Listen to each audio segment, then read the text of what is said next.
Troopers, I have just received new orders. Our superiors said that the war is cancelled and we can all go home. Bison is getting paid off for his crimes, and our friends who have died here will have died for nothing.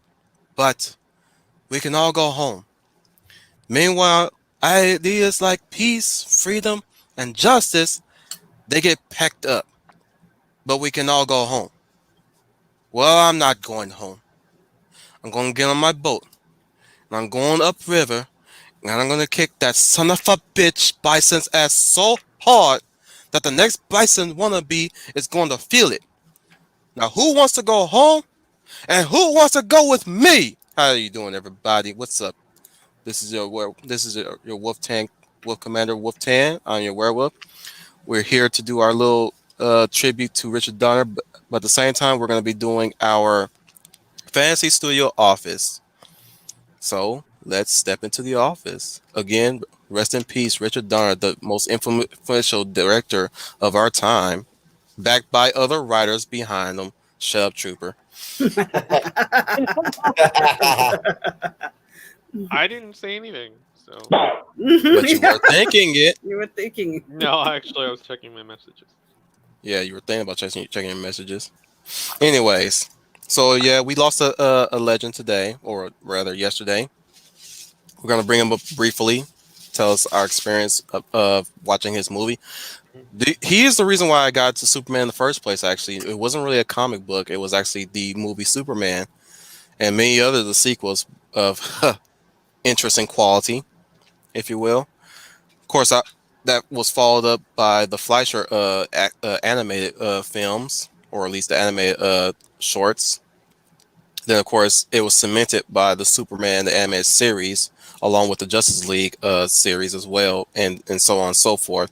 Of course, you got the layer DCAU animated movies that star Superman, or at least his own standalone movies. But again, it really started with that breaking point in Hollywood where Richard Donner made a man fly, made everybody who watched it believe a man could fly.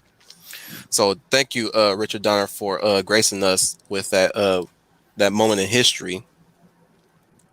Who want to take this? I guess I'll go next.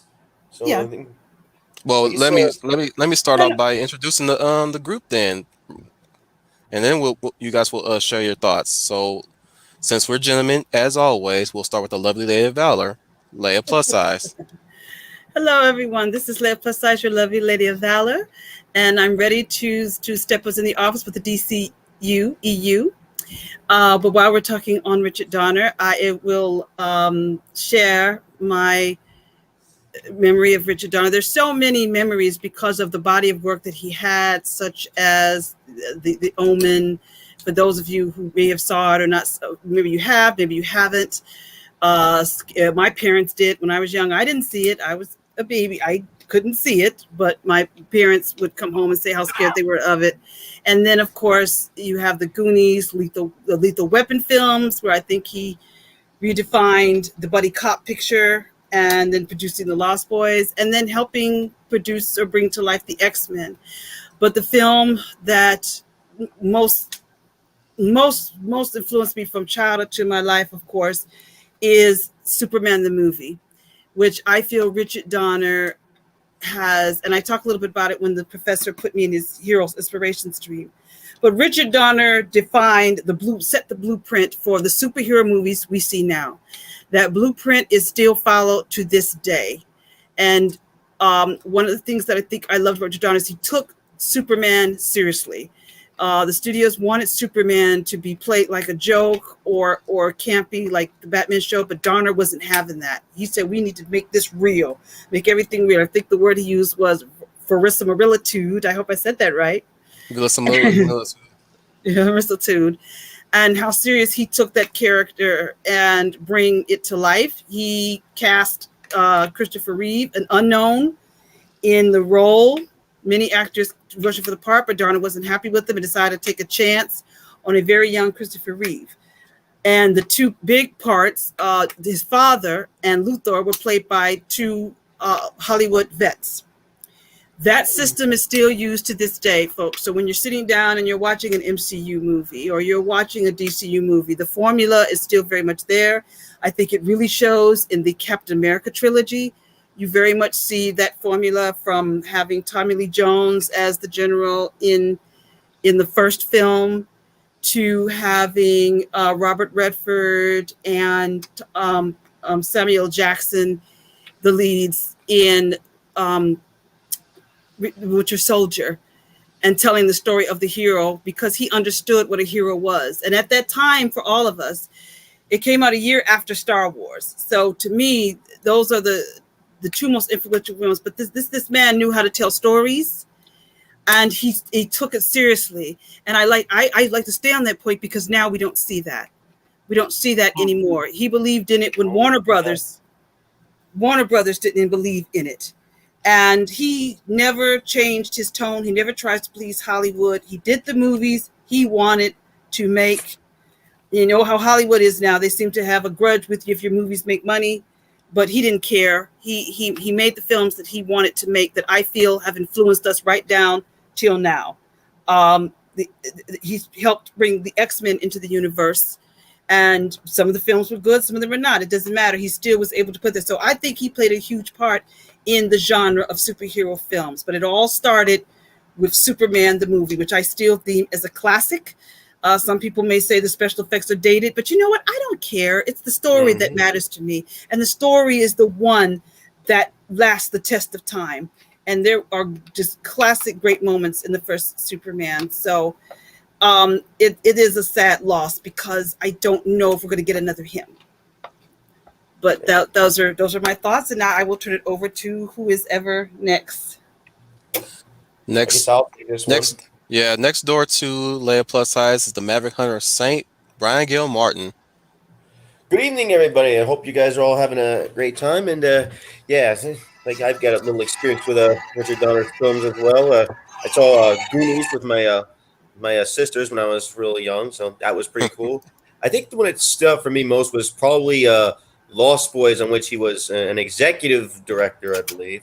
And I remember that just for like the great one-liners that were thrown in there, like, "Oh, just what we need, a blood-sucking Brady Bunch," or something like that. That kind of stuff sticks with me, and you can kind of see it in my own little sense of humor as well. So that's pretty cool. And I think that's about it from me. I think I'll hand it off to Schooner Tuna. Coming at you live underneath from the basement with good Wi-Fi is Schooner Tuna.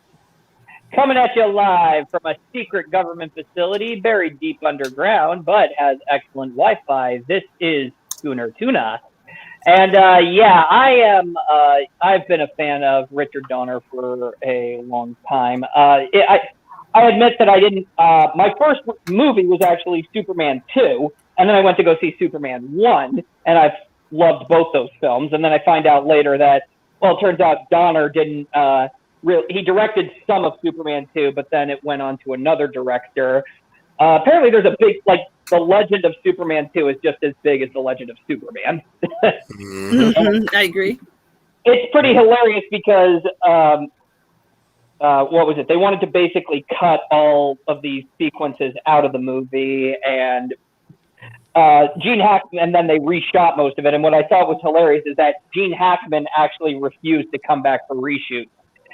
So all of the scenes with him in Superman 2 are actually the scenes that Donner shot, because he said Donner is the only one who could have done this movie justice. And I thought that's pretty interesting. Yep. You wouldn't want to mess with him if he was what was he in Quick and the Dead? Oh yeah, he was the gunslinger. Herod. I know his last name was Herod, but I don't know what his position was aside from mayor or sheriff. Yeah. But you wouldn't want him to get at you like that. That's what I'm saying. But I was also a fan of Donner's films like Goonies, Lethal Weapon, even Conspiracy Theory and Scrooge. Those are some, and they were. It's a fantastic mix of fantasy, crime, and like the film itself, conspiracy theory. But he was always the type of person who insisted that the subject of comic book superheroes should, like what Leia was saying, should be treated straight. Like that is portrayed with respect to the fantasy genre, and focus on the seriousness rather than the camp.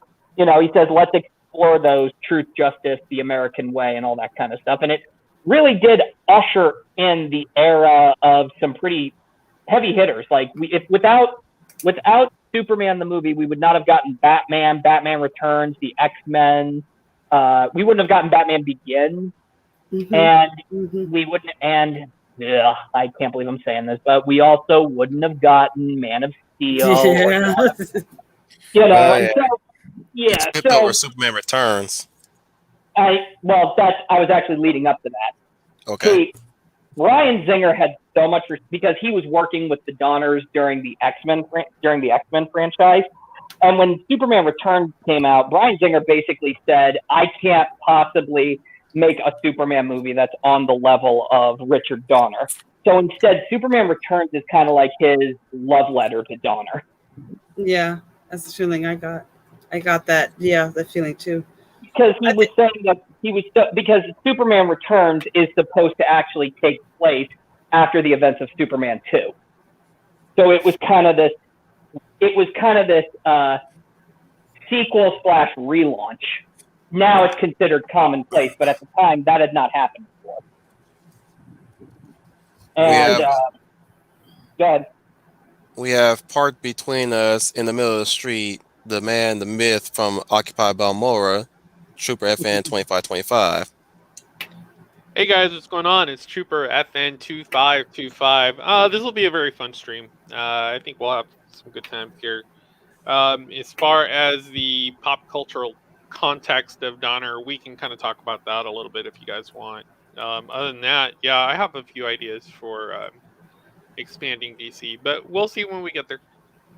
Now that you mentioned DC, that is exactly what we're talking about today. We are doing Fantasy Studio Office, and instead of doing what we did last time, which was what we would do if we were handling Marvel Phase 4, we're actually going to today be the architects of the DC EU. You know, we're not this is not going by no rewrite this time around. This is actually going to be what I, Trooper, Schooner, Leia, Brian will be doing in terms of what will we be doing it to be the writers for DC, if you will, and Warner Brothers. Okay. So we'll be talking about that. One thing Schooner had brought up, especially idea wise, he want us to lead up to the Trinity, which is Batman, Superman, Wonder Woman. My plan really stems from if I was like head leader of this course, would to be just really pump out at least some DC movies to get attention. Nothing really leading up to anything. No connected, not necessarily a connected universe where everybody's like, oh, it's a complete shared universe like Marvel. Not necessarily that. It's more of standalone movies after standalone movies that just happens to be connected in one way or another. Leading up to at least like just doing our own thing and completely just blowing it out of the park in a way. Mm-hmm. With style, with flair, with storytelling, of course. We'll be we'll even get a Justice League in there without having to do separate movies introducing the superheroes. Now what we can do is what a lot of people suggested about the Suicide Squad. If we ever did decide to do a Suicide Squad, we'll use the villains that way to or at least some minor villains in some of these movies to lead up to that. That will be one way of overshadowing Marvel in that regard. Whereas we actually took a bunch of possibly low level or B listed super villains and put them in a Suicide Squad movie. We'll even tackle what we would do if we were helming a villain centric story if they ever pitched a Joker story, which we'll throw that script out and say, nah, bro, we're not doing a Joker story. We already know most of the Joker's multiple backstories. We're not doing that today. But we can do a story about maybe Ra's al Ghul's rise to power Oh, as the I'd love demon's that. head, Mm-hmm.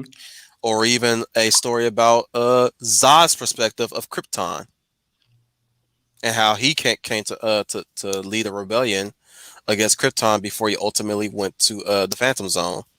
Mm-hmm. Which I'm not gonna in my entry, I'm not gonna really do another origin story, and that's another thing. This is going to be a challenge for you guys, definitely. Ooh, I love Um, challenges. It makes us think more creatively. right. Mm. The challenge is that instead of what Marvel did in terms of their MCU, we will not be following an origin story Right. for every character that we introduce. We'll even do our movies where the characters are already established. The origin will be, say, side characters and their own stories following the main character as the character is going through their trials and tribulations within that movie. So if you want to do an origin story, yes, we can do that in that regard with the deuteragonist, if you will. Like, say, Mm-hmm. for instance, actually, you know what? Since I'm going to do that, I might as well just begin starting. So for me, I definitely will be tackling Superman, and Right. it will be his fight with Ultra Humanite. Ooh, the Ultra Humanite. Interesting. Hmm. Mm. So yeah, if we were going through timeline wise, while the Marvel Cinematic Universe was still finding its feet, that was Mm-hmm. probably around the time the rise, dawn, and war for the Planet of the Apes was still being made, Mm-hmm. and apes were in around those time around that decade.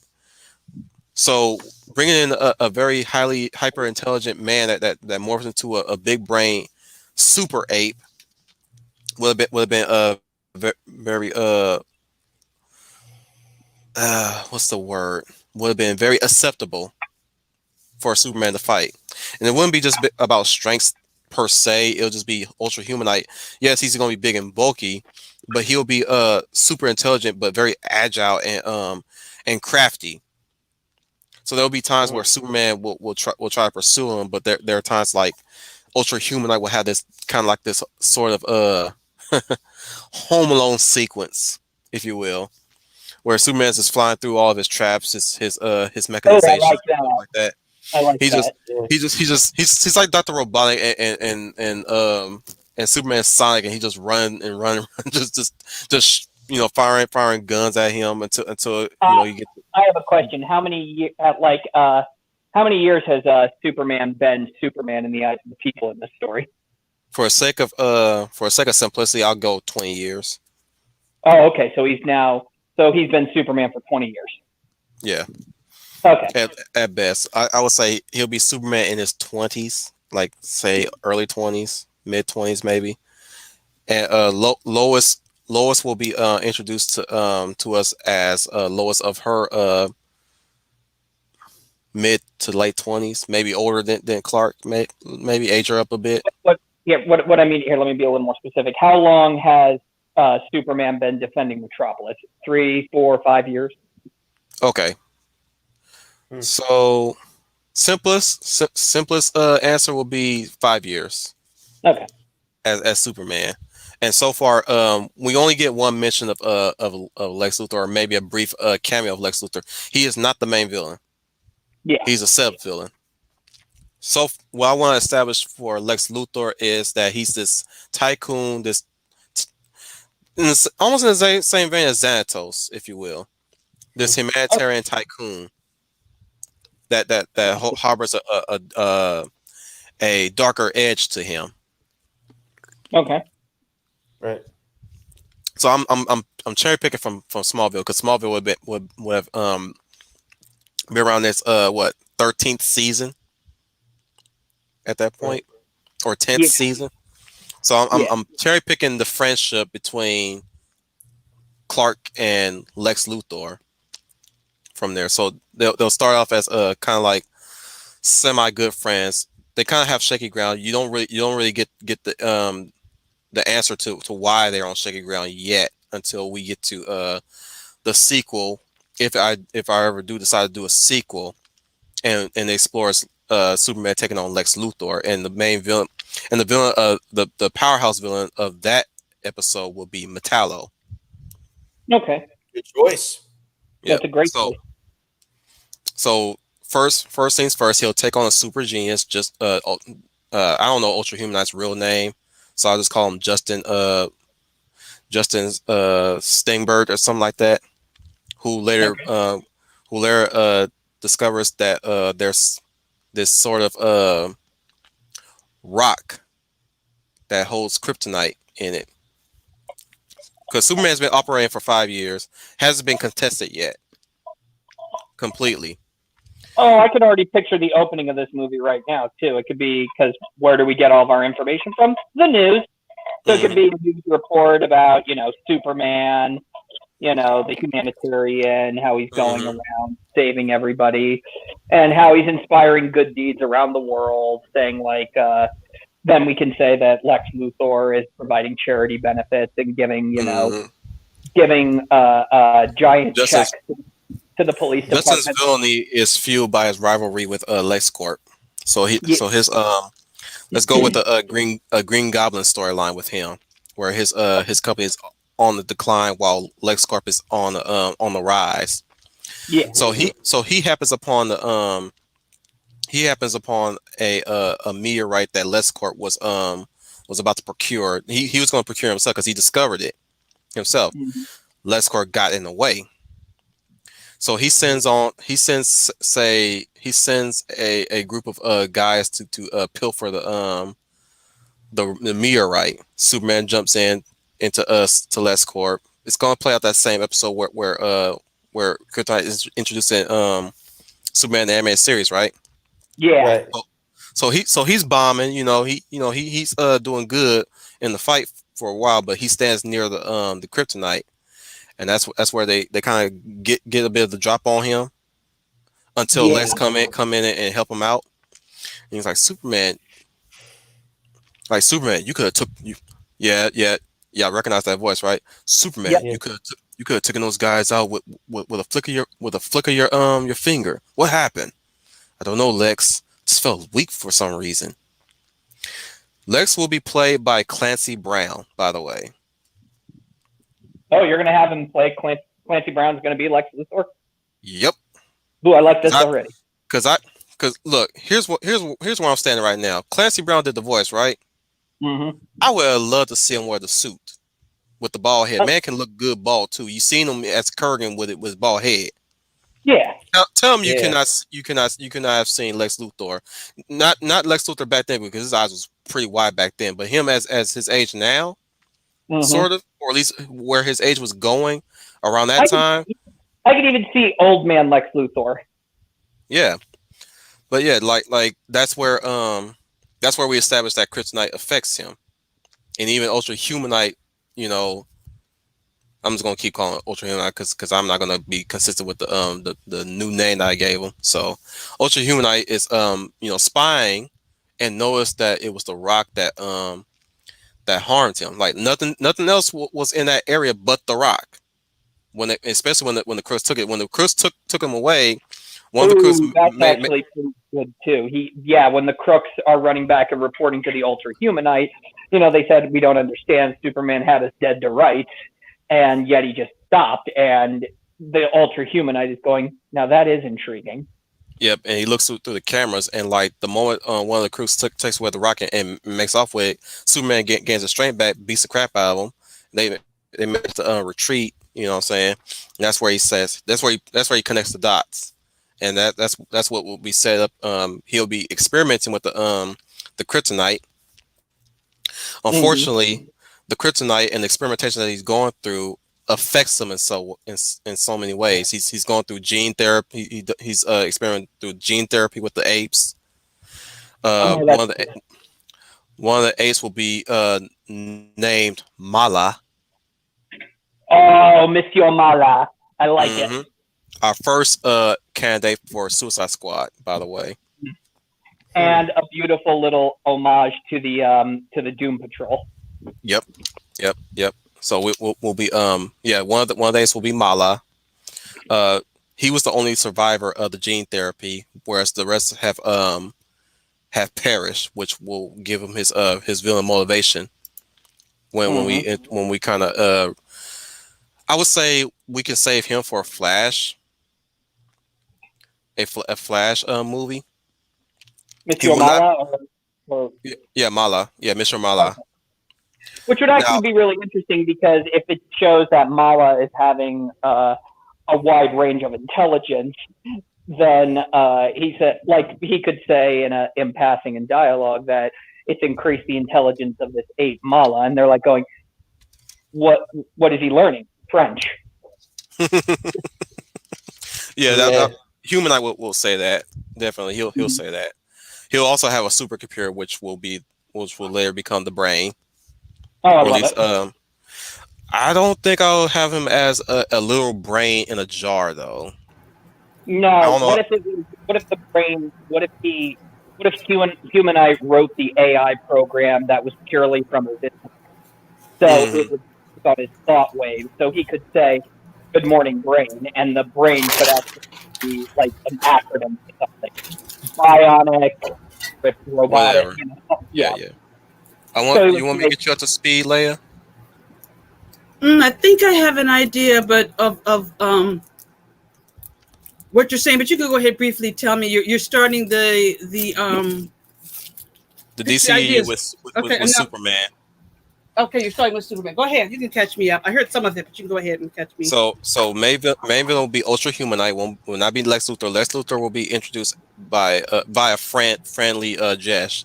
In other words, we'll start Superman and Lex Luthor as friends in this story, Okay. which will lead up to a later sequel where Luthor will be a villain now, but the powerhouse villain of that movie will be Metallo. That's what happened in the sequel. But I'm not going to touch on the All sequel right. that much. Okay. I'm establishing our first piece of the puzzle to the Suicide Squad, which I mentioned that we could lead up to a Suicide Squad movie.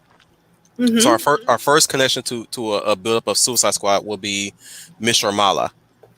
Mr. Mala will be one of the gene experimentations that Humanite has acquired kryptonite from LexCorp to use as experiment to see how anybody reacts to kryptonite. So it will give Mr. Mala his intelligence. It also explains why Ultra Humanite becomes the super ape, if you will, Okay. Mhm. because he'll go through human testing out of desperation, which Oh, and that would actually be perfect because then, he's testing everything and then suddenly these guys in suits are coming in and generals and they're basically confiscating stuff.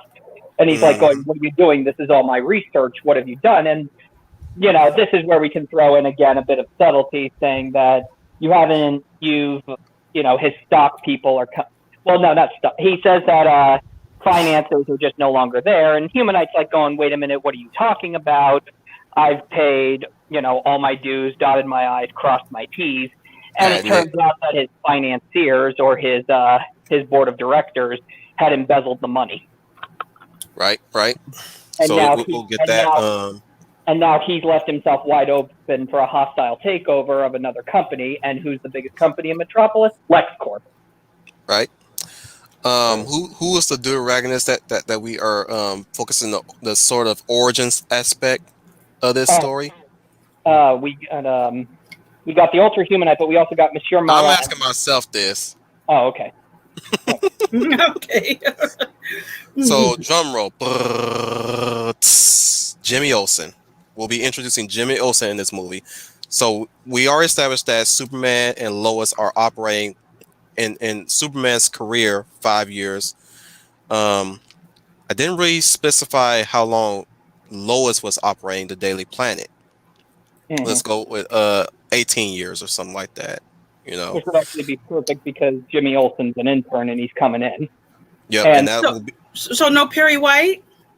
oh no, Of Perry course we're White. going. Wrote, Of course we're going to have a Oh, Perry okay. White. I'm saying oh, it's Perry going to be a White Superman wrote. story, but it'll also be Jimmy's origin story. Okay, I follow you. Okay. Yeah, And so Perry we'll basically. still be following Superman, but at the same time, slowly we'll be establishing Jimmy as a photographer, kind of like Peter Parker in Spider-Man. Okay. Oh, I like that idea. So this movie is told from Jimmy's point of view. Mm-hmm. So Superman Clark Kent will be in you know in moments of where we have those inspirational speeches, you know, from him to Jimmy.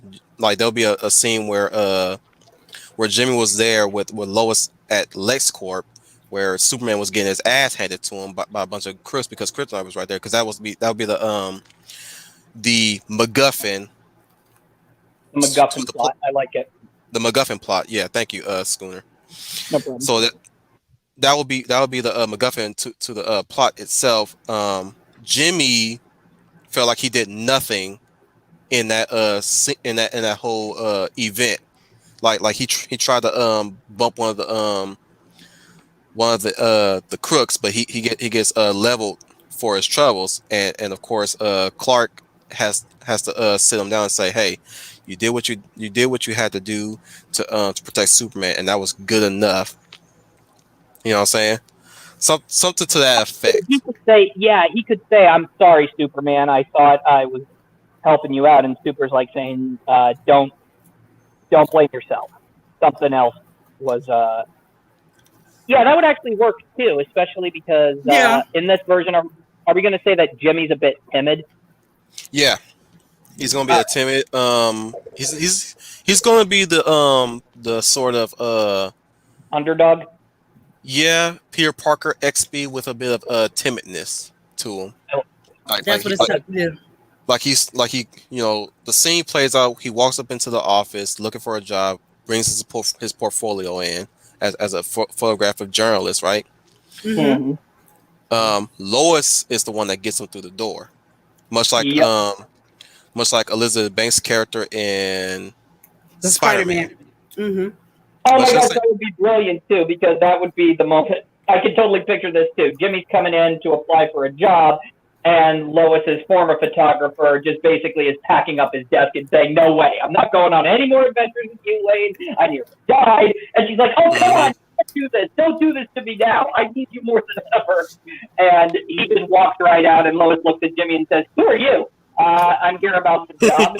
And she's like going, "Really? What do you do? Photography? Really?" And then she grabs him, puts him right in the office. It says, Perry, and then when she walks right in, Perry says, "Lois, he gave his notice. I'm not going to convince him." She says, "Forget it, Perry.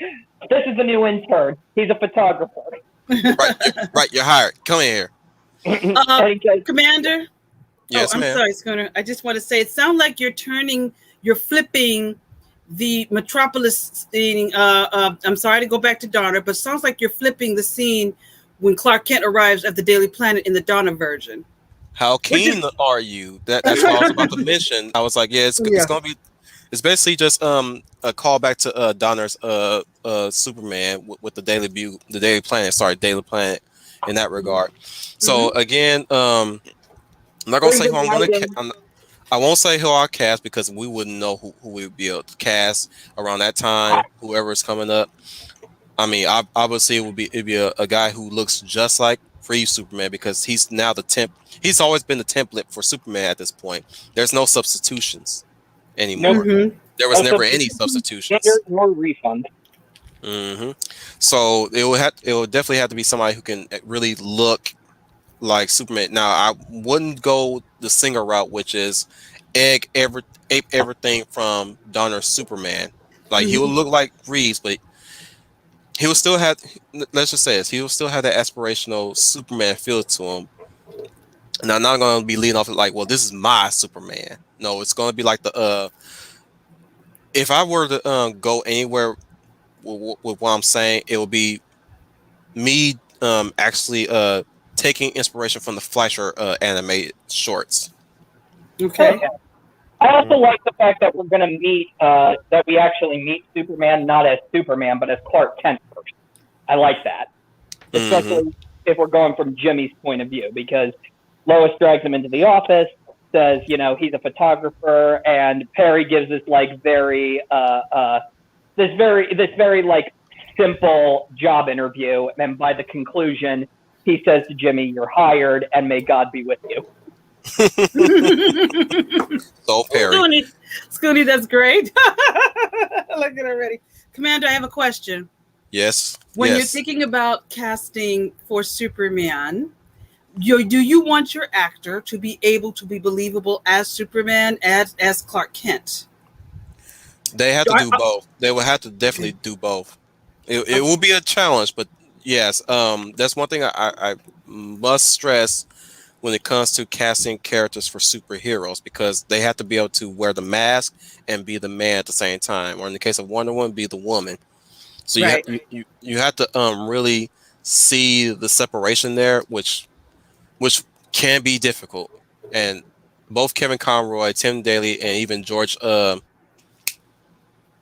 who was Daly's replacement in the Justice League?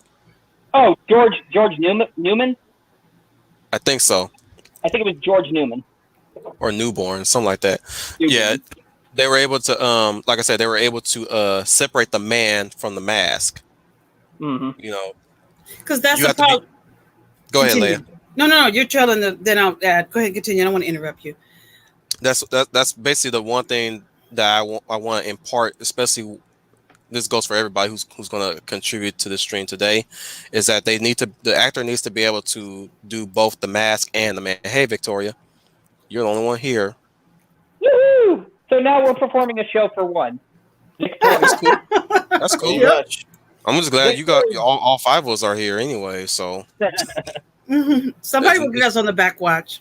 so at least I'm not sitting here by myself and talking to myself, and that's chaos. Yeah, you got all five of us here. But Yep. my statement was, and since there's not a lot of people here, I guess I can say this. I hope I don't hurt anybody, but my issue with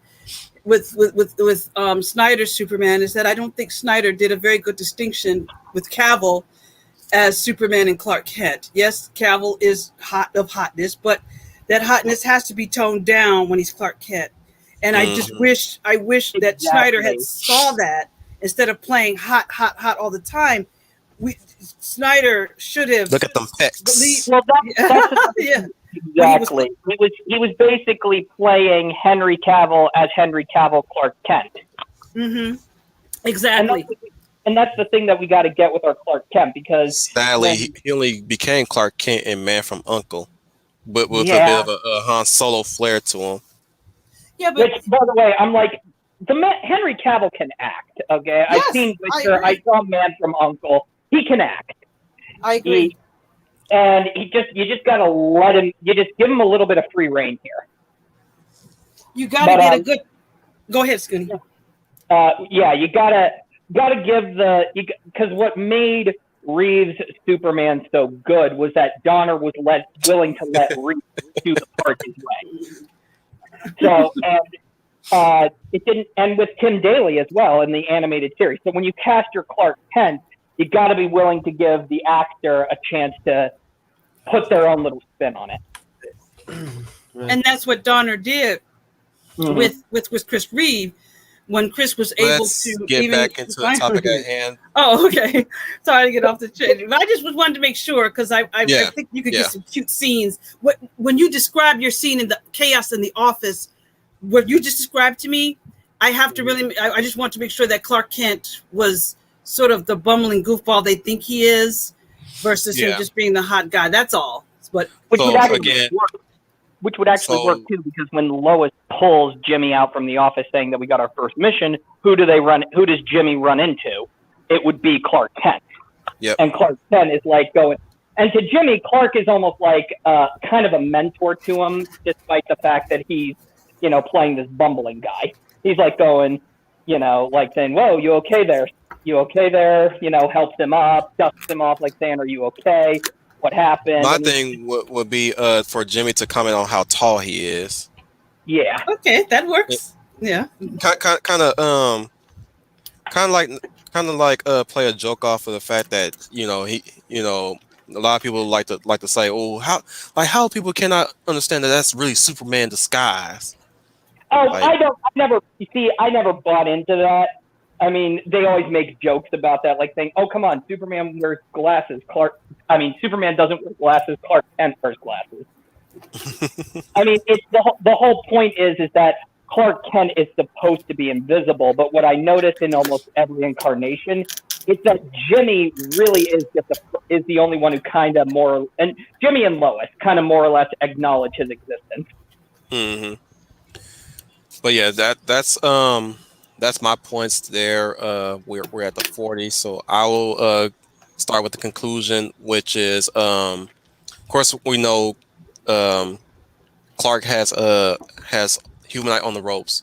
Humanite pulls out his trump card, Kryptonite cannon. Uh-oh. Kryptonite cannon, blast, puts him down, puts him onto his knees. This is Jimmy's moment to shine in this area because Lois and Jimmy, Lois being the ever renegade and gorilla, gorilla, the other gorilla, find her way into Ultra Humanite's lair. They're already witnessing the fight between him and Humanite. You know, Humanite is able to still match blow to blow with Superman because it has strength 2 that comes with his package deal. But he's also using his cunning to really distract Clark with machinery, robotics. That would be cool too. I can already see Superman going through the mad scientist layer. You know, he's got robots, he's got strange chemicals, and you know all that jazz. And of course, Superman is like, look. I did establish that Superman has gone uncontested. Mm-hmm. Which means he's been going through this story knowing full well that any situation he has come across, he has won. Mm-hmm. So that we'll put a little arrogance in him. He's grown a little bit arrogant throughout the years before Kryptonite even fell to Earth. So he's like anything you throw at me, I can deflect, I can take. You know what do you really have? He's like, you know, and that's the villainous monologue too. He basically says, "Man of Steel, the Superman, the Man of Tomorrow, the Last Sun, you know, all that kind of jazz. You've been completely you know, he's doing the villainous monologue, and Superman can call him out, saying, "Are you planning to talk to me here?" No, I expect you to fall to your knees. Pulls out the cannon, blast, put him on his knees. As he said, you know, and of course Humanite's brain is so vast that he's now it really amplified his arrogance now. You know, like we get a flip side now he's being arrogant. He's being a complete hypocrite now because he was taunting Superman about finishing the fight, you know, finish him off, but now he's now stalling. And that's when Jimmy gets the idea of where to stop the machine. And of course, Lois gives him that affirmation, "Jimmy, you're a genius," you know. And really, what he'll say some mumble jumble, right? He'll just and brace yourselves for this one. So he's giving Lois this mumble jumble, you know. There's this whole techno babble, right? Like, and she's like, "Jimmy, you're a genius," you know. It's like I just need all thing I need you to do is distract him. And of course, Lois does what she does, distract him. Like she's she's being a reporter. Excuse me, Ultra Humanite. Can we can I get your close up and tell me how you're gonna defeat Superman this time? Lois. Yeah, I love it. Lois Lane's Daily Planet. I need an interview. And he goes, Lois, and he goes, "Ms. Lane, what are you doing here?" And she says, "About to witness the death of Superman. Are you kidding me? This is front page news." Mm-hmm. Get a little camp vibe on that, and of course, and Humanite, just like you're saying, Humanite pauses and basks in that idea. Mm-hmm. Because again, the kryptonite's gone to his head. The vanity has hit him in a way, which will also hint at what's going to happen with Lex Luthor, maybe sometime down the road during DCEU as we're writing it. So we think Jimmy's gonna do some big hacking jury rig thing, right? No, he just takes a wrench and hit the most important component in that machine and shuts it down. Oh my gosh, I can totally picture Jimmy too. Okay, Jimmy, this is a super highly complex machine. Got to use delicacy, and we're gonna go really slow. And grabs a wrench and just starts bashing it. Yep. And he's like, "No, what are you done?" That's You know, cool. that whole mumble jumble, and it, of course the can blows up. Jimmy through Hollywood standards survives the explosion, and of course Superman takes out Ultra Humanite. You know, day is saved. They come back to the planet, and it plays out the same way the Fleischer films would end. The Fleischer shorts, where Clark is just sitting there with his hands in his pockets, and of course, Jimmy and Lois are both chatting it up about what happened to today's events, and Clark jumps in. And they're like, "Oh, Clark, we wish you were there," and he just gives that knowingly wink to the camera, and that's where it ends. Great. Yeah. So that's I my like Superman that. take. I'm excited. That sounds better than what I'm seeing. Then, Wolf, you sound better than what DC has going right now, and I think the audience would love it. So yeah, it'll be cherry picking a bit from Smallville, and it'll be the template, the point of reference is the Fleischer shorts. So I want it to be just like the Fleischer shorts. It'll be, you know, it'll just boil down to, you get a little darkness too with the way how Humanite as a human was treated. You know, he's down on his luck. He's in a spot. He's been a working man up to this point, and Lex, the competition, is completely overshadowing him. So he's going through so many drastic measures to really stay up on top, because at his height, he was at the top of the game in his scientific achievements, rivaling that of Star Labs.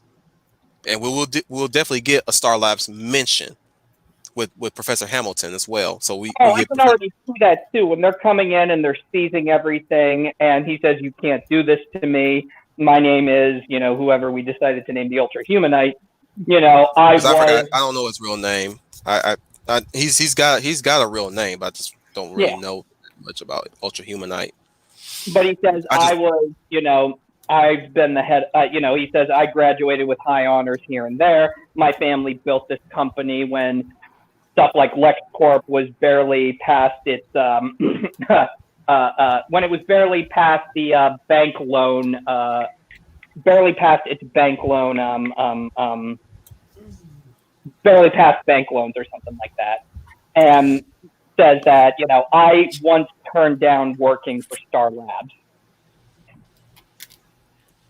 Yeah. So who else want to take it from here now? Let's see what I can take a crack at it here. Go ahead, Brian. Go ahead, Brian. So I don't have a whole lot in terms of like storyline, since DC I'm less familiar with than just outline it, dude. Just outline your story. This what I'm saying is, while I'm leading with this DCEU construction, we are helming the DCEU. We are trying to, like I said, these are standalone movies, but they are connected. Mind you, they are still connected. So any movie that you make that can like, no matter what the style is, it can still exist in my Superman's universe. Or any of this panel's superhero they want to introduce into the blue screen, the big screen. Right. Sorry. Go ahead, Brian. So what I was thinking is, like, I would probably maybe like do a Batman again, but I would probably I'd probably pull a lot more from the animated series, because that was probably the one there. Some of us are. Yeah, and it's the Batman I always grew up with, and that's where he was a hero and not just, murder man, as some people like to, like Professor Geek always likes to call him. I'd also like to try to introduce Robin's origin story to it as well, so we could have like the dynamic duo of Batman and Robin at some point. Brian, just to let you know, the challenge is to introduce a key player to the Suicide Squad too. Right. Let's see. Who was in like the Suicide Squad anyway? I know Harley Quinn was part of it. Yeah, she came in the movie. She was never part of any of the Suicide Squads until the Suicide Squad movie. Well, let me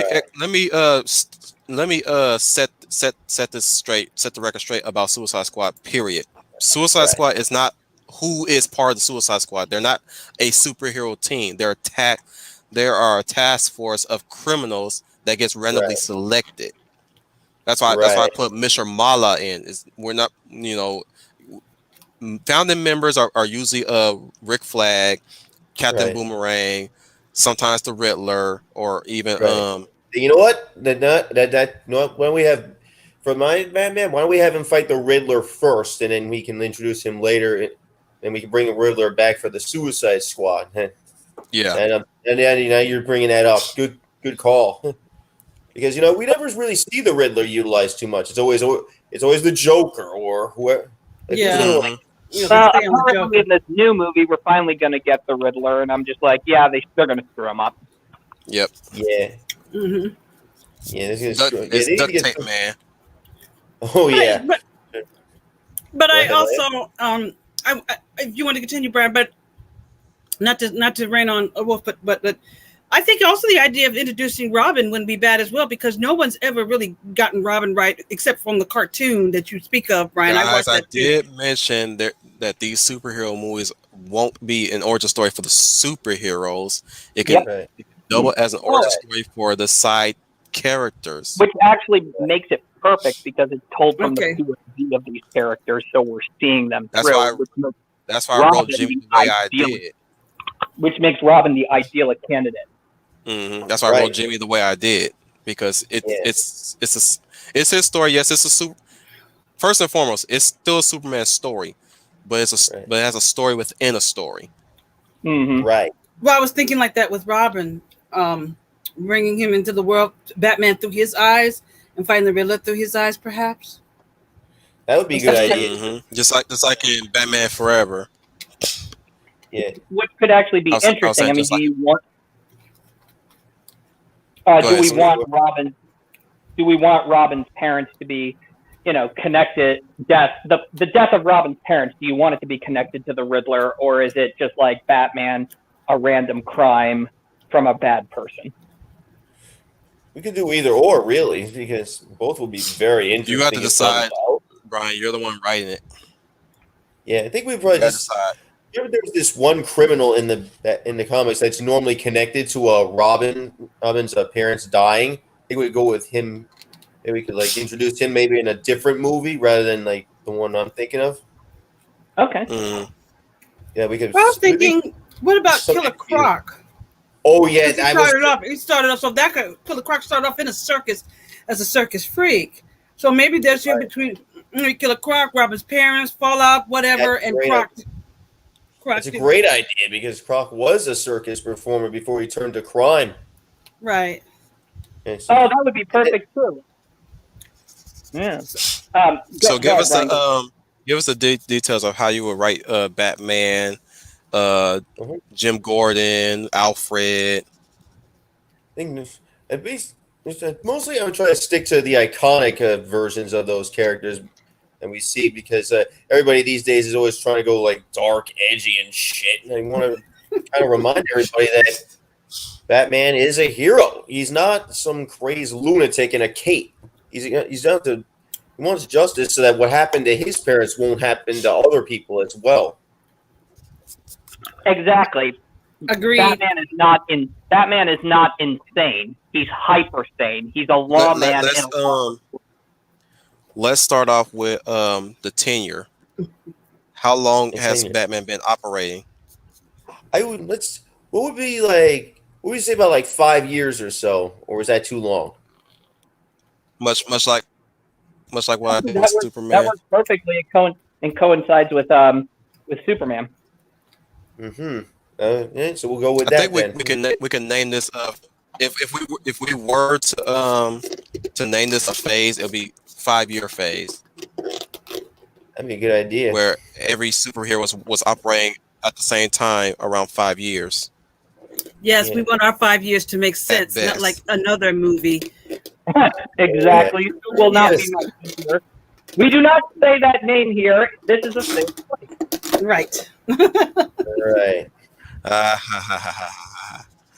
But continue, Brian. I don't want Like you take the reins here. I don't want nobody raining on your Right. parade. So Right. continue. Yeah, me neither, because I like where he's going, so I'm gonna listen. Yeah, because I also still want Jim Gordon to like still be like that upstanding member of the police force that's trying to root out the corruption, but he's just overwhelmed because there's so much of it within Gotham City. You know, I think I'd also like to maybe All right, find a so place we for set up the Gordon. tenure. Yeah, Well, yeah. I think I'd also like to introduce. let's not get Right. that far in. Let's stick to Robin real quick. Just stick to Robin. Right. Okay. Well, Maybe I don't, mention the go ahead. circus Keep and going. killer. Right. I think it would be. Not sure how it would get Croc in there, but perhaps it's like he and Robin would be part of like the same sort of troop that's going from like town to town, and then maybe at some point maybe Killer Croc does something that he would kill Robin's parents for some slight or another. Like Schooner, you got any ideas for that? Oh, I got a lot of ideas, but so the idea. This is your show, Brian. This is your. Yeah, I don't want to step on your toes. Yeah. Get them crib. Look. We can help. We can help you, but I would like for you to get your crib juices going. Yeah, just this is your first time here. I know. I understand that, Brian. I understand it's your first time here, and I'm pretty sure you was around when we did Phase 4 of Marvel. But like I said, I want you to take step into the plate. Don't be shy. Don't be shy. Yeah. Give us your idea, and we can help you along. But like I said, just give us the outline. What I'm saying is, you give us the backbone, the skeleton of your Batman movie.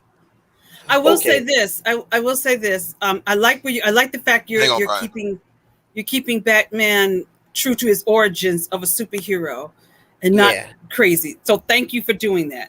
So that would work. So I do like the world you're starting to mold already. And so you're off to a good start right there. That's really it's the foundation. The foundation is good right there. So you know what? I will help you out a little bit. So you got that. So where you're going with as far as outline to check out the list real quick. You got Batman as his iconic animated series Batman. You're pulling some inspiration from that. You got the iconic Alfred. You got the iconic Jim Gordon, all in place. Yeah. Your main villain, it seems like it's supposed to be the Riddler, but you have Killer Croc. Now the question is he connected to Riddler in any way? I might have overstepped that, and let me rethink that a little bit. Maybe this time, maybe it won't be the Riddler this time. Maybe it'll be Killer Croc, and then he goes, like you said, like he does. So the backbone of it is that Robin would eventually want to have want to get revenge on Killer Croc for his. I'll help you out here. Yeah. I'll help you out. So he can be formerly a circus performer, but he turned to crime as a kingpin. But the Graysons would not take their the Flying Graysons along with the circus troupe would not take his corruption money, right? So the Graysons were like the let's just say this: the Graysons were the huge attraction for the circus. Here's an idea. And he hires a goon. Yeah, there's a goon to take him. Robin's reckoning, by the way. Yeah. Do you want to hear Schooner's idea? Schooner, go right ahead. Okay. Sorry, I didn't mean to cut in. The idea is Killer Croc was with the troops, but he's on thin ice with the ringleader because whenever they go to these various towns, Killer Croc usually throws in with these rough gangs and stuff like that. Selling his services as a big muscle guy. And we could even say that he's got a bit of a soft spot for Dick Grayson. That Dick says, you can always be, I don't believe what they say about you, calls him by his name and says that, you can be a good person. And he says, and he tells him, you shouldn't trust somebody so openly, kid. Okay. Because sometimes people just can't fight what they are. Exactly. That's a great point. That's gorgeous. And Continue, when it Brian. comes, yeah, go ahead, Brian. But hang on. Yeah, I think you pretty much hit the nail on the head. Yeah, Croc is a dirty. Because remember, Croc is a pretty dirty person. Like he'll do anything. You know, Yeah. like he's. So remember, he fast was thinking forward, that the Graysons, the Flying Graysons are no more. Sorry, can you guys hear me? Am I Yes. roboting anywhere? Because my Nope. connection is kind You- of screwy right now. I just want to make You're sure. roboting a little bit. Yeah, a little bit. I hear it too. Here too. Okay, just make it. Yeah, this being weird. It's being weird. Now Let you me, sound- now you probably sound close down fine. a few tabs. Okay. Yeah, While he's I get doing that, happened when I close down a tab. I was just going to say real quick, Brian, I'm going to let you continue. Schooner, I like Schooner's idea, and I like the idea of Dick, I guess, believing in Croc or telling Croc that, because the tragedy is that Croc is going to have some play. I don't want to put words in your mouth, but was he going to have some play in the demise of the Graysons? And Dick had trusted this guy, had some sort of faith or trust in Croc. At first, I thought Croc maybe ripping them off. Or maybe Croc could also be a little envious that the Graysons are beloved, and he's kind of see the crowd treats him like a freak or something. So his revenge factor. So welcome. Yeah, the tragedy is that Croc is I'm assuming going to have a play in the demise of the Graysons, much to the to the horror of Dick Grayson. Later on, we'll name our movie projects. By the way, so be ready for that one. Yeah, so it's basically a story of betrayal right there, like family and betrayal there. Which I guess I know a little bit about it, having some of my own family members that kind of pull some wool over my eyes. I don't want to really get too far into it, but that would be something I would pull from from my own experiences with like my mom lying about my dad. And here you go, you got Croc pretending that he's Robin's friend, and then he goes and kills his family, and then years later, let's say Robin is trying to find Croc on his own to get revenge, but then it doesn't go too well because Croc is so much stronger than he is, and enter Batman, who comes in and makes a save for Robin before he really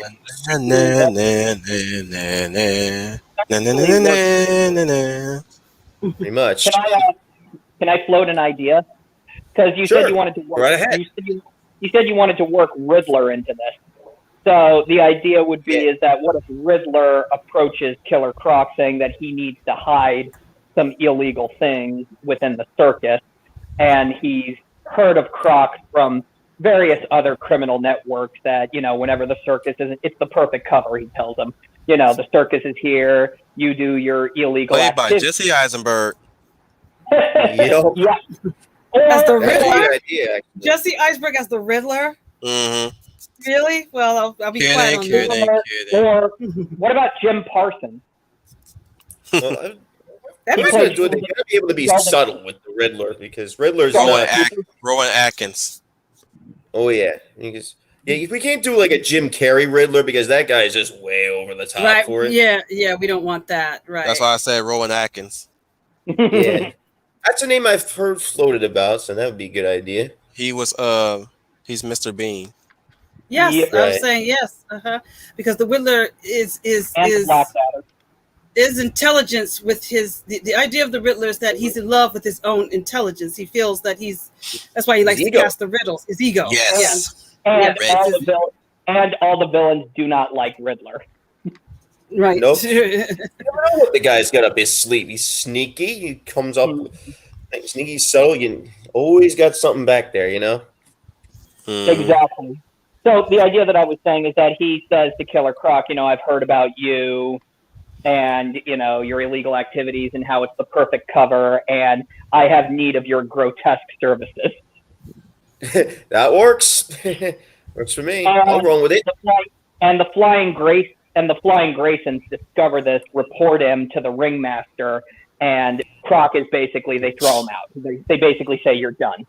We don't want you around here. Bring in your bad, you're not part of this family. and they throw him out. They give him the Vince McMahon, "You're fired" kind of treatment. It'll be Black Mass I that do couldn't that. resist. Yeah. And Croc could basically, say that, he'll get his revenge. If DC will allow it, that would be Black Mass. I'll kick him out. Oh yeah. Yeah, his maybe part of the deal with Riddler when Riddler has to, because he has to because remember, like you said, Riddler's ego, he feels it's higher. Maybe Riddler strikes the deal that you do this for me, I'll get you what you want most, which is your revenge on the Graysons. Oh yeah. And that's all those two stuff. Yeah.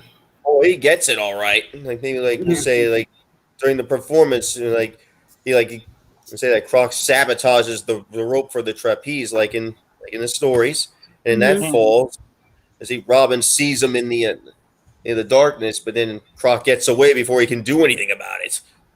Oh, that would actually be, that would actually be perfect too. That would be perfect. Push pause. How old Robin is going to be in this movie? You say he's going to pursue Croc, right? Maybe he's like 15 at the time of his parents' murder, and then maybe we fast forward like another, maybe he's a few years older when he finally meets Batman. Oh. Yeah. Okay, That would be actually an interesting idea, because in the comic books and in the story, Robin was very young when he got indoctrinated into being the sidekick. Effectively, he is the first sidekick. Indoctrinated. I know. I used the Young Justice line, indoctrinated, but it was a battle he chose. Yeah. Right. I kind of like that timeline, Brian, because I've got to go back to it. No, people don't want to, but I got to go back to not Batman Returns, but the one with Chris O'Donnell in the Jim Carrey one. Batman Forever. Forever. I when you're describing Robin, I'm thinking that type of Robin, because in that film he does try to thwart. It's Two-Face, but when he gets back, the deed has already been done. So I'm thinking that's what I'm kind of thinking on your wavelength, that he's old enough to try to stop him, but he's still kind of a teenager. So when we jump forward, he's still reckless and he's impetuous, so he doesn't really know what he's doing. And then when he finally does get at played by Hayden Christensen, it goes pretty much the same way as like X versus Vile in Mega Man X, where he's just like he gets overwhelmed, and then of course our real hero Batman has to come in and bail him out. I like it. Here's an idea too. It's that because you said Batman has been operating for 5 years. Right. What if this actually that whole thing of the death of his parents was a flashback, and then we finally got him 14, 15 years old, and he's now living with Bruce Wayne, and now he's finally using what Bruce Wayne had taught him to finally go and find Croc. Hey, Sam. Yeah. That's great. It's a great idea. I like that. For that. Yeah. And I don't mean to rain on Brian's parade real quick, but try to get enough of it in the next 20 minutes before we move on to someone to our next person. Yeah. Just I am having a bit of trouble thinking of it. It's the first time I've tried anything like this. You're doing great so far. You're doing good so far. Yeah, really good. I want to see this Batman movie. Yeah, You're doing better than any. Again, you're doing better than any. Than the new Batman movie they're working on now with Patterson. Yours actually sounds a whole lot better. Yeah. So now just thinking about how do we get to the thing. What I think is how do we get from the middle to the end here? Because we know he's. So now I guess the middle is in the details. I just want you to plot out how you're gonna begin it. Who's going? What's the? If there's any themes, what will be? Excuse me. If there is a theme, what will be the theme here? If there is one, what is Robin's origin play into this? Like I said with Jimmy, he's like the hopeful new beginning of new transcenders, whereas he's been uplifted by the experience, which is Lois and Clark and of course Superman himself. Like I said, we want to establish who is the dude Ragnus' origin in each of our movies, because we already have superheroes established. Batman's already established. No origin story for Batman. No origin story for Superman. And I'm pretty sure Leia's got something in store for us when we come up on her superhero. I'm not gonna say what it is. Shit, that's on her. But where I'm going with this is that what is Robin's origin story? If there's a theme, what is the theme? And how would you conclude it? We're not going to do. Oh, and sorry. By the way, we're not doing no extra credit scene. Right. So I guess. Go. Yeah, fire away. So I guess the way I would conclude is I would have them at Batman and Robin at some point confront Croc and the Riddler at some point. Or alternately, Batman and Robin are just fighting the Croc, and then Riddler is just pulling the strings behind the scenes, and then he still gets away at the end to be eventually just join the Suicide Squad at some point in a later film. Okay. Yeah. What do you think?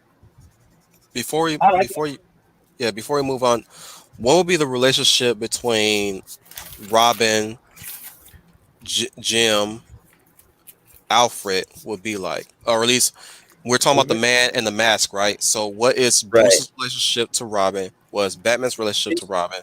What is Jim's relationship to Robin? Because remember, parents died, police. Right. So Jim has to be there at some point, right? Right, because he took him into custody to keep him from getting him protective custody. Yeah. Right. So, and what would be his relationship with Alfred at that point? They would all follow a similar theme of like mentorship. There, like no, we know Batman and Robin. It's obvious. Mm-hmm. Father, son, or brothers. Yeah, something. I think Alfred would probably be like the grandpa in this because he's older than Bruce. Mm-hmm. I also that would actually work too, because isn't it Alfred who kind of pushes Bruce to get closer to Dick? Yes, exactly. And I think about how Jim Gordon would be. I guess Jim Gordon would be like the protector in that whole thing because of the whole protective custody first. I like that. Okay, who else want to? Let's recap. So far we established Superman is in this universe. He has taken out the Ultra-Humanite. Batman has taken on a new ward, and he has dealt with Croc and the Riddler, or at least if Brian so chooses, dealt with Riddler too. Yes. So they have to connect in some way, but we don't have to go into complete details about that. But we established that. So I guess we can give it to Leia. Right. Are you ready? I'm ready. It's going to be very short because I don't know if this will fit into what you have. So I'm just going to throw the idea out there. So again, like I said, the way I'm setting it up, you already have an established superhero. The origin story part comes from within the side character. Or if you do decide to give an origin story for a side character, that's on you. The villain, the conclusion, the beginning and the conclusion, and who will be your Suicide Squad member. Because again, if need be, we're leading up to Suicide Squad by establishing these villains. Okay, right now at this point, I do not know who would be my Suicide Squad member. I've got to be really honest about it. Let's start with your superhero. Go ahead with your superhero. Well, my superhero is Wonder Woman. All right. Oh, good choice. The way I was thinking is that Wonder Woman is in Washington, DC. If you want to put it into the universe, it's not 1984. It's the universe that is now. But I'm stealing a little bit of Wonder Woman 84 and the Linda Carter TV show. So I'm going back to the old classics. I'm stealing a little bit of that. Okay. My vision is Wonder Woman is either in her home, or she's at where she working at the museum in Washington. Maybe she's sitting there and she's reading a newspaper. Now, my vision was, let's say perhaps we all know in Donner's Superman, which I'm borrowing from, Lois goes flying with Superman. And let's say Lois writes, if you pay attention to the film, Lois actually writes an article called "My Night with Superman," and Wonder Woman is reading this. Yes. About yes. 1,000 times yes. Yeah, I gave this. Wonder Woman, thank you, Schooner, is reading this and curious as who is this man known as the Man of Steel that can fly. And her mind is, I don't know if this is a good guy or I don't know if this is a bad guy. Is this guy is he from the gods? Remember, she's part of Greek mythology. Is he Hercules in disguise? Is this someone else? I don't know who this person is, but I want to know who this Man of Steel is, this man that does incredible feats. And you have to remember, other people have seen him fly and do the things that he does. And Wonder Woman is curious as to who is this.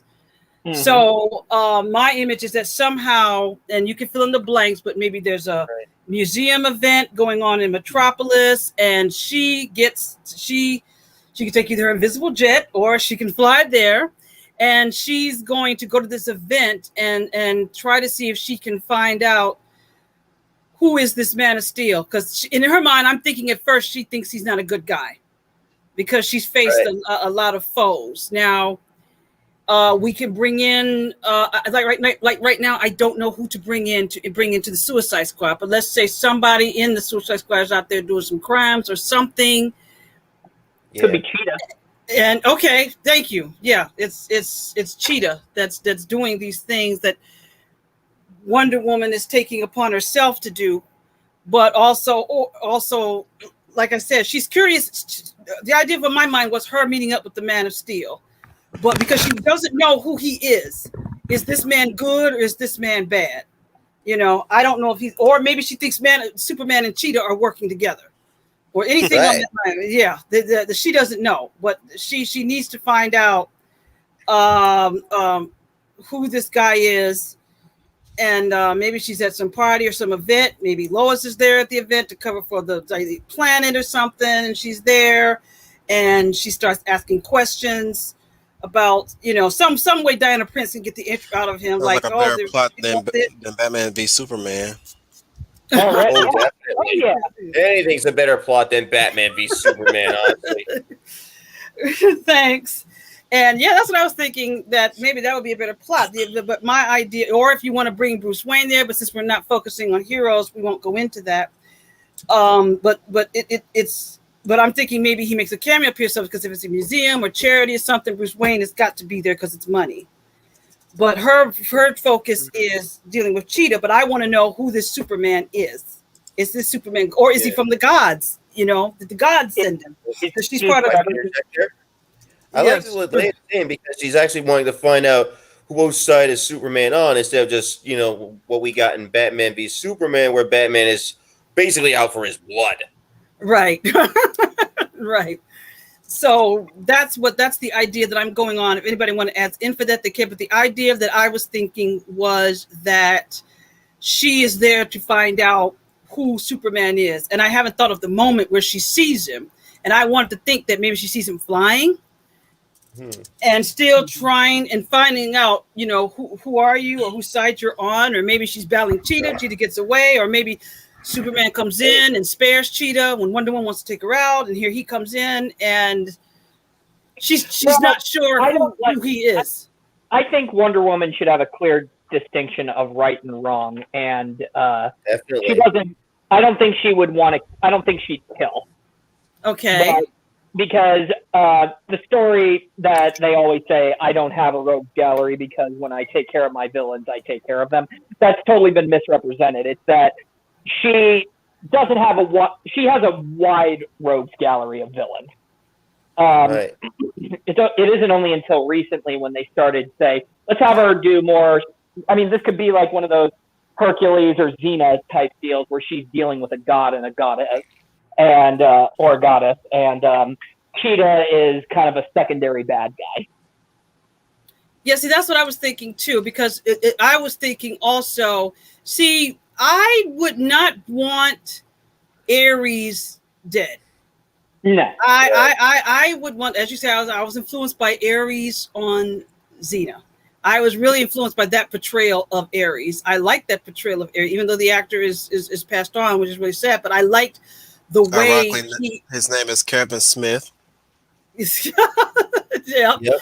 But I loved the way Kevin Smith's take on Aries, which was the arrogance and the childish, but also the seductiveness of Start power. talking and make you look good. Of power and war. And I want I don't want now that you mention Aries. him. Yeah. You know what? Now that you mention him, Leia, you know who will be a perfect fit for Aries as far as casting is concerned?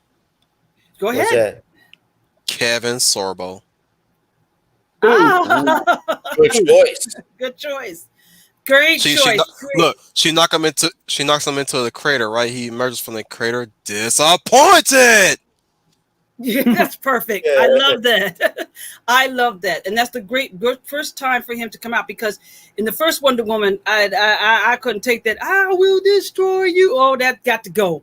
So my thing is, she doesn't destroy him. He either she puts him in a cocoon, like you say, for a time being, but he gets out and he's ready to get revenge on Miss Prince. So let me or come back into the world to cause some sort of for a while. Fill me in on what you got listed so far. Well, I have Diana Prince reading Lois Lane. Let's say, for instance, let's take what happened in Dawn of Superman after Lois Lane goes on the flying with him, and Lois Lane writes the article, My Night with Superman. Wonder Woman is reading this article, curious as to who Superman is. This is a man that can fly. So who is he? And he can fly. Is Steve in this one? Trevor?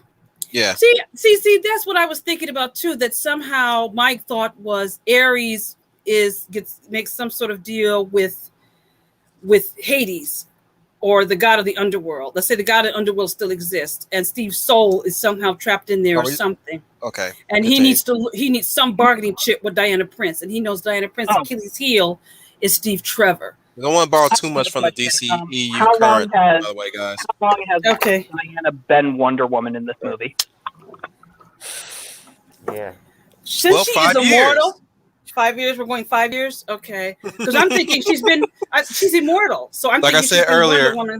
Yeah, like I said earlier, we're I'm like if we really had to call this a phase of this movie, we'll call it phase 5 years.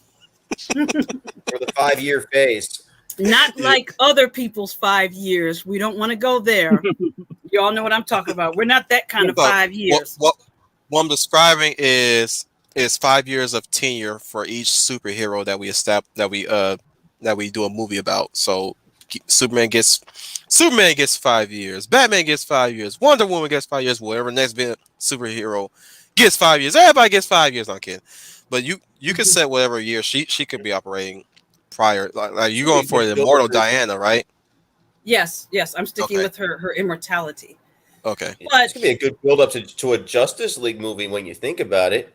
Yeah, that's basically what I was going for. Was DC does what Marvel don't. We can actually do superhero movies without origin story. Right. We don't.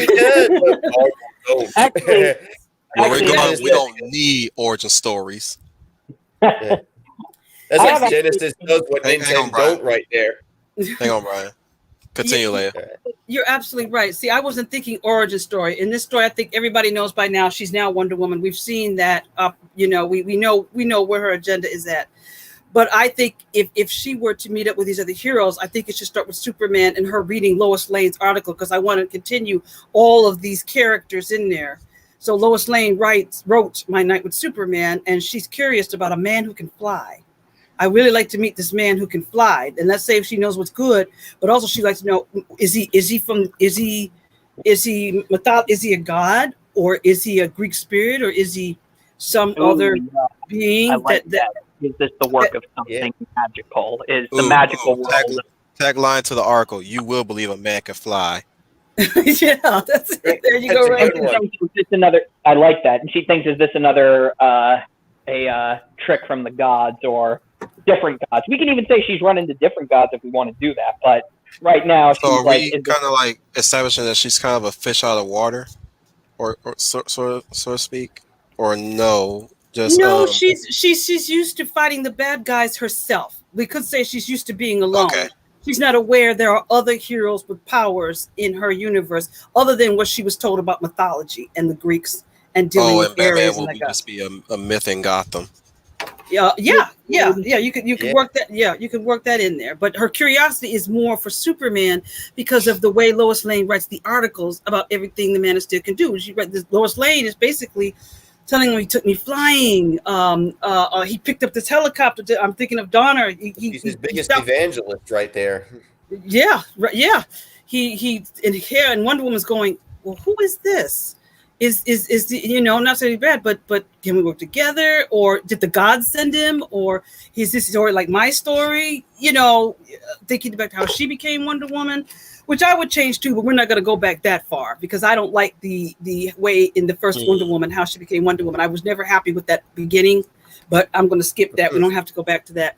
But that's what I was thinking of her meeting up somehow with Superman and wondering who he is. Now, like you guys said, she would know. She's just curious because let's say at this point she thinks she's the only special being on the planet right now, and now she's reading through modern media that there is someone else, and I want to know about a man that can fly. I want to know about a man that is strong as I am. Because we forget Wonder Woman is pretty strong. But she wants to know, who he is, and we is have he? Ares. Yeah. What's Ares' stake in this story? What's his part in the story? Ares wants Because chaos. we can use that as a sort of a character's want, really, and we can probably set that up for the ending where I could say whereas at the end she does meet Superman, but he's floating in the air, and he says, "Hello, Diana." oh, Okay, I that. like. Bruce. Yep. I like Oh, that. that's great. I like that because now it shows that Superman is by the Wonder Woman movie. Not Bruce, but Clark. I said Bruce. Yeah.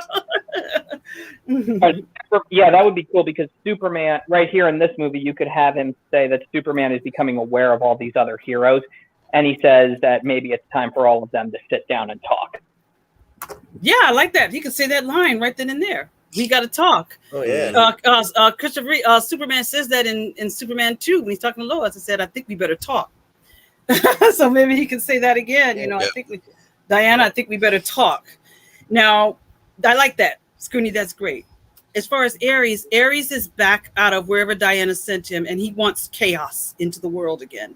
Also, he still has sights on trying to lure Diana back into the world that he talked about in the original Wonder Woman. He hasn't given up on that yet. I got an idea for Ares, Okay. and I'm cherry picking the 2009 animated movie. Everywhere he goes, people are acting weird. You got crime as an all-time high. Sometimes here and there, she's trying to stop the fighting, but like when every time she grabs somebody's like viciously trying to claw at her, trying to bite her, even though it doesn't affect her when they bite her. Somebody's trying to stab her, breaks against her skin. They try to kick her. Can I add on to that Go ahead. too? Yeah, I like. Go ahead. What gets her on the trail of Ares is that what if she busts the cult of Ares? They basically say he has animals attack. And he goes, and the cult of Ares basically says the god of war has risen, chaos reigns. Yeah. I like that. That would be perfect. I like that. That would be putting her hot on Ares' trail, following the I'm going to go dark with this, following a trail of corpses here and there. Ooh. Well, it also could tie into the whole tether. We can tether this to the whole Greek tragedies or those classic tales. Right. Yeah. But this is your show, Leia. Continue. No, I am loving these ideas. I am loving these ideas because it's not fully fleshed out. But yeah, the purpose of this is that Aries has been released in the world. And Wolf, I like your idea. I like the idea of the bodies because he's now unleashed chaos and he likes it. But he also Actually, now I'm bringing up the Deuteragonist origin story. Mhm. You know who you could establish in that story, or at least whose story is within another person's story. What's Steve's secretary's name again? Oh yes, Caddy. Etta Caddy. Candy. Etta Candy. I Etta like Candy. yes. I like this. How will you bring Etta Candy into the story? So you Because it's said been years. It's been I'm raising my hand in my own home and nobody can see me. My God, this is how into this that I am. All right, I have an idea. What if I got one too. Okay, I got my idea. You'll give your idea, and whichever one Leia plus likes, mine, she'll pick. Go ahead, Schooner. What's your idea for Etta? What if, because we never really established what her job is, and at first I was thinking models, not too common. So what if she is, just follow me with this one. She is what do they call those? Fashion model? No. Art preserve. She preserves art. Art courtier? buyer, art buyer, something like that. Buyer. Yeah. Trooper, you got anything for that? I don't. Okay, never mind. I'll just call her a courtier or something like that. But you know what? Now I'm gonna go something. You know what? She can preserve art. I mean, yeah, art, specifically Greek. But I'm thinking, why don't we just have her be an archaeologist? Yeah. And, Or just a philanthropist that does charity and does all kind of associations funded by her company of what's that word again? She's a tycoon of some sorts. Let's just say Yes. oh that. my God, Yes. that's it. She does Themyscira perfume. Yeah. Yes. Yeah. Perfect. All right. Anyway, Etta Candy could be either her understudy or I don't know somebody. You know what? Wonder Woman rescues her from the cult of Ares, who are attempting to once again sacrifice her, And gets her a job. and gives her a job. I like that. Sorry, for me, Etta Kenny will already establish as her close friend, kind of like April O'Neil and Irma. Yep. Mhm. From Teenage Mutant Ninja Turtles. Yeah, Etta will just be kind of like her Alfred. You know, she drives her everywhere. She's basically her butler, chauffeur. You know, cool friend, good worker. Her establishment is the fact that she cannot be tamed by a man, or at least she will be she'll be affected by Ares' curse, but she'll fight it due to the friendship that she have with Diana. Like say for instance, there'll be a scene where Diana will be probably weakened by the villain, or at least like I guess if Ares gets stronger, she gets weaker. Okay. Something like that. Yes. Mm-hmm.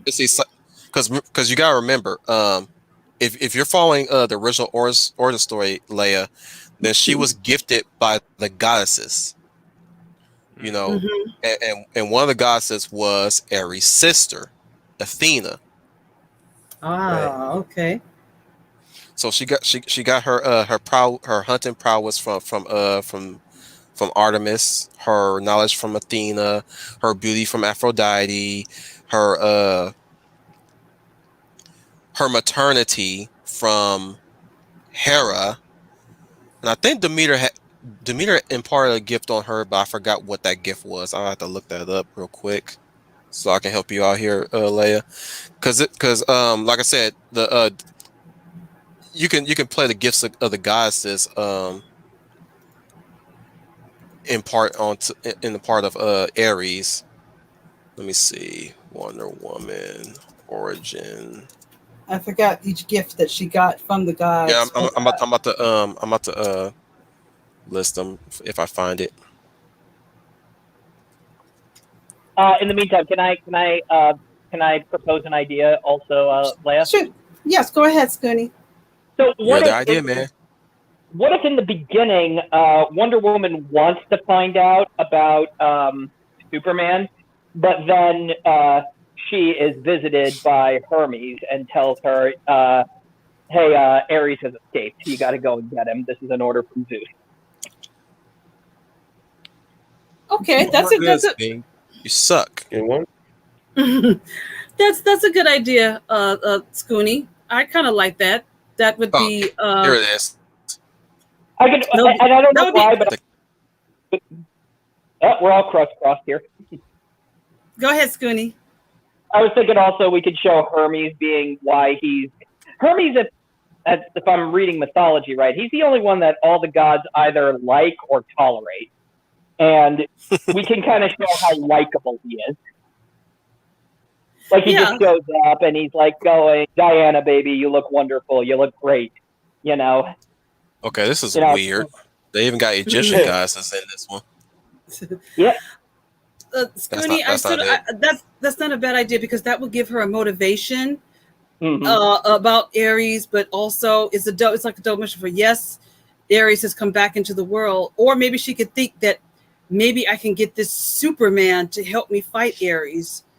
He sounds like he has godlike power, so maybe I can get him to help me as well battle Ares. So that can kind of lead her into wanting to search for Superman. So she's reading about him and reading about all he can do and all these powers that he has. And that could be the motivation, another motivational factor. I like that. That's not bad. That's including the Greek mythology, which is always neat. It's creative, it's different. But like I said, it's a motivation for her. I'll just go ahead and read what I have so far. So you guys ready for this one? Yeah. So from what this screenshot is saying, it says Demeter gives her I'll wait. No, I'm sorry. Somebody's phone rang. It's okay. Go ahead, continue. So Demeter grant the islands. Oh wait, this is the hang on. This is them building Themyscira. My bad. I think this works for Wonder Woman. So you want to hear it? I'll read it. Yes. So Demeter grants eternal fertility that the soul that feels will provide endless bounty, so she can have fertility. Isis enchant these lands with magic. The magic possibility, which is she's imbued with magic. Mami too. Bind the gifts of to Themyscira with an oath of commitment. No god nor mortal shall defy without swift retribution, which is she imbue her with justice, and to know the difference between justice and vengeance. Artemis endowed the forests and streams with game and fish and hunt, which just give her the skills of hunt and prowess. Neath grace Themyscira with the nurturing spirit of motherhood and its ferocious protection, basically maternity. Hestia sanctified each home with warmth of the hearth and the fires of security. Aphrodite blessed the islands with such love and compassion, and no weapon will work on them save one, which is weapon protection, love and protection, or imbued her with beauty. But he takes from if I can find Athena, because the goddesses did gift Diana before life was breathed into her. So I'm gonna look up that pretty soon, but y'all can work on for that. Go ahead, Leia. I like the idea of basically now we got a motivation. Her knowing that Ares, and when she hears about Ares, it immediately alerts her because she knows what Ares can do. So I like the idea of that. And I think maybe perhaps she searches for Superman to try to enlist his help to battle Ares. Now she's thinking maybe Superman is another type of god. And I don't mean it in a mean way. Like I said, she doesn't really know who he is because up to this point, she always thought that she was the only one with these kinds of powers. So maybe that leads her to go to Metropolis and try to search out Superman. And while these events, as you described, are Ares is creating chaos into the world, and Superman picks up on these chaos, but he doesn't know where the chaos is coming from. There's gonna be And a then they crossover bring with in- Superman. Well, oh, I'm sorry. You want Superman and Wonder Woman to be at the end? Okay, that's what you're hitting at. Okay, but Yeah, my like motivation. this is gonna be Yes. her solo film. So I'm trying my best not to bring in A-list superheroes together like that blatantly. I got you. It's fine if we mention Superman here and there, or at least she'll show me Superman in the end. Yes, But I don't okay. want him taking the spotlight away from her by making him the sole reason why she's operating or she's moving. It's really Ares should be the focal point of her mission. But you don't want her curious about who is the Man of Steel? She can be curious. That's where you Okay. get the mirror. That's why I'm saying it does connect in my Superman movie by her mentioning Superman, but that should not be her end goal or at least her big. I mean, it can probably be one of her curiosities, yes, but she's also investigating a series of occurrences happening, and that's where she connects it. I'm saying I'm suggesting that she's investigating occurrences where she connects it to Ares. I would say let Cheetah be the Suicide Squad protagonist that leads that trail of breadcrumbs to Ares, to the powerhouse villain. Okay. And Do you want Ares to be using Cheetah somehow? Yeah. Okay. You could say in All this right. version that she was a cultist of Ares, and he decided he gave her, quote unquote, a gift, which turned out to be a curse, which turned her into Cheetah. Mm-hmm. Right. Minerva. It will be. Since we know her real name, Minerva. Yeah. Mm-hmm. Mm-hmm. Still looking for the. I knew where to find Okay. it. So I like that. I like the way all of that is leading up to it. And I just know at the end she will meet Superman, but now she's going to deal with Ares. I like that. That is cool. That works for me. And I like the Cheetah storyline too. It makes sense because it is supposed to be Wonder Woman's time. So Guys you don't gotta want remember to Superman connect your villains to the heroes. Yeah. Also, I do like the idea too of Etta Candy, it being told from the point of view of Etta Candy. Yep, that works too. I like everything that sounds so far. I like the connection to. I don't know what I don't know what that's in the context to, gamer. You tell me, man. I think he's referring to the cell phone ring we heard earlier. Oh. That was my ring, but I was thinking it wasn't my phone. It was my radio, but and it was just playing a tune for the time. But I turned it down because sometimes I turn my radio on to listen to a little music. So I'm sorry that was loud. That's fine. That's fine. And I also like the idea of Ares using Cheetah and Minerva. Excuse me, she's Minerva at the time, but Ares takes a gift and turns it into a curse and makes It her. can show a little bit of that. It can show a little bit of that seductive charm of Ares. Yes, and that's what I want to steal from Kevin Smith from Xena is that seductive charm. I don't want him to lose that seductive charm of his because the Ares in the first one. Oh, Kevin Sorbo. Sorry, Kevin Sorbo. I said no. I'm saying that's why we got Kevin Sorbo on the roll because he's a magnetic man. Exactly. Perfect. I agree 1,000%. Way better than that crap we got. I'm sorry. The first Wonder Woman was okay, but the way they portrayed Ares. Oh, they no. freaking hire Remus Lupin. Yeah. And I wasn't down with that. He's cool, but charismatic, he is not. Mm-mm. And Ares needs to have that flair of charisma. That flair of charisma to want to suck Minerva in. He's got to have that flair of charisma. And he's loving this modern time now, the chaos that he's causing and how easy it for him to cause it. So that's what Wonder Woman has to deal with. Now, at this point, I don't have any more left. That was the only idea I had in my head, but you guys have come up with You some can great go ahead and stuff. get into the conclusion then. Well, let's see. The conclusion is Ares is defeated, but I don't want him totally destroyed. No, I no. don't want him. Of course, we're not going to kill him. I'm saying, Yeah, how do you go about concluding the end? I don't know yet. I don't know what else. I have an idea. I need help with that. Go ahead, Scooty.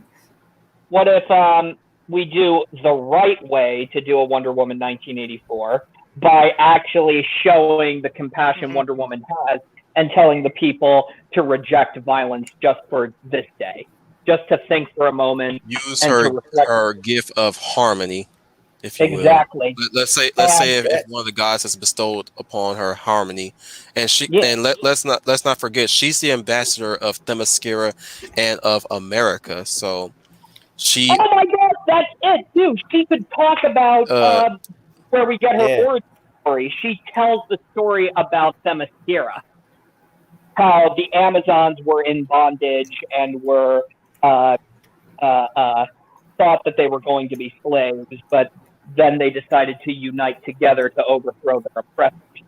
And how, the gods took pity on them and gave them Themyscira, and there they unified and created a society, not a perfect society, but a functioning society. And she says, and when I came to the United States of America and I saw the United States, I believed in that again, that man's world maybe could be saved, that it was not savage.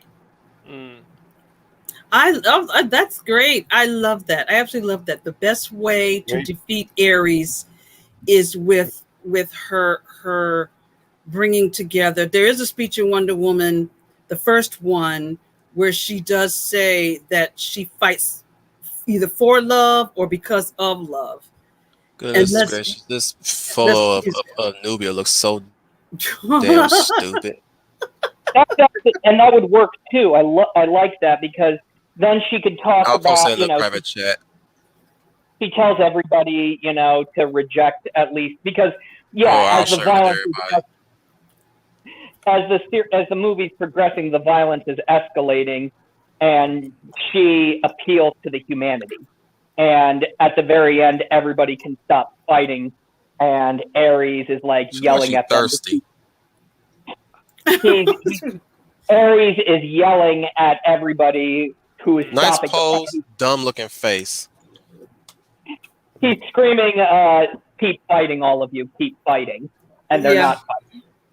And after he's lost, he basically, he does have his little defeated moment, but then I just found a way of what I can do with Steve.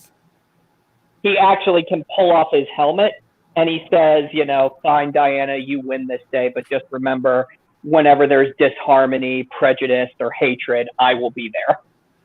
That's perfect. Yes, I like that, Stoney. But it makes, first of all, makes Ares a great villain.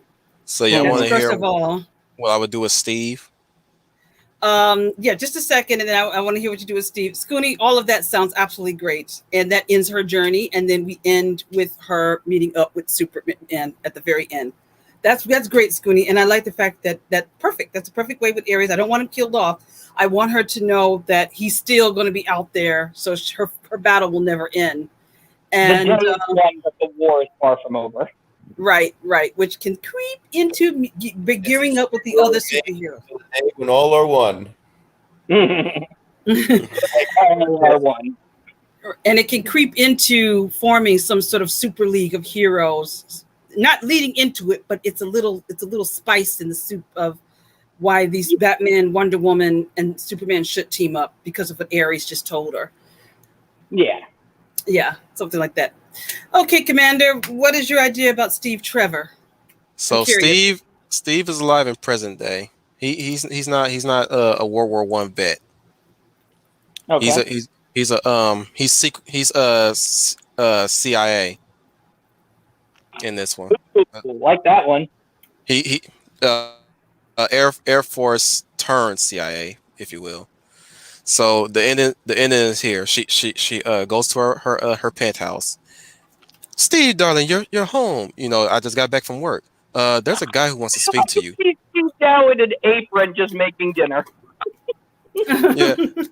So like he's like, oh, by the way, there's a guy here to speak with you. Somebody going by Man, Diana, Clark. We have. I like it. Yes, I like no, that. no. And here's the final line from Superman himself. I hear you've been looking for me. Ooh, I like Something that. something to that effect. Like I heard Yeah. I heard you're looking all over for me. Uh-huh. And that's actually pretty awesome too, because Set the payoff. Steve and Superman are the payoff, because we don't see Steve throughout the whole movie. And if we want Wonder Woman in her penthouse yelling to her husband off screen saying, "Honey, I'm going out for a while." All right. And then at the end, it's revealed to be Steve. I have a question, Commander. Is he, when he meets Diana, is he Clark Kent or is he as Superman, and he's just made an appearance As Superman. That's okay. Yeah, I kind of figured it's best for her to meet him as Superman. Okay, yeah, all right. For fanscription, does it Might as sound well like change. it? I might as well just change the title to fanscription. But some of these ideas, they sound better than what the studios are doing right now. I would see this movie. What we're just describing. That's a lot of material to keep up with. At one point, your brain just kind of falls out of your head. But it's good that there's a lot of it, because at one point you need to be able to backtrack and zig if you need to zag, if you will, in terms of what's playing well with the audience. And it's like, okay, we can go this way, because we've already established what can happen if we go this way. So he's already there's Trooper right there with the business side of things. He's gonna be our producer. Yes. He's the Kevin Feige. He's the Kevin Feige of our group. oh Lord. Kidding. Oh, you mean the Richard Donner of the group? Yeah, sure. No, I see myself more of like the Gene Roddenberry mixed in with a little bit of Joss Whedon mixed in with a little bit of some Anton Fuqua. So Well, Mr. Yeah. Mr. Russo, Mr. Trooper, the producer, sir. How do you like how you got ideas? How you going to market it? When do we start shooting? Who do you want us to cast? Doing the recruiting process. I'm gonna leave that up Well, to y'all. before he answers that, we need to get on to our next guest, which is Schooner. Hello. Tell us your superhero story. I want to hear this. Scooney, take it. Yes. You know, I'm almost happy I haven't even done anything with my stuff, because I'm like, oh my gosh, we'd be here another 5 hours. That's why I'm saving your ass for last. Because you I'm like, tirade. right? Wow. Take it. Oh, okay. Yeah, Scooney, that's why you're going last. Go ahead, Schooner. Like the Kevin Smith. All right, well, you guys. I'm sorry. Trooper. Let him talk. You gonna come with the mechanical spider?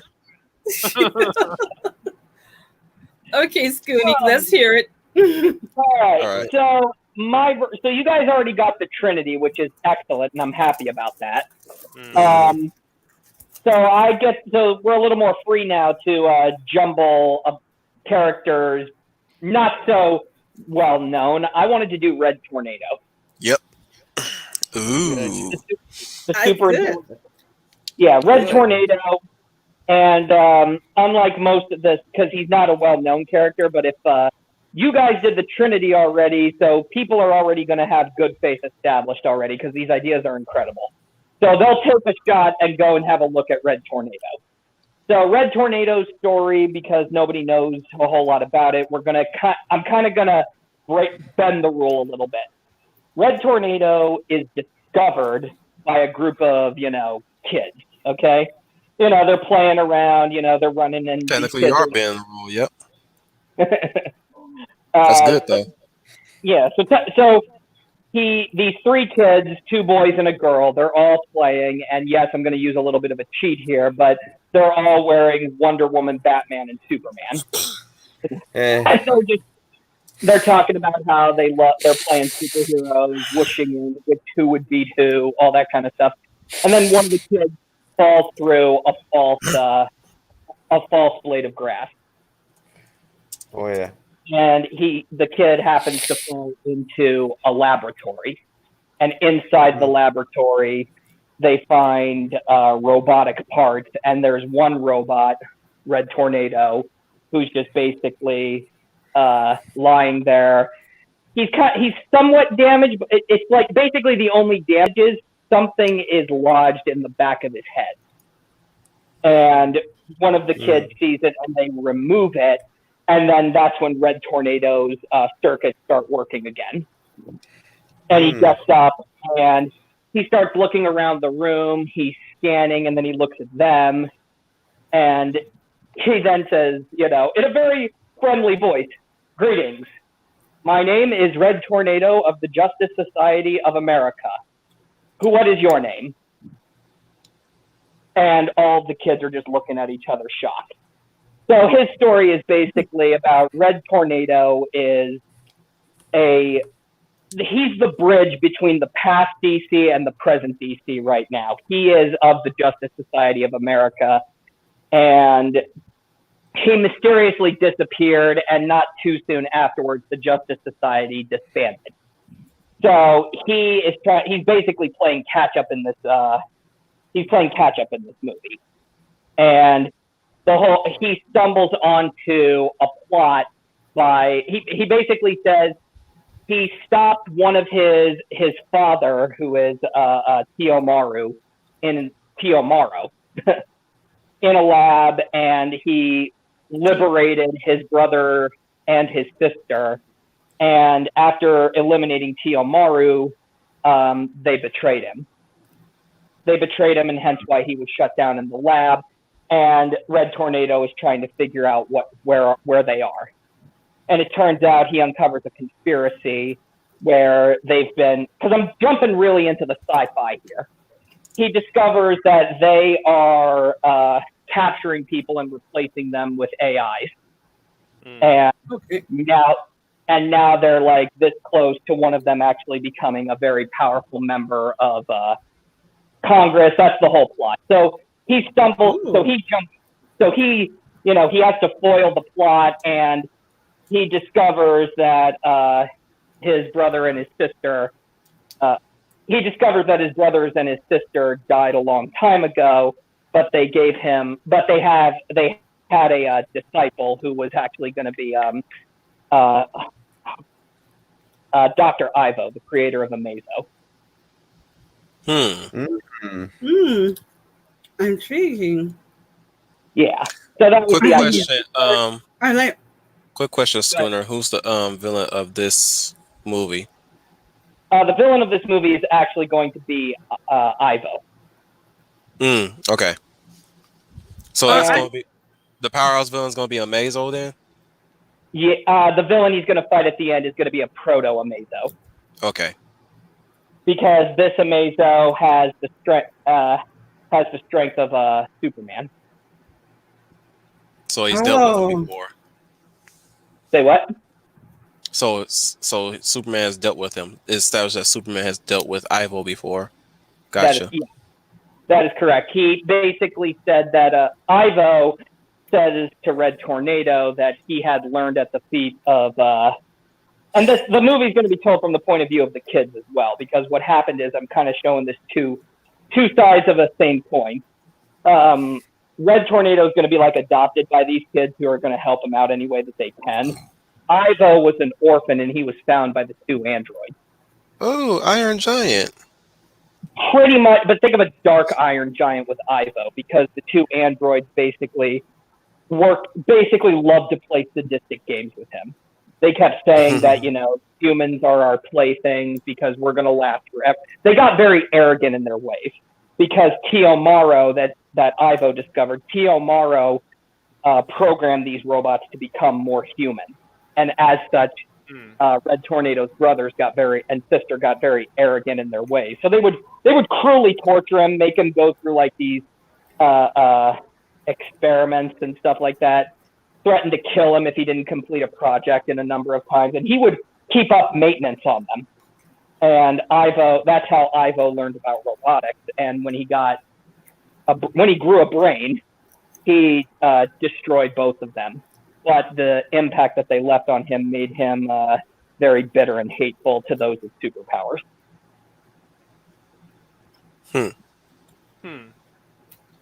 That's intriguing. Very. Yeah, it is. And I like that you used a villain that nobody is familiar with. That's what makes it good. Yeah. So this is a little different from the usual Trinity that you guys did.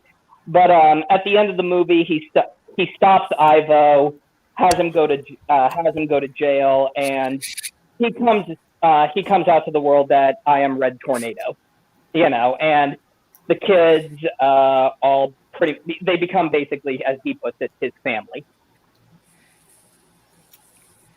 So he's like a father. Let me circle back to Leia's Wonder Woman as far as the gifts concerned. Mm-hmm. So this is Silver Age, by the way. Okay. And this was gifts by the gods, as beautiful as Aphrodite, wise as Athena, strong as Hercules, and swift as Hermes.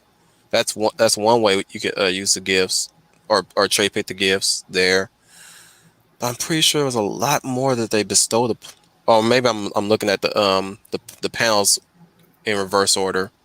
I think the goddesses were the one that constructed the island, the Themyscira, and it was the gods and goddesses that bestowed gifts upon Diana.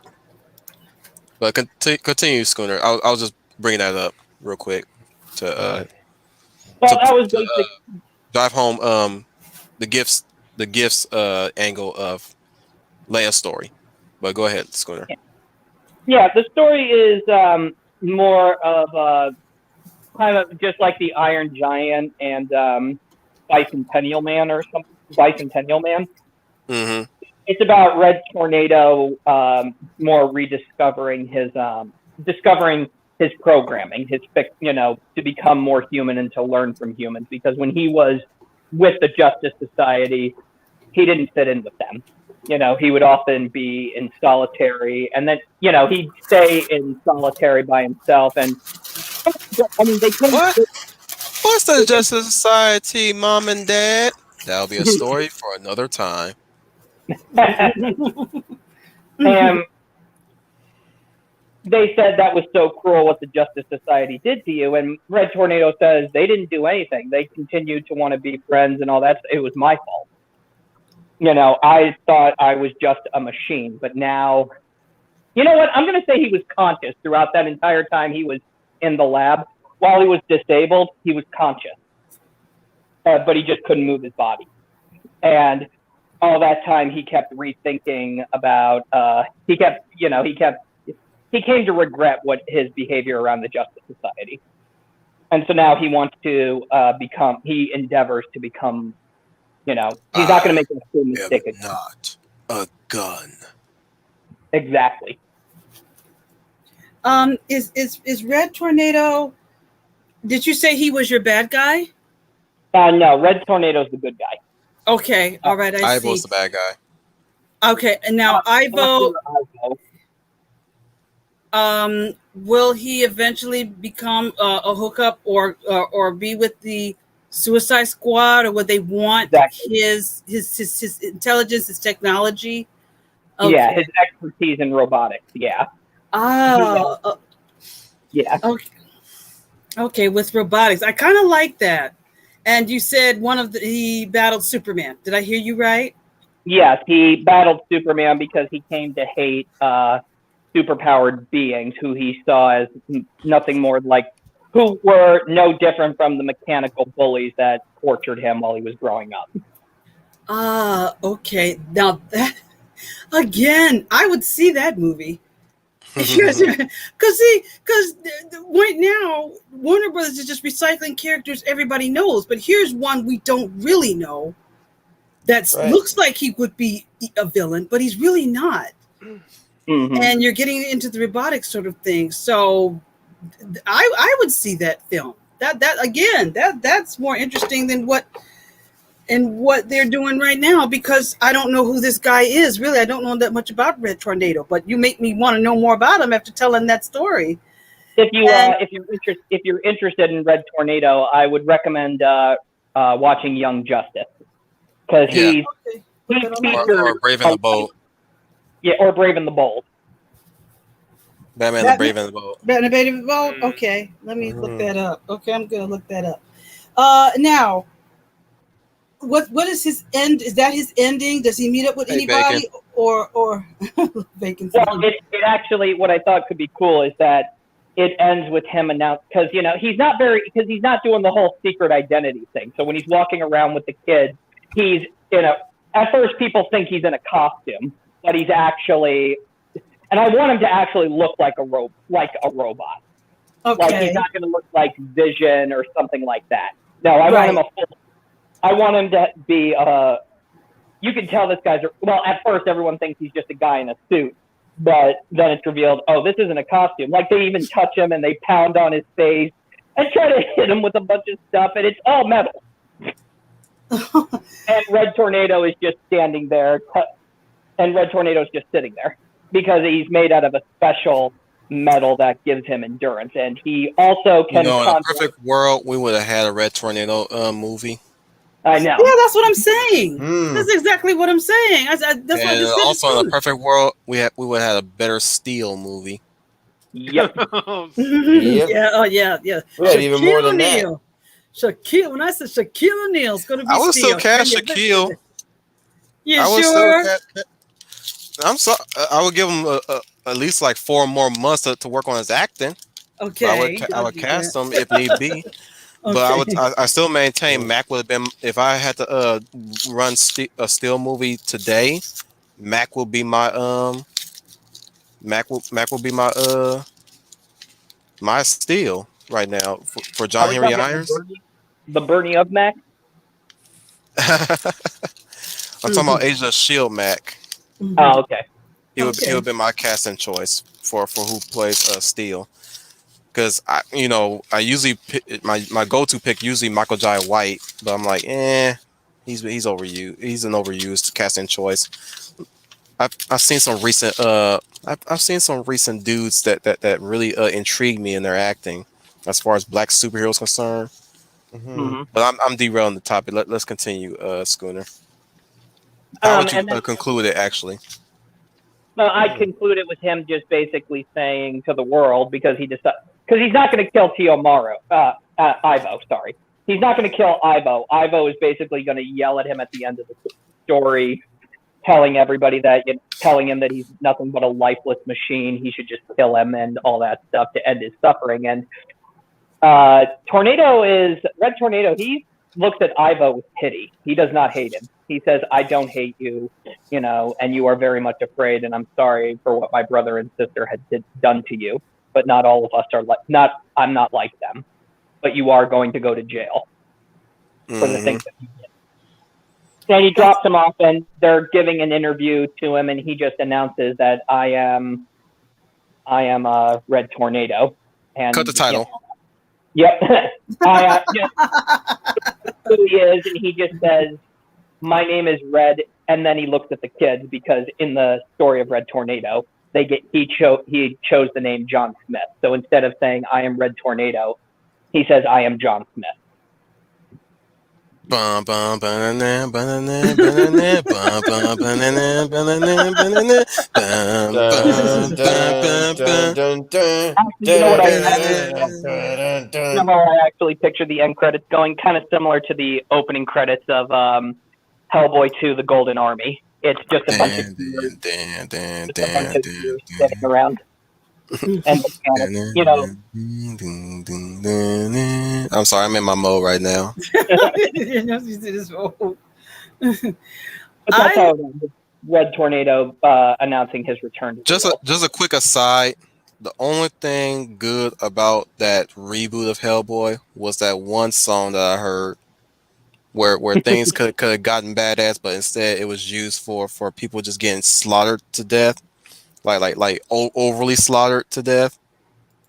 in the most gruesomest ways. Bring, bring, bring. I'm like, you know, I would say this song for when Hellboy was kicking ass, like a whole lot of ass, but it's just him just, walking towards Nimue and cutting a swath of destruction, which we're not, which he don't get to witness, mind you. Everybody else do, but not him. And we're gonna skip. We're gonna actually pretend like that didn't happen either at the end of the movie too. But I'm just sitting here. I'm like, that was a badass song, but no Hellboy action. When Hellboy, Ron Perlman Hellboy, that is, had a badass song playing, he was kicking some ass. Oh yeah. He was kick. When you hear the nah, nah, nah, he just comes in, takes the telephone off and start beating Samael with it. You know what I'm saying? That or there are times he was decking Samael before he gets tripped up by Samael. I'm like, okay. The music starts swelling up like, yeah, get him. Oh, he got knocked out. Okay, he can get back up. He can get back up. Oh, he's getting back. Okay, let's do this. This time it's like you hear, you get that goosebumps, but like, oh, it's just a bunch of people getting killed by random demons and stuff. There's nothing but random people getting killed, getting pulled apart, got their skin ripped off, then getting cut in half. People getting stomped on and getting nailed by broken bones at the joints of the ankle. I'm like, this music should have been saved for Hellboy kicking some ass. He got a flame sword, for Christ's sake, and his horns grew, and he got the crown. I'm like, bruh, what's up? Why is this song not him beating some ass, beating some witch ass too, for that matter?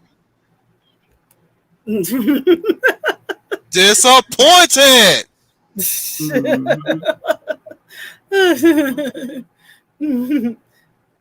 That would be interesting. Sword using his. His stone hand, pressing the water fight.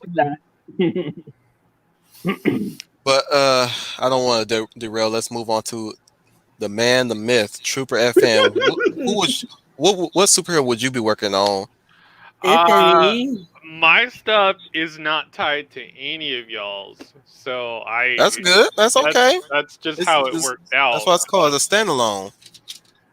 Because I was gonna work mine from Angry Eating Boss starting from maybe a televised series and then doing spin-offs. Yeah, you're the show end of things. Eventually, I wanted to kind of work into something completely different. So, I ended up all my stuff takes place more or less in the gods and monsters setting. So okay, DC Dark.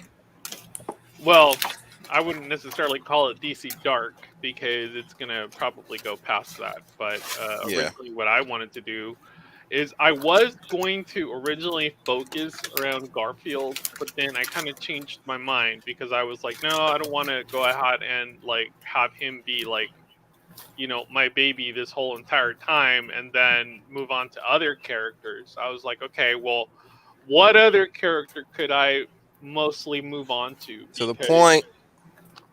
What I want to do is I want to kind of build a teen cult fan base. I want to do more of 90s nostalgia. So, what I was going to do is I was going to go ahead and focus on Megan Morse is who I was going to focus on. Megan Morse. She's gonna be more or less who I build my whole thing around, and then eventually spin off from her, and then eventually bring her back. And if it hasn't rung a bell, I'm talking about Miss Martian. So. Oh right. Yeah, it's called McGann. But my setting is going to take place. It could either be East Coast or West Coast, but it's going to be Roosevelt Preparatory High School is where it's going to take place. And here, let me go ahead and copy, and let me go ahead and just paste. That sounds good already. And put that in there. Interesting. Bring something different to the table. So the thing with Central City, like, okay, so something similar I'll be happened. right back. Yeah. So something similar happening like this, people are suddenly now being turned into metahumans. The other thing that's also going on, more so in my setting than, whatever happens with, Flash or anything like that, is that you get more monstrous mutations, stuff that can almost pass for, what I would deem supernatural occurrences. Some may actually be supernatural occurrences. um, I haven't figured out how she ends up, at Roosevelt Prep, but the whole point is she's the new girl in school. So when we those first scenes, and I'm gonna go with the typical trope. She's gonna be a cheerleader. So um, starting off with that, odd occurrences are already starting to happen in that town. I haven't figured out what the town would be, whether it's outside of Starling City or whether it's outside Central City. The whole point is that we're getting odd occurrences. So throughout these seasons, she builds up friendships. So something almost close to what I would say akin to Buffy, if you will, or akin to Mean Girls. Yeah. She'll eventually create her own group of friends. Like, I don't want to just introduce, hero after hero after hero after hero after hero. Like, my whole Right. thing is I want to build a whole world around Miss Martian. I'm probably not even going to call her Miss Martian. We'll probably just call her Megan the whole time. Or But Megan.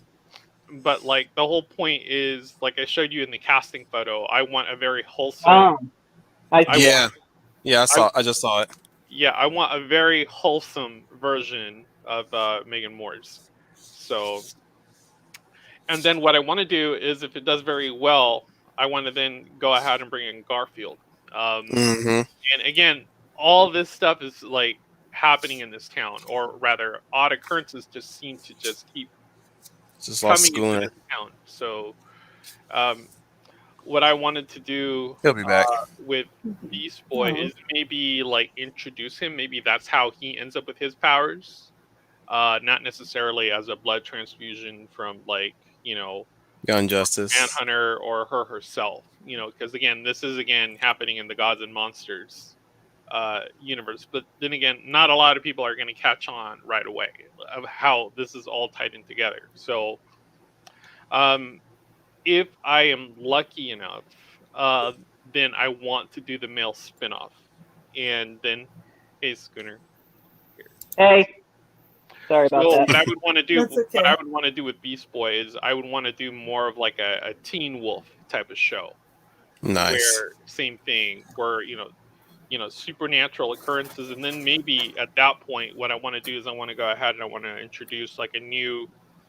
Like, I don't want to get too much into Beast Boy, but I do want to introduce some new characters. Like, one character that I came up with is Johnny Lang, and his full last name is Langstrom, because eventually we'll find out.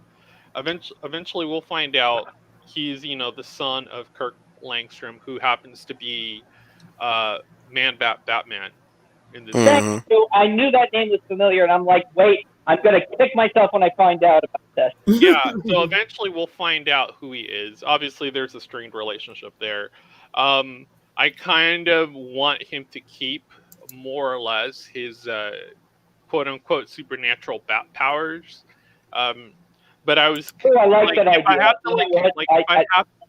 if I have to connect like a bad guy with with whatever is going on your side or whatever, I may just decide to change who his mother is. Like, Johnny Langstrom's mother, I've been toying with it, is either going to be Talia al Ghul, sort of like what happened with Damian Wayne, or it's probably going to be maybe even as far as Pam Isley, because again, Kirk Langstrom is still looking for a cure. Obviously, I can choose to cure him using the Lazarus.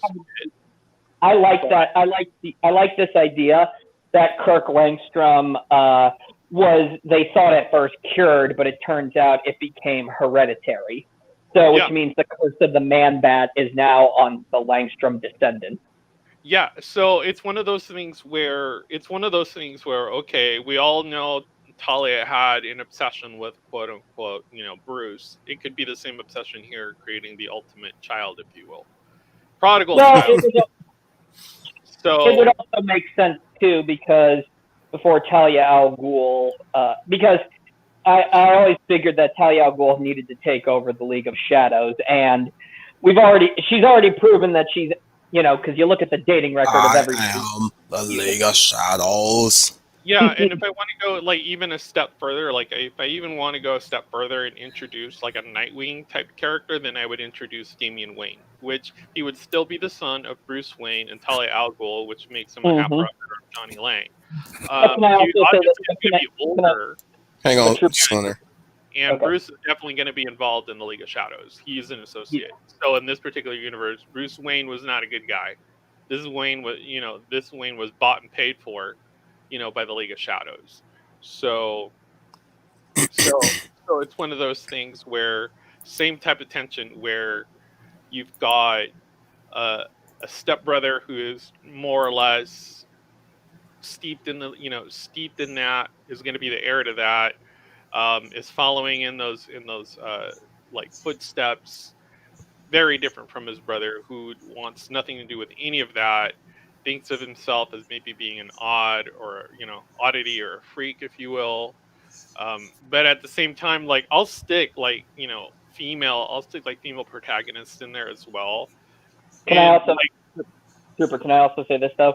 If you also make Langstrom the son of Poison Ivy, then it's more of a connect. He's just got a connection to the bat. See, it's like two different. Yeah, and that was my thing too.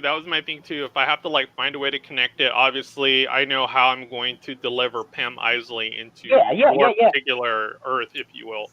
And I like this, and I like that idea too, because either way you cut it, this Langstrom has a connection to the Bat universe. Yeah, exactly. On two different ends of the spectrum. One is, the Damian Wayne route, which is really cool, but I don't want another Damian Wayne route. Yeah. So this way with Pamela Isley and Langstrom, it's like this is an interesting dynamic. Yeah, because he's still trying to find a cure. At that point, you figure he maybe went via the plant route to try to come up with some form of photosynthesis vaccine to more or less kind of cure the thirst for blood. I mean, it does get passed down to Johnny Langstrom. I haven't figured out how he's going to cope with it. Obviously, that'll be a great way to kind of like stick that plot device into the show, because it's going to be more for. So you did say this is a TV show, not a movie. Yeah, it's all TV shows. Like eventually, it'll work up to like a film, because eventually, let me just fast forward. So what I want to do eventually with all this is I want to do Teen Justice League Dark is what I eventually want to do. So like there are new characters that are definitely put in here, because there are some characters I just don't want to overuse.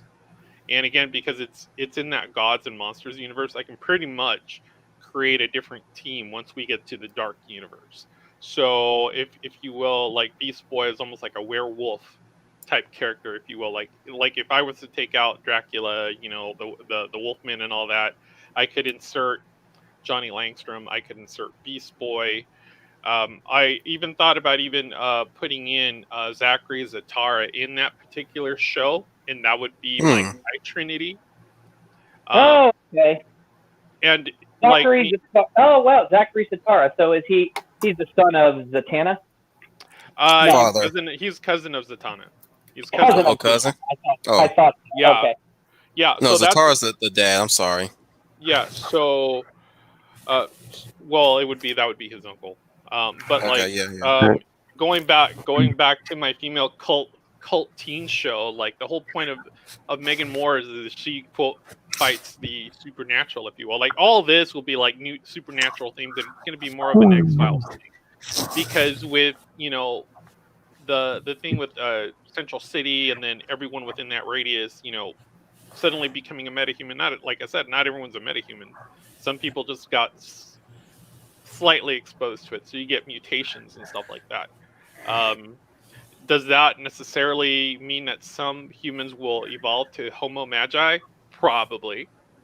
And if they're messing with stuff that they don't know anything about, guess what? It quote unquote opens a hellmouth, if you will. Like if I really need to go there. But yeah, so the whole point of Megan Moore's is that's going to be for a female audience. You know, she's finding her place in the world. Obviously, she is not human, but she tries very, very much to fit in, and it comes off being awkward. But what I wanted to do with her in particular, I wanted to go ahead and stick a TA in there. And the TA that I wanted to stick in there actually does eventually tie into Man-Bat. I wanted to go ahead and stick in William Magnus. Even if it's like a professor or a TA, like not necessarily a Giles character, but obviously picks up on the fact that she's different. Or at least has put things together because of all the odd occurrences. Maybe he tries to go ahead and take on a tutor type of role, but eventually he will just disappear one day. And that goes along with the timeline that, you know, Kirk Langstrom actually ends up killing William Magnus, but we don't find out that till later on, and that's how you start tying these characters in. Oh, you know, and then eventually Megan finds out that her mentor was killed by Johnny's dad. Once I start mixing some of these characters, and that creates a lot of tension, especially if for some reason they happen to be quote attracted at one point, and then you know you get the big reveal. You know, you killed my mentor, and then all that stuff. But I got an intriguing idea that could actually help too. Is that what if at first they think that I'm going to call him Langstrom Jr. is the woman who's transforming at night and killing people or something like that, which ends up killing Megan's mentor, only to discover later that Langstrom Jr. isn't the one who's doing it, but he knows who is doing it. Yeah, it's his father. And he goes, my father, and then he appears and he goes, the original, and he says, my father, the Man-Bat. Yeah, more or less. Because like if I needed like a witchy. So are you saying we're not gonna get no fuck Batman in this show? I'm not even touching that. Like in terms of Batman, like I said, with this particular universe, it's kind of hard. I'm joking. Because you have you only have 3 base characters. You have Becca in this particular universe when it happens to be Wonder Woman, which we'll never probably see. We will see Man-Bat because again, if it's part of my quote Teen Justice League Dark, he'll definitely play a part. And then you also have you have Superman in this one, but again, not. You could actually you could tie into the what's the word? The mystical Superman that is Dr. Fate or the Spectre. Yeah, and that's kind of where I wanted to go with it. Like I said, I hear my mom really likes it. So the truth is, I'm not your mama. And then I actually kidding. Because the other problem, like when I started more or less toying with these characters, I get it now. The problem that I was starting to have is that these characters were already starting to become very, very standalone. So it's like, who do I play with? Who would I not play with? Here, let me show you guys. Because paste. All right. So, let me get Gamer up to speed real quick. Yeah. So I'm starting off with Superman, or at least me, Leia, and Brian will start off with the Trinity. Schooner is going with Red Tornado. And what's the name of your show, Trooper? Mine does not have a show right now. It's a pilot for a female teen cult show. So okay. You want to go with that title right there, female starring Miss Marvel. Marvel, starring Miss Martian. Miss Martian. Yeah, I was about to say. I kind of want to get away from the Ms. thing. I wouldn't know what to call her, so I think I want, like, I do want to stick with the Moors. Wait! I got. Like Veronica Mars. Hello, Megan. Nah, sort of like Veronica Mars. I just want to kind of stick with Megan Moores. So, but in terms of like, if I recommend, then I gotta recommend you putting at the bottom title call it Megan Morse, a DC Universe series. Right. Slap the So- Nickelodeon title on it. Kid ain't But kid. eventually, when and if she actually makes it to college, it's going to be more or less like a setting of Boston University. Like Is she gonna be a white Martian or a green Martian? she's definitely going to be green, but I mean, you can already see that she can more or less imitate a human form. That's the only way this show works. So, I was Yeah. saying because you know she's and a it's white going to be Martian. rare. It's going to be rare that you ever see her green. I mean, you will see transformations, but you're not going to see her as a green, as a green human because that's too Hulk-like. And if I were to do anything with that, it would be more Beast Boy. So. Okay. That's actually a great idea. And how does Beast Boy fit into the? Does he go to the same school as her or no? I would say probably for maybe like a season or two, and if that would it does actually really be- well, like as one show is starting to like kind of wind down a bit, then that's when you kick off and do the spin-off, and I like that's going to be more like that would take place more in like a New England type setting. Oh, okay. Yeah, so again, going with like the old England backdrop, again more supernatural stuff. I had a different concept of Zach Zatara. So the picture that I sent you guys really just kind of reminds me of what happens when, because at one point Zatanna and John Constantine obviously consummate in my universe. So I mean they've had a relationship before. So I know. It's just that I was caught off guard by that. so the picture that I found, I'm like, okay, well that's perfect. I would just have to be able to find a really cool actor that could pull that off. You know, Like I said, we're not gonna just worry about casting choices here and there. Just well, for this in if you're particular, gonna I have to would do say it, just I would say yes off because the top of your head. Zach Zatara typically has always been pictured as a raven-haired character. I wanted to kind of go with a blonde, especially if it's going to be between John Constantine and Zatanna. It's like they got to have a blonde kid. It's going to stick out, and then when you put him next to Johnny Langstrom, you put him next to Beast Boy, they're all going to have a unique look. So and that ends up being like that also leads to a running gag too, because they like say my dads are Zatara and John Constantine, and they could say how did that happen? Yeah, and then you can more or less say it's complicated, and then you kind of just move on. Yeah. It's complicated, and he said, "Oh my gosh, they say it's complicated. Complicated? Yeah, it involves hells, angels, and a feet of clay." Yeah, more or less. Yeah, Or a certain guy at Beanie. and that's and that's what he does. And that's what he does. The running gag in the show is that he always changes the backstory of how he came to be.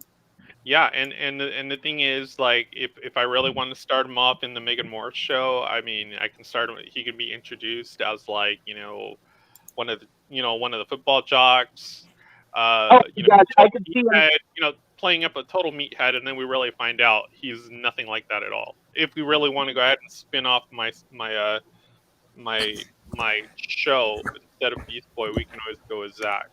But again, it just depends on how the show is doing. Like I said, I really want to go with Megan first, and then go with Beast Boy, and then really just kind of pump up that whole supernatural kind of X-Filesy thing with that particular show, and really kind of show like a brother bond between these three male characters, because it's still going to have that same typical dynamic that you would get from Kirk. Quick aside, Okay. those in the chat, would this have been the DCEU you wanted? Even if in my Superman right, I did not start with Lex Luthor as the main villain, or in the case of Leia, she establishes Diana as an immortal Amazon, or in the case of Schooner, sorry, I don't mean to bypass you, Brian, but in the case of Schooner, right? We've got the Holy Trinity, and yet we didn't get no Justice League, but we got a Red Tornado movie. In the case of Brian, we got a Batman that establishes Robin already and Killer Croc, but no Joker yet. In the case of Trooper, working on a TV series pilot, if you will, that introduces Miss Martian. Would this have been the DCU you would most likely watch? I'm asking you guys. You guys post in the comments, but continue, Trooper. I was gonna say, like, all these shows eventually will work up to the film that I want to do, and then as far as like, I have two separate projects. Like, obviously, I still want to do Team Justice League Dark, you know, and that's once we get to the college setting, I can do a lot more with them because they're a little bit more grown up. Like a lot, like all the actors that I end up casting will obviously be younger than what they tend to play. Obviously, So you as hire they me age to up, write the Justice League Dark. so as they age up, like they they're not too old. You know, I don't want to make the mistake that a lot of these franchises do is they pick an actor and then the actor gets too old. So in But some cases, a lot of you're my actors and actresses are going to be a little bit younger than the actual characters they play. That way, okay. as they kind of grow into this, and yes, I'll have the money to do it. Um, like, Okay. No, I like it because they're aging with their audience. yeah, they're Right, aging with their right. audience exactly. And then I kind of want to do, and then what my film will be eventually will be Tomorrow Titans. And Tomorrow Titans is going to be more or less once I've solidified my Trinity, because obviously I'm still going to have a Trinity of whether it be like, you know, the whole Superman, Batman, Wonder Woman.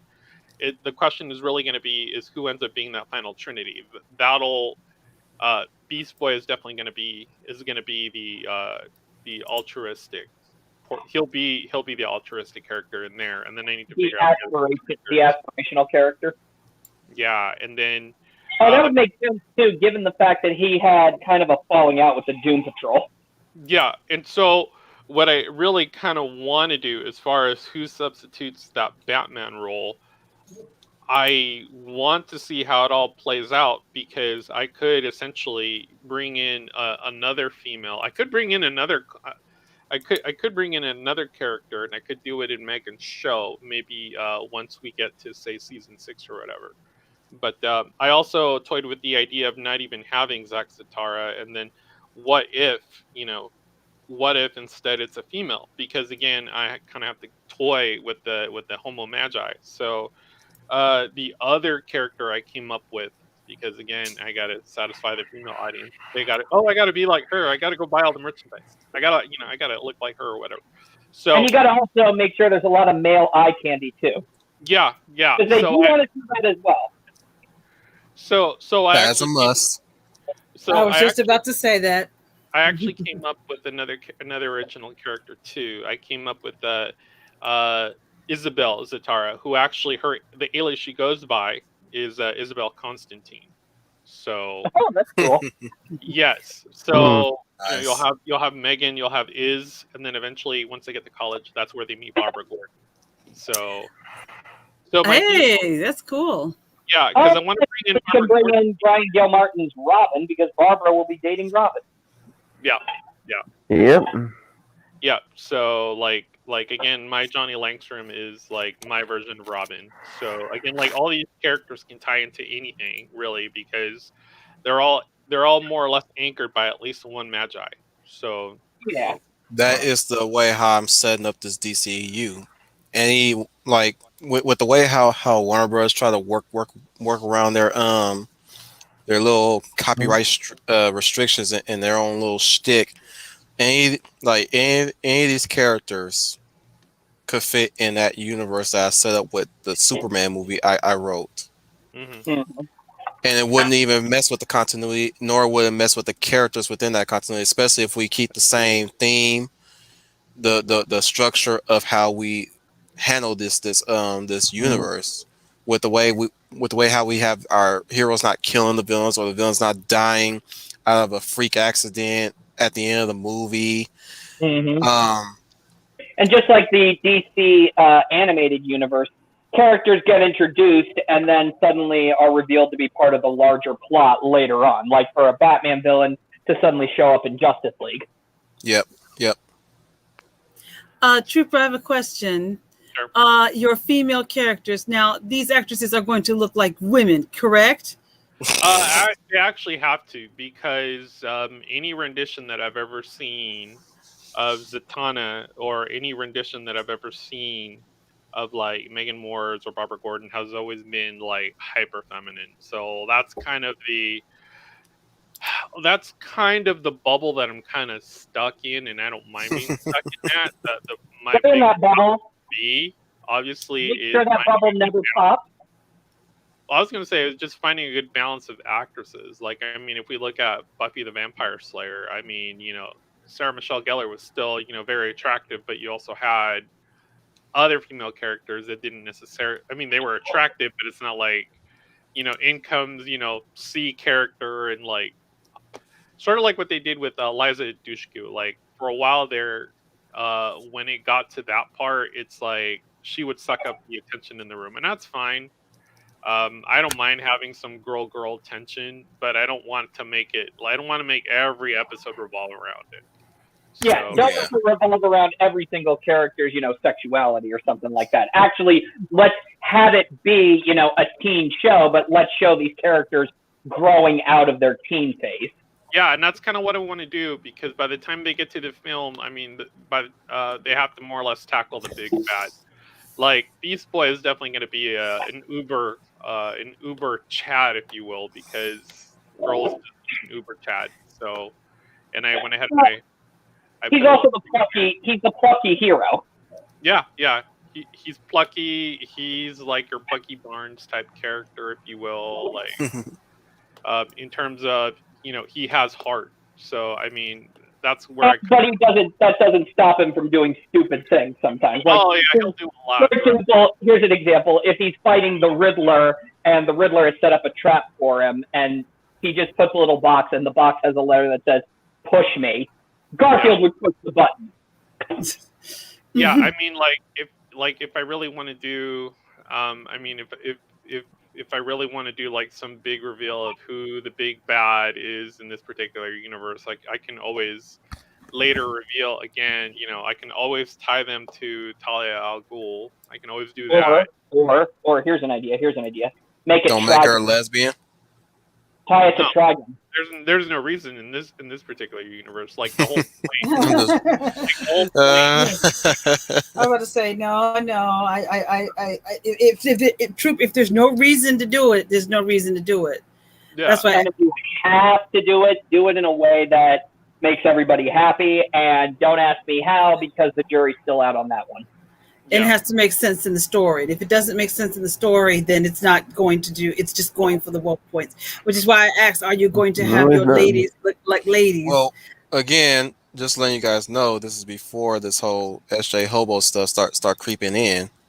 No. If we're doing this, the SJ Hobos are not coming in. They're going to try.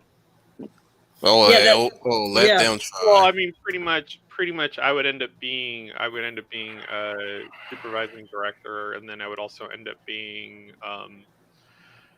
oh gosh, I would also end up having to be lead story writer, or maybe have a story writer and then me be supervising story writer. So, I mean, I would end up probably having maybe 2 credits. I'm not. And sure I'll be about the wall. Because at that point, I'm no longer overseeing the project. I'm just dishing out money. So, yeah, I'm just saying I'll be the wall in case the SJ Hobos try to say, well, we need more women. Bitch, we got women here. Well, I mean, that's what my female team cult show is going to be about, because I can either do it in the style of like Jawbreaker, if you will, and just bring in straight female heroes, if you will. But obviously, I don't want to turn it into what my next project would be. My next project literally is going to be saturated like that. You know what? So, let's get into since we're getting close to the 3-hour mark. Let's get into our next projects, because we already set up the tentpole phase of DCEU, and I don't. We can go into brief details on how we will work these around. Mm-hmm. And the inner workings, but we'll go into let's say 2 years from now, right? 2 years from now, we've all from that. Let's just say we managed to get our movies out in 1 year. Superman, Batman, Wonder Woman. In between of that, we have Troopers little female pilot show, right? Yeah, And we then have Squeeze Red Tornado. we get Schooner's Red Tornado in December. Ooh, I like that. And you We got get that. Brian's project. Should be Brian's. perfect too because Amazo can actually be green and Red Tornado's red. Yeah, but so 2 years from now we take a break, right? We took a break. We got Marvel kind of shitting bricks because our movies are still getting highly praised. Mm-hmm. You know what I'm saying? Like there's a war. There's already a war between Marvel and DC. Exactly, because right at this by point, then. Go ahead, Schooner. because at this point we've finally made a proper proper Superman, Batman, and Wonder Woman Trinity film. And in between that, we already have Trooper's successful series showing that people are thirsty for content. And with Red Tornado, we've proven that people are willing to take a leap of faith on a studio with a positive track record. We have Guardians of the Galaxy. We have a Red Tornado. Mm-hmm. I am an hobby. We have a Hulk. We have a Jawbreaker TV show with cutthroat females. So Trooper, you are what the CW should be. I just said that when I heard that. I said, Trooper, that is what the CW. If you don't want your films to be your project, not to be a feature length film, and it sounds like you want a series. So I want a series. I do. Yeah, so you're thinking going series. forward. Going forward, I know I mentioned in my Superman sequel, I'll be doing Lex Luthor with Metallo, right? Right. Here's the kicker. I'm not ready to do that sequel yet. So for when we come back after we done regain steam, you know what I'll be doing for that particular year? What's New that? Gods. Oh, beautiful. And you got me on board as executive producer because I want to be a part of this. The right way, New Gods. So you'll have my first casting of Highfather, and this is going to be centered around the New Gods, not a particular new god. This is going to be centered around the new god, but who's going to be Highfather? Morgan Freeman. Oh, nice. Calm down, motherfuckers. I'm joking. Oh, that's a good choice. Don't trick us like that. Why not? That's a tease, man. Yeah. That was pretty good. You fluffed him up. I wasn't fluffed up, but you left. Poor Scooty. Trooper, see, Trooper knows me too well. No, it'd be between Sean Bean. Okay. All right. It'd be between Sean Bean. All right. And what's his name? Palpatine. Ian McDermott. Yeah. McDermott. Or it would be if he let's just assume that he'll live long enough in this timeline, Christopher Lee. Ooh. Oh, that would have been Mm-hmm. That is interesting. Yes. I think Morgan Freeman would have been good, but still.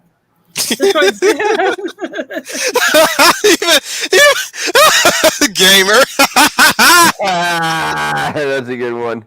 Well, he is Highfather. No, just a brief synopsis. It'll be the time where the New Gods were really fighting each other. So we'll have a young Highfather. So if Henry Cavill was a thing, Henry Cavill will be definitely a young Highfather. Okay. Just give him a Superman voice. He'll be fine. He'll be fine. Or his Geralt voice. Mm-hmm. That would be fun too. Before it becomes his Geralt voice. Or we can have him be Rish. If we were going to do anything, he would have to have, because New Gods is based on Nordic and Germanic folklore. Mm-hmm. We got to give him, I don't know. I think I'm thinking too much into it. Never mind. Now, my conclusion of that story will be the passing of the sons. Oh, yes. Yes. Because again, it's about Darkseid and Highfather. It's going to be a big fight between those two. Now it's going to be a contest of ideals Hmm. where Highfather, basically the whole Optimus versus Megatron thing, where I like it. where one decides life and the other one decides death. So what Oh, happens is, here's an idea. Here's an idea. Just, I'm sorry to cut it because this really cuts. I am a lifelong Jack Kirby fan. So in the beginning, what if Highfather and Darkseid saw the ultimate harmony of the universe until Darkseid wanted anti-life, hmm and that's what made him turn on New Genesis, because in the beginning they were the perfect balance of chaos and order. But then Darkseid heard of the anti-life equation, and that when the moment he heard that there was an anti-life equation, the treaty between the two of them was dead because he was obsessed with finding this anti-life. What do you think? I like it. Yes, Okay. I like it too. So long as it ends with them exchanging the sons. That's why I'm going to call it in the script. The exchanging of the sons. Yeah. Ooh, very good. You don't even need to know who their names are. Nope. Any fan will tell the casual Mhm. who those I can children tell are. you who they are. I can tell you who they are because I love Jack Kirby. Yep. So yeah, which will break off into spin-off short films. Orion and Scott Free. It's not really gonna be called Mr. Miracle. It's gonna be called Scott Free. Oh, that would be cool too, because the whole story could focus on him escaping apocalypse scot-free. You're quite the miracle, says Barda. Mhm. Barda, it's Mr. Miracle. Hmm. And then think she'd that- look right at him with that, and she'd say, "Well, if that's the case, Mr. Miracle, call me Big Barda," because she would Mhm. pick something up and then throw it. Well, you are big, and of course she's towering above him She's with towering above him, exactly. with some Peter Jackson chicory there. That's Peter awesome Jackson. too. Peter Jackson trickery. cast So that's who you want for your director? I would definitely hire Peter Jackson to do New Gods if he was willing and able. Yeah. Or at least in the case of Scott Free, if he wanted to direct a short film to get some money, get some chump change on the side after he had done his Lord of the Rings trilogy, even was working on The Hobbit. Like here's some money in your pocket for Scott Free. I actually thought that the New God would be awesome too, because you could see Highfather in his prime, and you can see Darkseid and, well, hit all of his Darkseid manner. Well, before he becomes the crusty Darkseid that we know, Yeah, Hmm. and that would actually we'll see a very fairly young Darkseid that really embraced his Omega. yeah. Because before then he had his Omega didn't awaken yet, and by that point he did, and that's where the war breaks out. But they realize how equal their might is, and that's where Yeah. I forgot what caused them to broker a peace treaty between each other. They brokered the peace in this movie. I could see it being that Darkseid only agreed to the treaty, so if it only to prolong his, if only to long enough for him to find the anti-life equation. Yeah, which he'll probably mention under breath in private courts with Granny Goodness, Which which would also be interesting too, because Darkseid notoriously undermines his who will treaty. be played by Tyler Perry. Who is Granny Goodness is played by Tyler Perry. Yep. Oh my God, that would be great! Oh my God, I can see it. I can see it. Go ahead, Leia.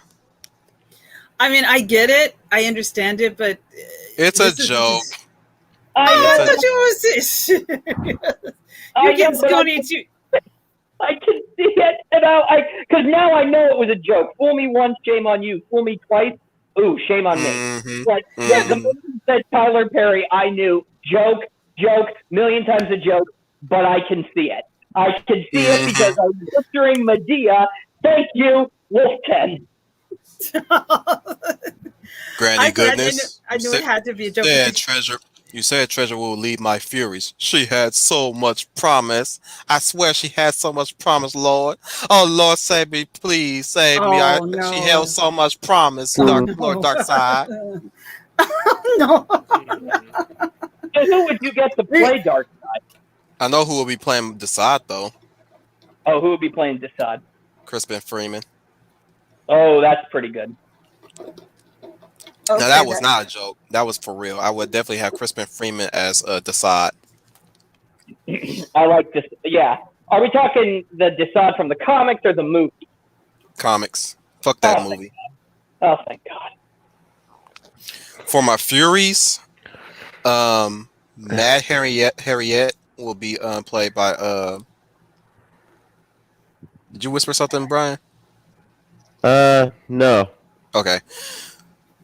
So Mad Harriet will be played by I would go with Elizabeth Banks before she went cuckoo for Cocoa Puffs. Okay. Make sure she doesn't take over the film or come to you and say it's not whammon enough. She wants to be able to destroy all Lashina. I'll say this. Now I'll say this to her. I say, if you do not play Stompa, I'm gonna Stompa you with a breach. Gina Carano will be Stompa. Yeah, that's okay. That one I can see. Yeah. Gina Carano or the Machine will be Stompa. Oh, see, I actually think. Wait, what if Big Barda was Gina Carano? Oh Lord. Her too. that could work. As a matter of fact, Big Bart would definitely be on Apocalypse side in the New Gods movie. Yeah, she would be because she's one of Granny. She would have to be. She's one of Granny Goodness's brainwashed. No, she would actually in the New Gods. Now, are you guys ready for who I would cast for Granny Goodness? Is this going to be another joke? Because if it is, real talk this time. Scooty could take real talk this time. Y'all ready? Okay. Yes. Dame Judi Dench. Never heard of her. Wow. And from the Daniel Craig movies, or at least from the Brosnan to the Daniel Craig movies of James Bond. Yeah. Oh. She does, because I've seen her. She can play the tough, strong-willed boss, but I have seen the gentler side of her too. She will have this sinister lines to read, but she has this gentle voice coming out of her. Especially, I think she was in Chronicles of Riddick, wasn't she? She was. Yes. She would have that voice as Aaron, I think she was in that one. She was the air elemental in Chronicles of Riddick. But you know how she monologues about the necromongers, right? Yes. This is how she would narrate the forging of Apocalypse and New Genesis. So she'll be the narrator of New Gods. I like it too because then that's awesome because then whoever her I can picture whoever's supposed to be the equivalent of Granny Goodness on New Genesis finishes the monologue. Mm-hmm. For Lashina, she will probably be Elijah Dushku or I'll stick with Elijah Dushku. She knows her way around a whip. I hope.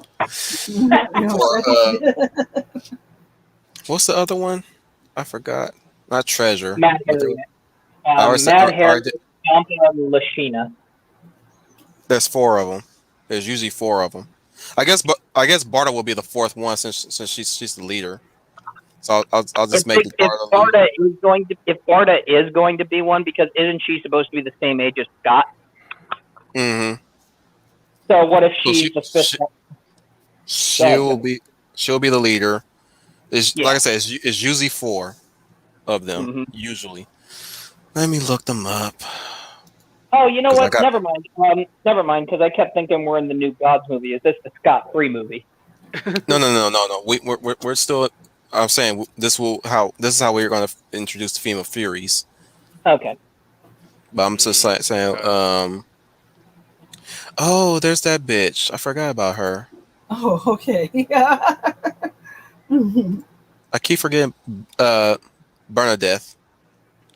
There's Stampa, Mad Harriet, Lashina, Bernadette, Big Barda. It's usually those four that of course those were the four that they brought in for Superman the animated series. Bernadette was among them. But yeah, it'll definitely be Barda leading the female Furies. Like that.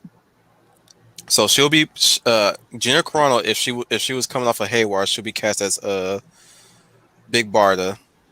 Stompa will have to be the Machine, one of the MMA fighters, or maybe Serena Williams. No, I'm kidding. Oh, I I kid, I love. kid. I thought you know were that about one is good. the moment if you I would have almost believed you if you said Rihanna. Ah. No, but probably Brooke Shields if she bulks up. Mm.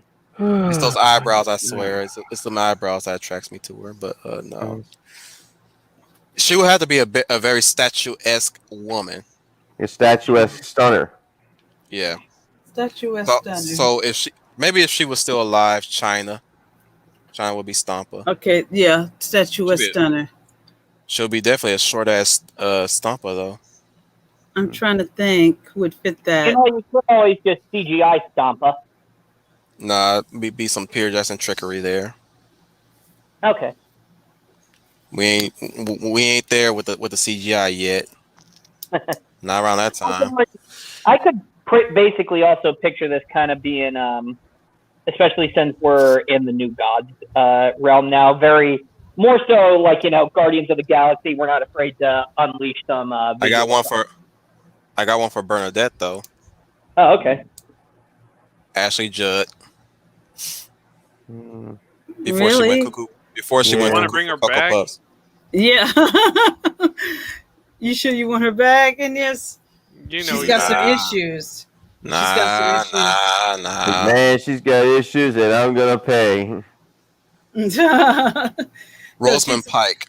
I'll go with Rosamund Pike from Gone Girl.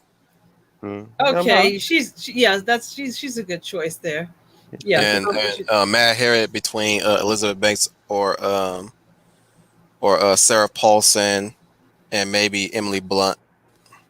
Because maybe by that time, if we ever get to that year, whatever year we will start from here and move on, Emily Blunt would have been Alpha Edge of Tomorrow. I'll definitely cast her as Mad Harriet. Right. Because she does show a bit of agileness, and that's what Mad Harriet should be.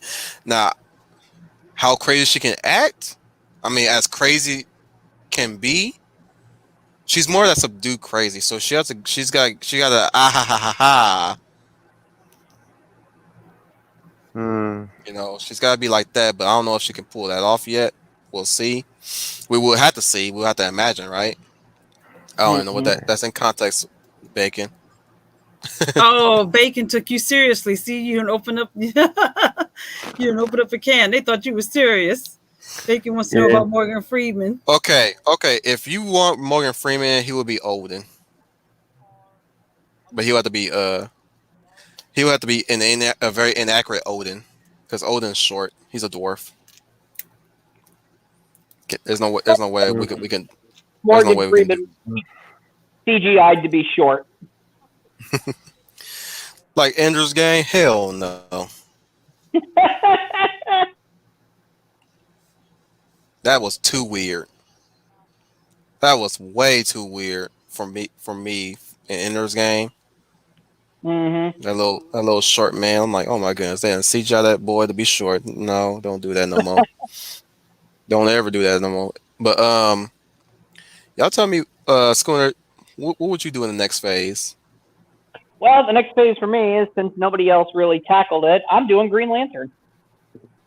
Good choice. Oh, well, I could tie my stuff into yours, because I mean, my big bad really was down to my big bad was either going to be Adjudicator or Trigon, or the other thing I had on the side was I was going to bring in Parallax.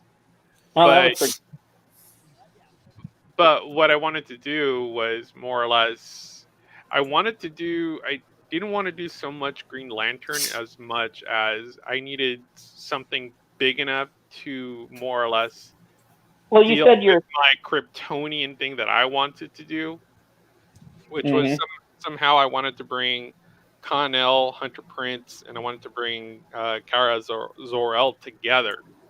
I wouldn't call it the Stars or anything like that, and it wouldn't be like the Marvels or anything like that. But it's like I need some like apocalyptic world-ending type creature to where I can bring all these Kryptonians Anti-Monitor. Well, don't worry, Trooper. We got like 1,001 of those in the comic books. We got maybe even Imperiex Prime, maybe, but who knows? So I just mentioned the Anti-Monitor. Yeah, I know. You can build up to him in our first Justice League movie. That'll definitely be instead of going the dark side route, which would be a good toss to. I'd rather just be introducing things that we never even read about. Most people never read about or let alone heard of. That's my end goal for this whole DCEU is that we're so big on using big. We're taking the Marvel route where we took B-list characters and made them A-list through the movies. So we're taking B-list villains and making them A-list villains. So Anti-Monitor, yes, he's a big villain, but he's underutilized in that regard, right? So he'll be my go-to villain for the Justice League movie, or at least the Anti-Monitor. Or if we do a second Justice League movie, he'll definitely be the major villain. But but my end goal for the Justice League movie though will be Starro will be the big villain. Oh, yeah. And I'm only saying this because I'm still livid over the fact that they have Starro in the upcoming Suicide Squad movie. No, and he looks good. He's not, but and that's what bothers me. And I'm like saying, no, wrong team. It hurts me so much because he looks so damn good. The way how they brought him to life, I'm like, Starro looks so good, and yet he's not fighting the Justice League.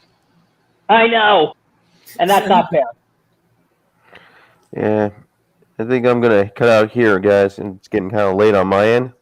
And you getting all right, man. Yeah. All right, see you later, Brian. Good night. See you later, Brian. Thanks for coming, Brian. Take it easy. You too, guys. See you. Later. Yeah. Late. So you'll give me a brief synopsis of your Green Lantern schooner before we start wrapping up. Yeah, and then we'll move on to Leia. So Green Lantern is, like I said, this is going to be. Oh, crap! Hang on. Hal Jordan. This is Hal Jordan, and he is partnering up. Actually, I don't know if this is going to lead it because he's officially passed as becoming a Green Lantern. So he's gone through his training. So he hasn't. So he's Green Lantern, but he's been training for the past 5 years. So this is when he's going to make his debut in the galaxy as the newest recruit of the Green Lantern Corps.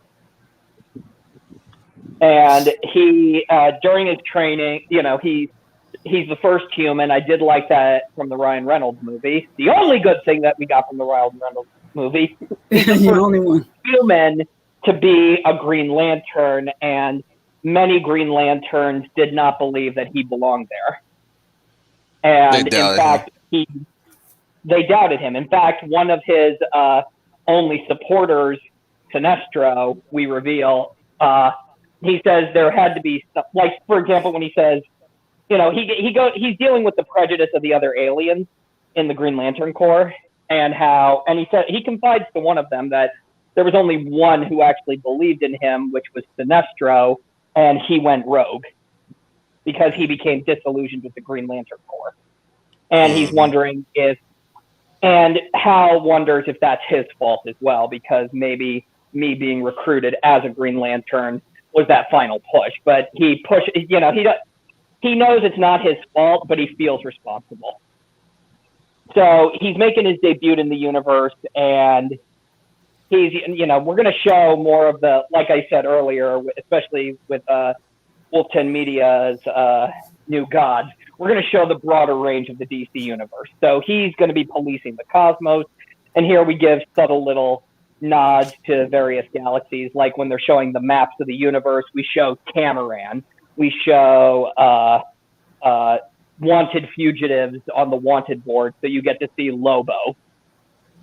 And that's what happens. He actually runs into Lobo because he's trying to apprehend a criminal. This is also a MacGuffin plot. Sorry, I meant to say that. He is sent on a mission, and his mission is to retrieve an object, which we don't know what it is yet.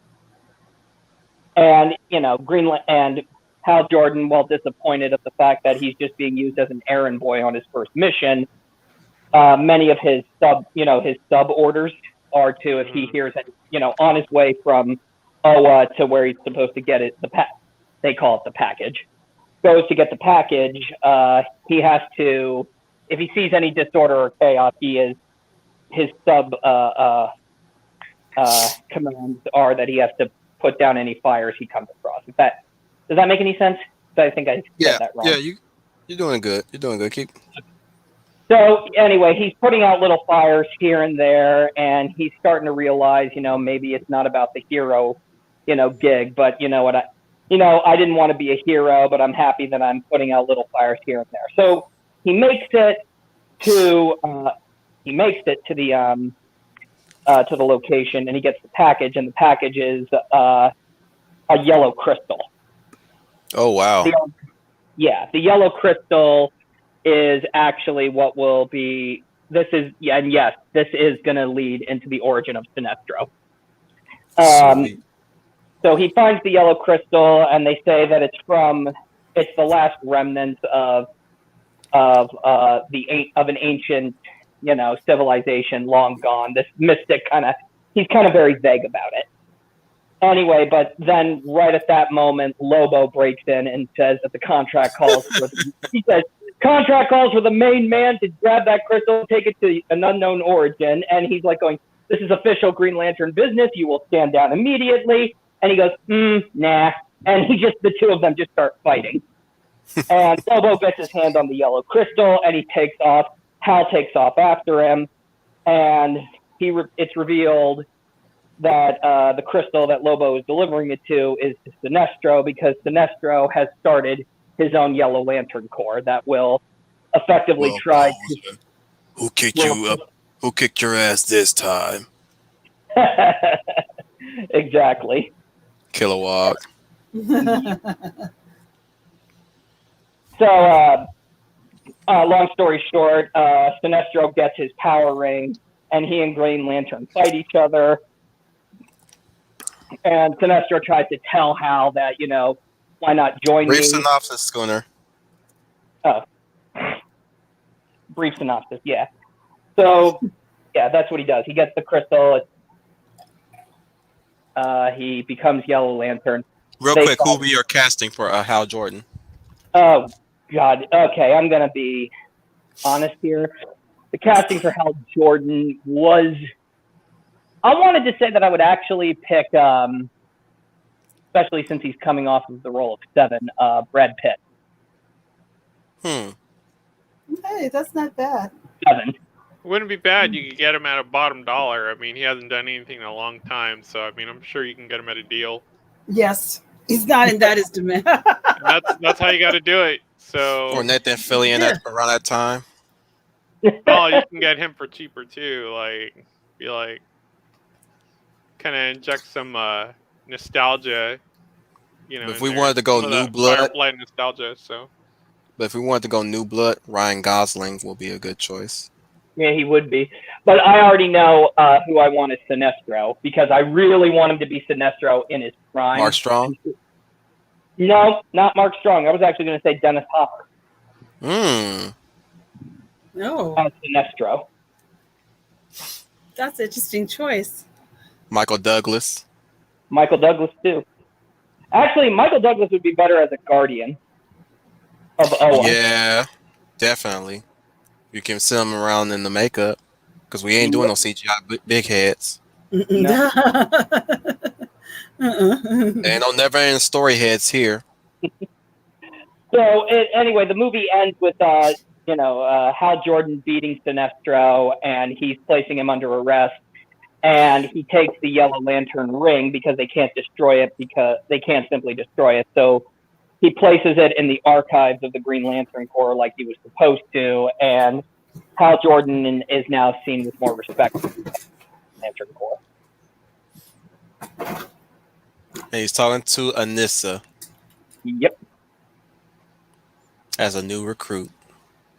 exactly. He says, that's actually how I wanted to end it, believe it or not. They said, you did a great job, Hal. Good job. Now are you ready for your next mission? And he says, of course I'm ready. And he's going to be a trainer. Played by Haley Steinfeld, a very young Haley Steinfeld. I like it. Or maybe a young Sophie Turner. Oh, yeah, that would work. Mm-hmm. Or a young Macy Williams. Because Game of Thrones will probably be starting up at that point. And we want that Game of Thrones money.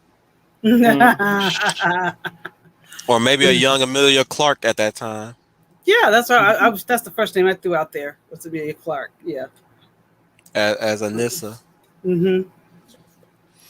Who would be Boudica? It would be someone like Yvonne Strahovski, maybe Yvonne Strahovski or Melisandre from Game of Thrones, the lady who plays Melisandre. Yeah, so I want me some Miranda action. So. Mm-hmm. Or Claudia Black, Aaron's son from Farscape. Nah, you need a blonde. She can wear a blonde wig. That don't mean nothing. You need a Oh, goodness. We're talking about Boudica, not freaking Oh, here we Anissa go. anymore. Boudica got straight purple hair. Here we go.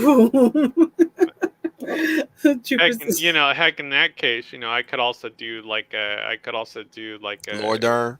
Wonder Girl, Donna Troy, Amazon type film, Or you're next, okay. If because what I kind of want to do is I want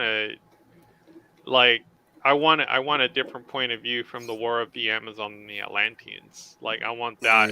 I want that around the corner at one point. So, Leia, what would you do in the next phase?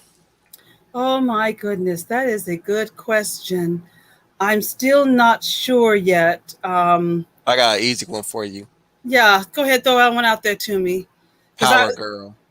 Since you like writing for the ladies, we can go with Power Girl.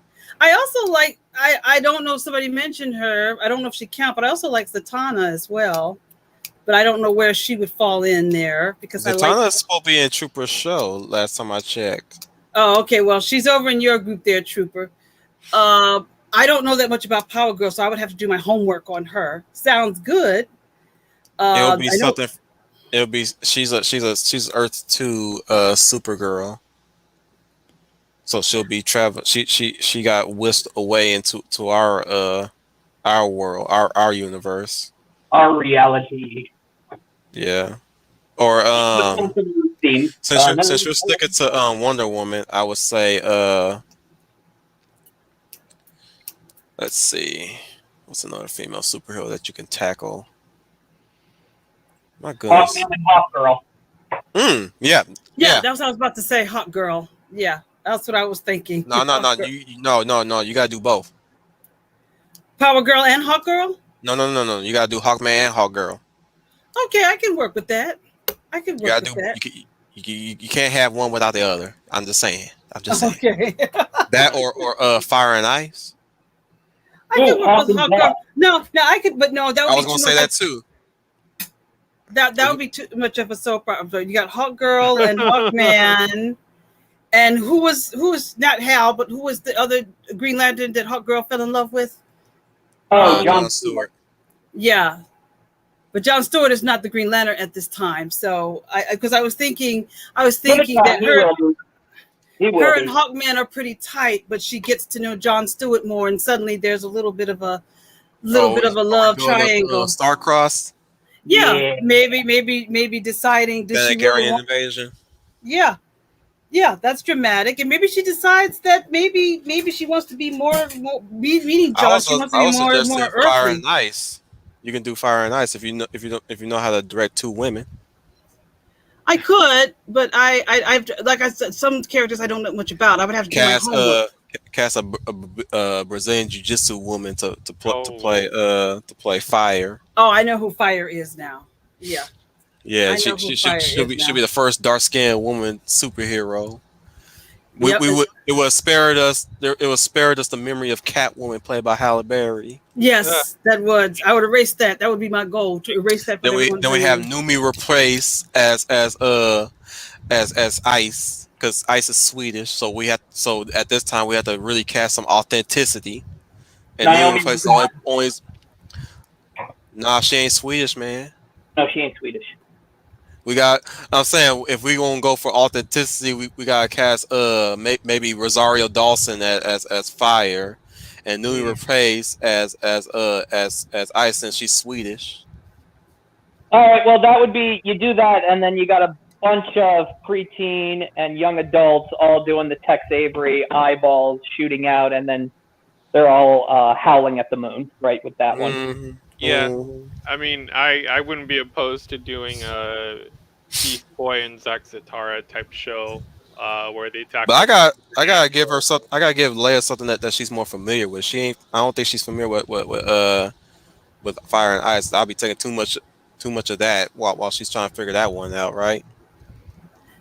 No, but I would need time to get to know the characters so that I could. Actually, I'll give you Vixen. Okay. Oh, Vixen, yes! I want to see I've been aching for a Vixen show. I can work with Or a that. movie. Yeah. Or a movie. Yeah. What a movie. We'll build up the Justice. Since we're talking about Justice Society, why don't we make her Justice Society too? Yeah. Yeah, but we gotta. But how does she get into the Justice Society? How is she trusted in there?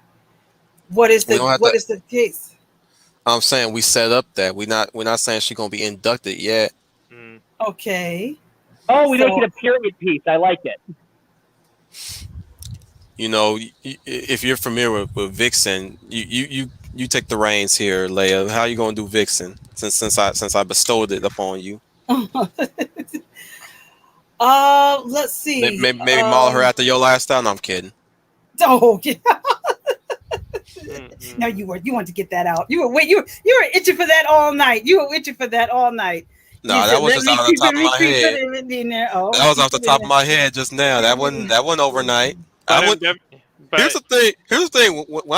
When I y'all call are these dingers, busy, these are not prepared, guys. These are just while y'all are busy trying to collapse collapse the universe, I'm just looking to do like a freaking DC teen slasher film. And you can keep doing that, man. All I'm saying is we are standalone stuff that can be tied in for like all the fans could have fun piecing together how this fits where and where this fits where. It don't have to fit anywhere; it just fits. It's like poetry; it just rhymes. But I'm just saying, my zingers are never overnight. Like it just come out like that, just off the top of my head.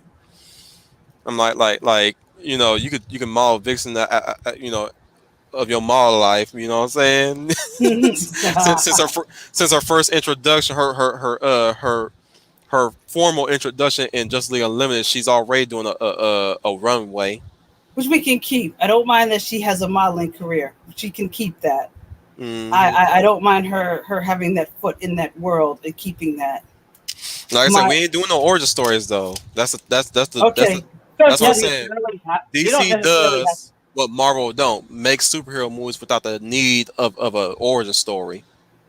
So we already know she has her Vixen powers. But see, my challenge is giving her a reason to show those Vixen powers. So I'm not familiar with her villains. Is it something that relates to? I'm only borrowing from the animated series. That short animated series. Somebody in their family wants that power to take over the world, or at least they want that power just by birth. You can actually you know what, we can use Queen Bee. You know what? Hang on, I got the Marvel the DC encyclopedia right in front of me. Good thinking. Yes. Good man. Yes. Let's see. We could always rely on Scoomany to have it. Wait a minute. Hang on. I said that in reverse.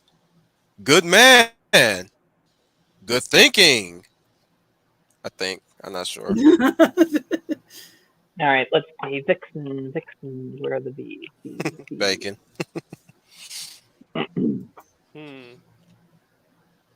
He's talking about my Hawk man, Hawk girl. Said challenge accepted. Okay. Yeah, I can work with Hawkman and Hawk Girl. All I'm saying I is mean, I said it doesn't. Yeah, it doesn't here we start go. off. Well, Vixen does also like Jon Stewart's well, right?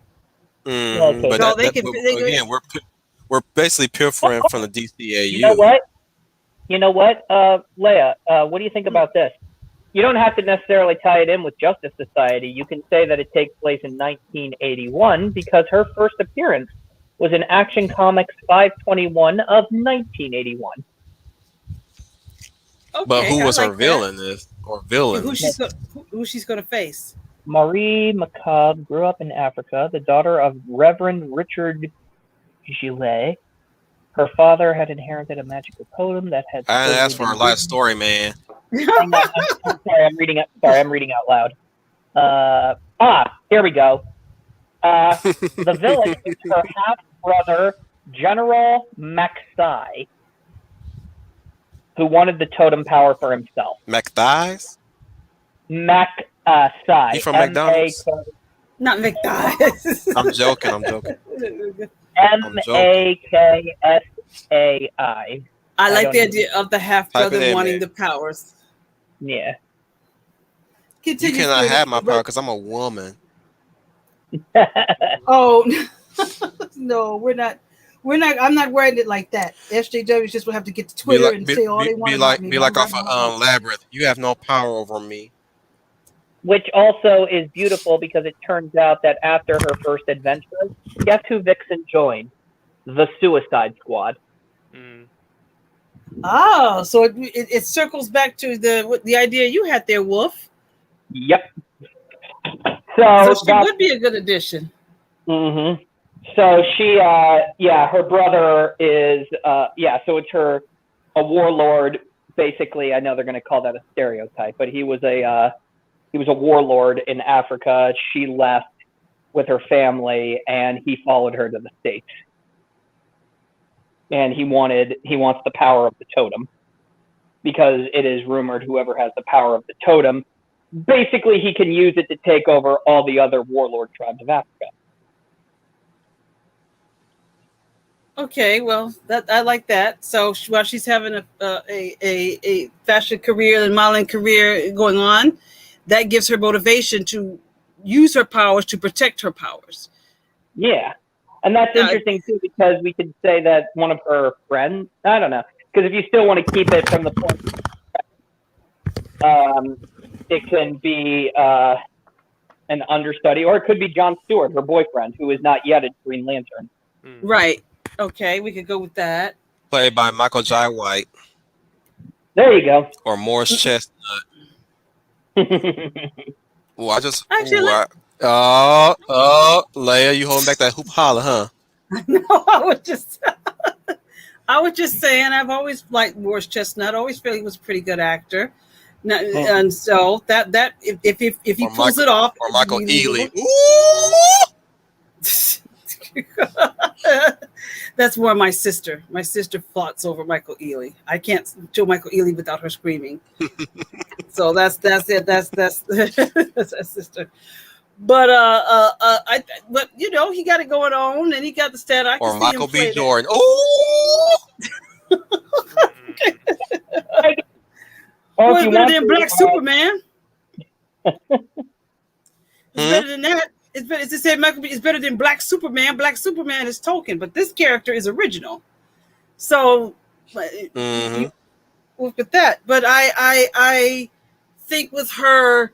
Yeah, to use her power to protect her powers, but also know the evil of her brother-in-law. She found the words to speak now. Mention Michael B. Jordan. She's stammering a little bit. No, I'm kidding. Continue, Leia.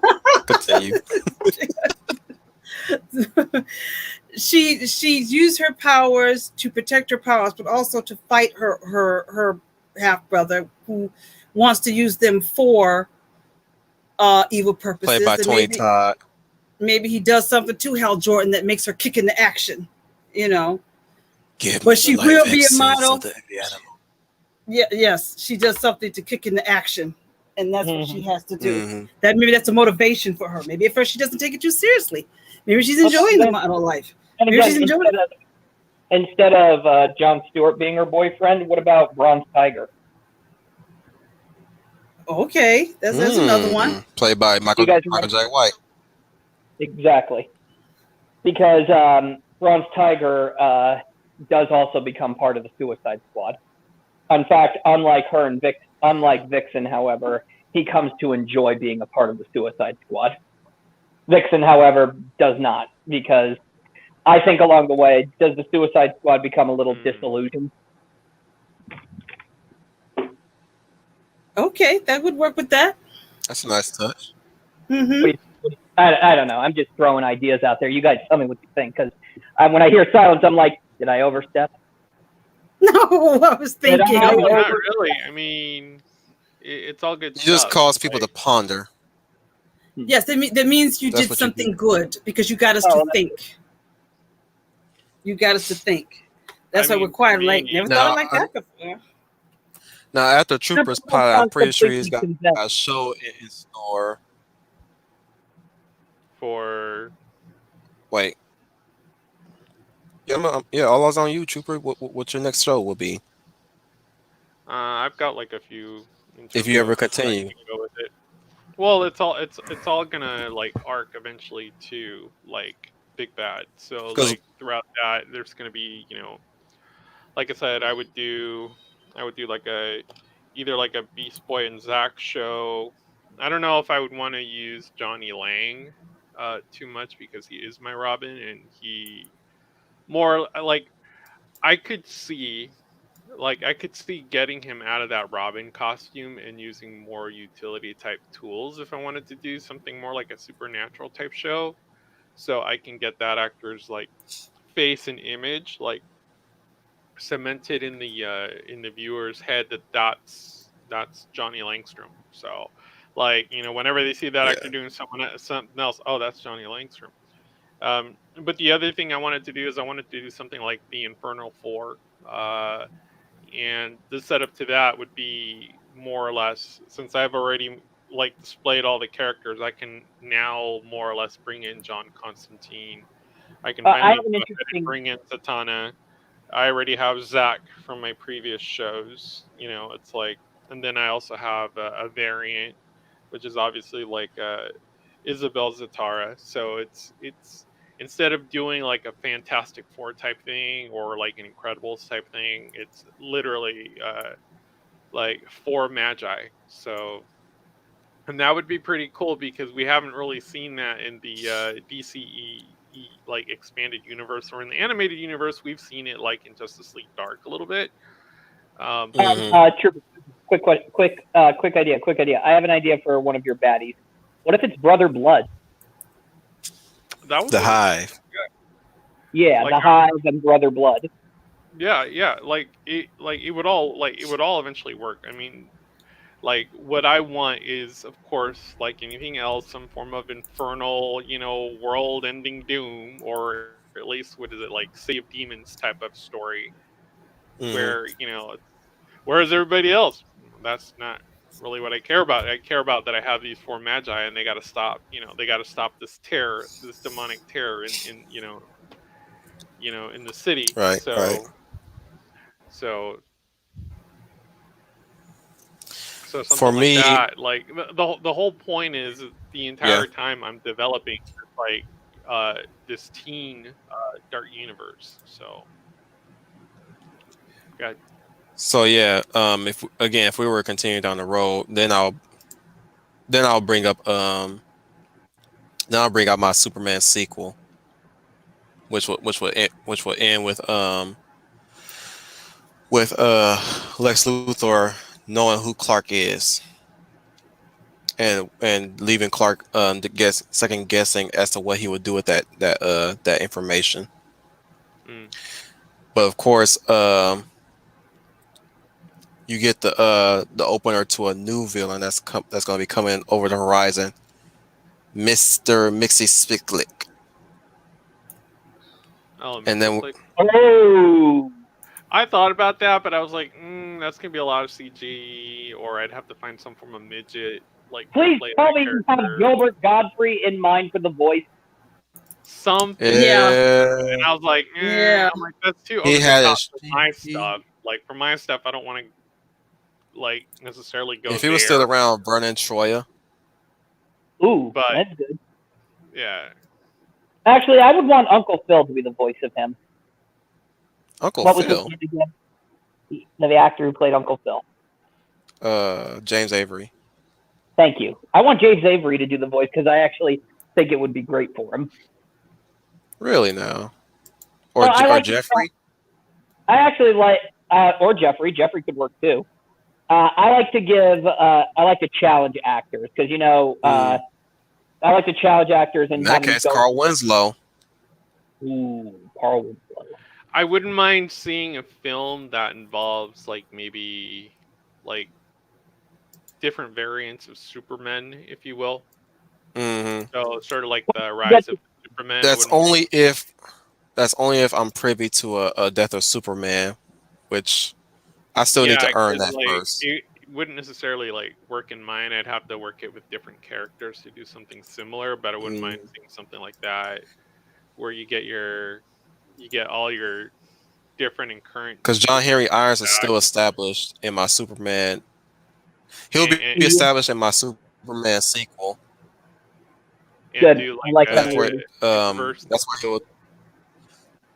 Yeah, his part to play is that he'll be the one to disable Metallo with his hammer, knocking the kryptonite battery out of his chest, and Metallo gets desperate, like the Terminator in Terminator 1, trying to take out Superman, but he fails to do so, which Superman takes him out by disabling him. Like I said, I like to establish that Superman is never alone when he's fighting crime. There's always somebody there to back him up. Like, he may be the Man of Steel, but he has people to back him up because they believe in Superman, and they'll do everything in their power to help Superman, even if You're by basing standards. this off of you're basing this off of the Superman animated series episode, right? Yeah. When we first started to Henry Irons. Well, that's just my philosophy because of Superman animated series. Like Superman, the hero. Well, what Superman animated series taught me is that the heroes always will need help too, regardless of how powerful they are. Like the whole idea, like that one episode where Lois, does a 3-point with the with the kryptonite rock. Yep. You know what I'm saying? She goes for 3, and that's what ultimately helps Superman. Mm-hmm. Or in the case of Steel, when he joins up with Superman to help fight Metallo in that his debut episode. Great debut episode. So I like to think that Leia, I'm going to assume that you probably know a Wonder Woman sequel too in the later phases to come, somewhere down the road. Yeah, there's still more adventures for Wonder Woman to have, and by then I'm thinking at some point, maybe not just yet, but perhaps she has met Superman, and maybe somewhere down the line he can join her in the film, or work on, like I said, a sequel for her to have other adventures. Definitely won't be Wonder Woman 84, and what that movie was about, because it won't be called Wonder Woman 84. I can't think of it right away because I'm losing some Wonder steam Woman here. Supreme. But it would be, she would have another, there would be some other adventure with her, with Steve Trevor. I would suggest using Cersei. Yeah, I don't mind a sorceress this time. I was thinking about that. I just couldn't think of her. I couldn't think of her name as I was thinking. I said, no, there's some lady sorceress that's another Wonder Woman villain. Mm-hmm. Yeah, Cersei. Maybe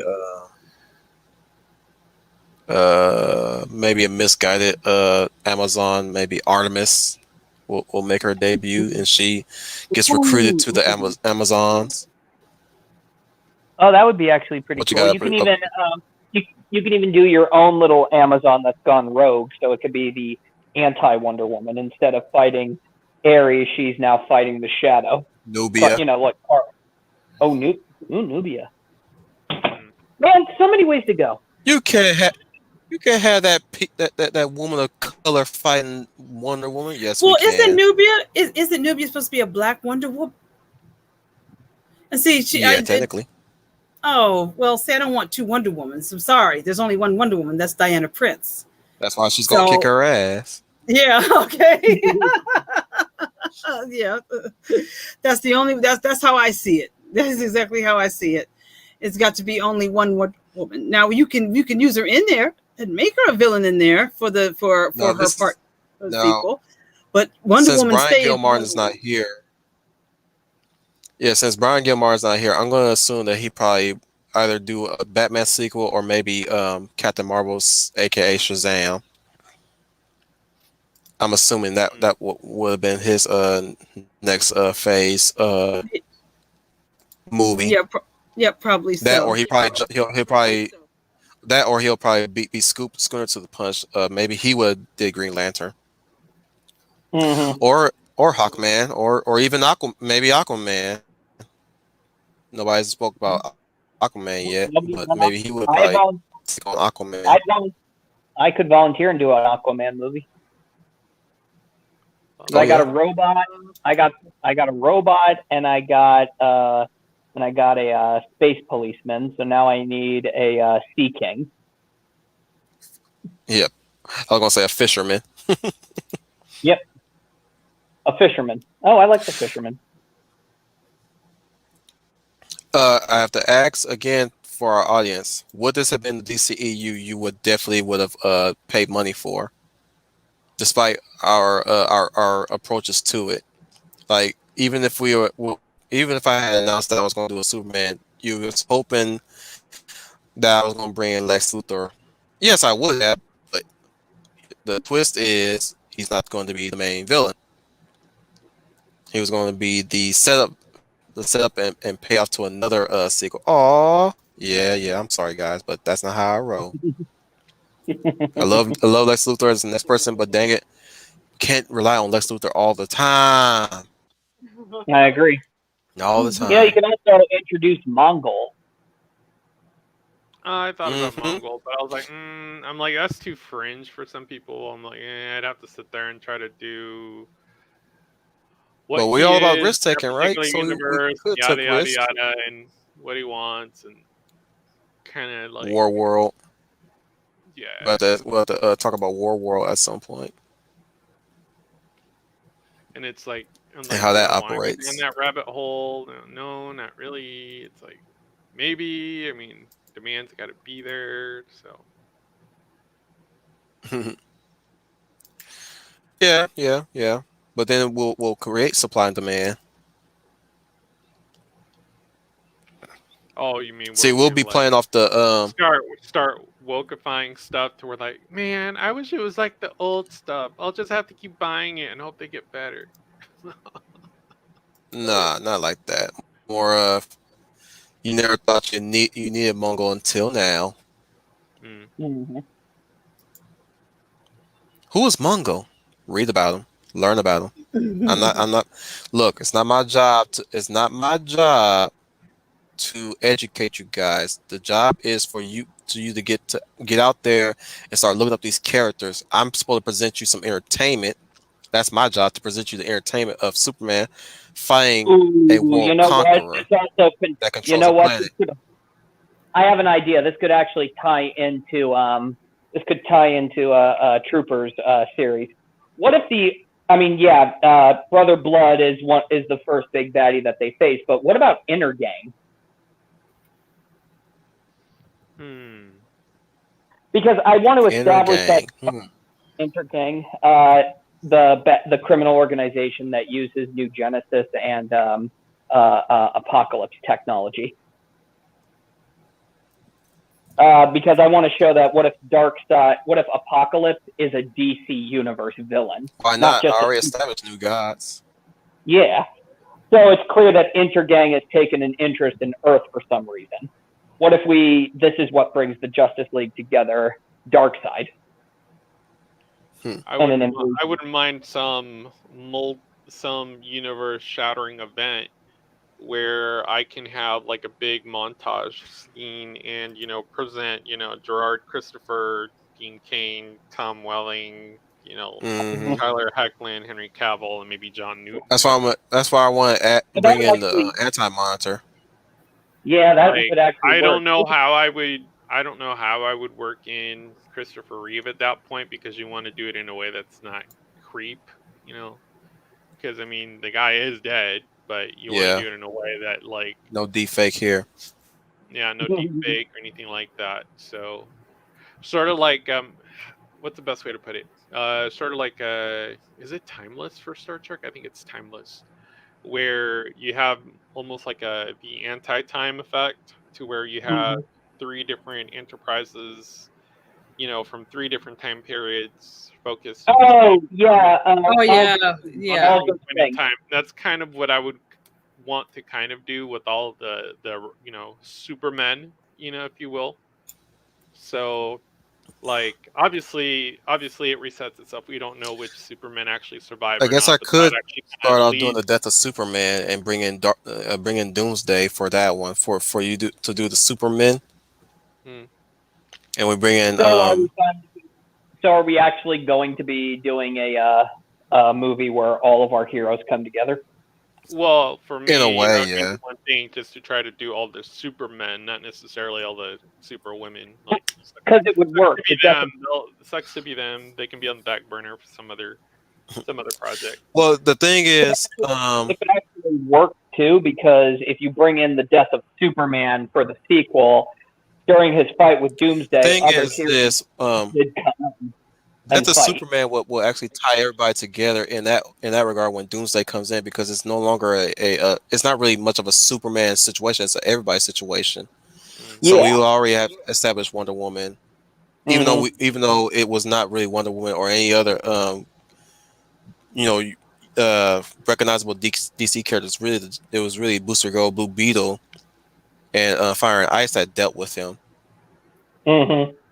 which sadly we wouldn't be able to do because then that just means the next course of action is clear. The next movie after that, whoever went next, is a Booster Gold movie. And Yeah. Booster Gold is told from the point of view of Jaime Reyes, the Blue Beetle. Because Nice. Booster Gold is Jaime Reyes' mentor. Sweet. And it'll be not the Booster Gold that's in for the money. No, in the beginning, no, actually, in this he claims it's for the money, but in this one, he's leaving. He wants to start again because his life in the future sucked. Yeah. Mm-hmm. So he would basically come back in time, and the whole thing is just this made-up story about how he came back in time for fame and fortune. And Skeets in this universe needs to be voiced by Billy West, and it has to be a little robot. I don't want him to be some earpiece that AI that talks to him. I want a legit robot. Hmm. And he would still be voiced by Billy West, and Skeets basically is so basically he's there to be like, the showboat hero and all that kind of stuff, but Skeets tells him to remember the mission, and Booster Gold is like, I know. And Jaime Reyes is like this big fan of Booster Gold. He wants his autograph and all this, and Ew, this was the Furies in Smallville? say what now? They'd even have to bring in I'm saying they have female Furies in Smallville, and this is what they look like? Buffy I know. rejects? I know, it's terrible. It's awful. I hate it. I'm telling you, my series would be more exciting than those Buffy rejects. So It looked like you know Lana what? Lang was part of them. I think I'm gonna go with Megan Mars, since she's Miss Martian. Instead of going Okay. with Megan Mars, I'll just go If with I Megan recall Mars. correctly, That has a ring to it. So but yeah, that's what happens. Jaime Reyes wants to get Dang, who hired the costume department? I know, because I got to tell you, Mad Harriet looks almost like a Freddy Krueger reject. Like this is the best as you come. Like but where's the budget at? Doomsday CGI or costume or makeup effects. Jesus, this is worse than Silver Banshee's costume at this point. And I know how Silver Banshee looked in Smallville compared to what she looked like in CW, which I hesitate to say is a lot is a vast improvement, somewhat. Mm-mm.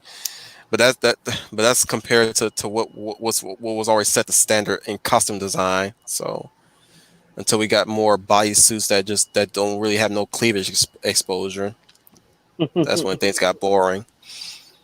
So with that being said, guys, I think we should start wrapping it up now. I think Okay, we but we have got to do a part two yeah yeah Yeah, we have to do a part because two. we're not I'm not even finished with Booster Gold yet. yeah, we're not returning to Marvel. We already said our piece with Marvel already, Yeah. so Mm-hmm. like I don't think there's ever a reason for us to archi- be the architects of the MCU proper, since it has its varying qualities set already. Well, So that thing is DOA. Yeah. I That think gives what we can do as far as Marvel's concerned, we can do Marvel Knights, which movie versions of Daredevil, Ghost Rider, Blade, um, Punisher. If those were the crossover, or we can do Image Comics like say Wildcats, uh, One and only Wildcat. yeah, or maybe Nah, I don't want to touch Saga. Saga's too out there, like really out there. It starts off like space opera and then gets weird. Yeah, I mean, like how are we gonna spin a comic book that has a planet that's called Sex Planet, Uh or That's a cat, easy. Like or a cat that knows that you're lying and it says liar. huh. a sex Liar. planet. Mm-hmm. Where it's just nothing but hookers and whores. Just change. Oh well, that's a short story right there for some. Change the name and change it to like Planet New Vegas or something like that, I'm not going to or explore Planet Sex Delta Planet. Vega, if you will. Like I'm not going to explore Sex Planet. I'm sorry. Where floating heads with lay legs greet you. Yeah, big massive heads with lay legs. Or like that Rick and Morty episode where Rick buys Morty the sex bot. Or freaking the stalk, which is the spider lady with tits hanging out. Uh-huh. It's- Oh god, the skulk. Spiders creep me out, and the skulk is nightmare fuel. The skulk is sexy and nightmare fuel at the same time. Sadly, she expired like in one book. Or even a robot that when you shoot him and he don't die, he goes into reboot mode, which plays a lot of porn. Or at least he's going through memories of his sexcapades. Oh, good lord. But I just like to think that when he dies, or when he's not dies, but when he reboots, he's playing porn on his screen because he's essentially a robot, but he has a he has a TV for a head.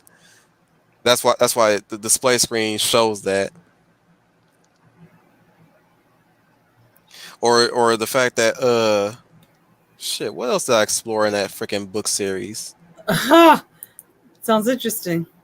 Because he oh my goodness, that's the reason why I stuck around that series so long, because of the out, like I said, it's so out there, mm-hmm.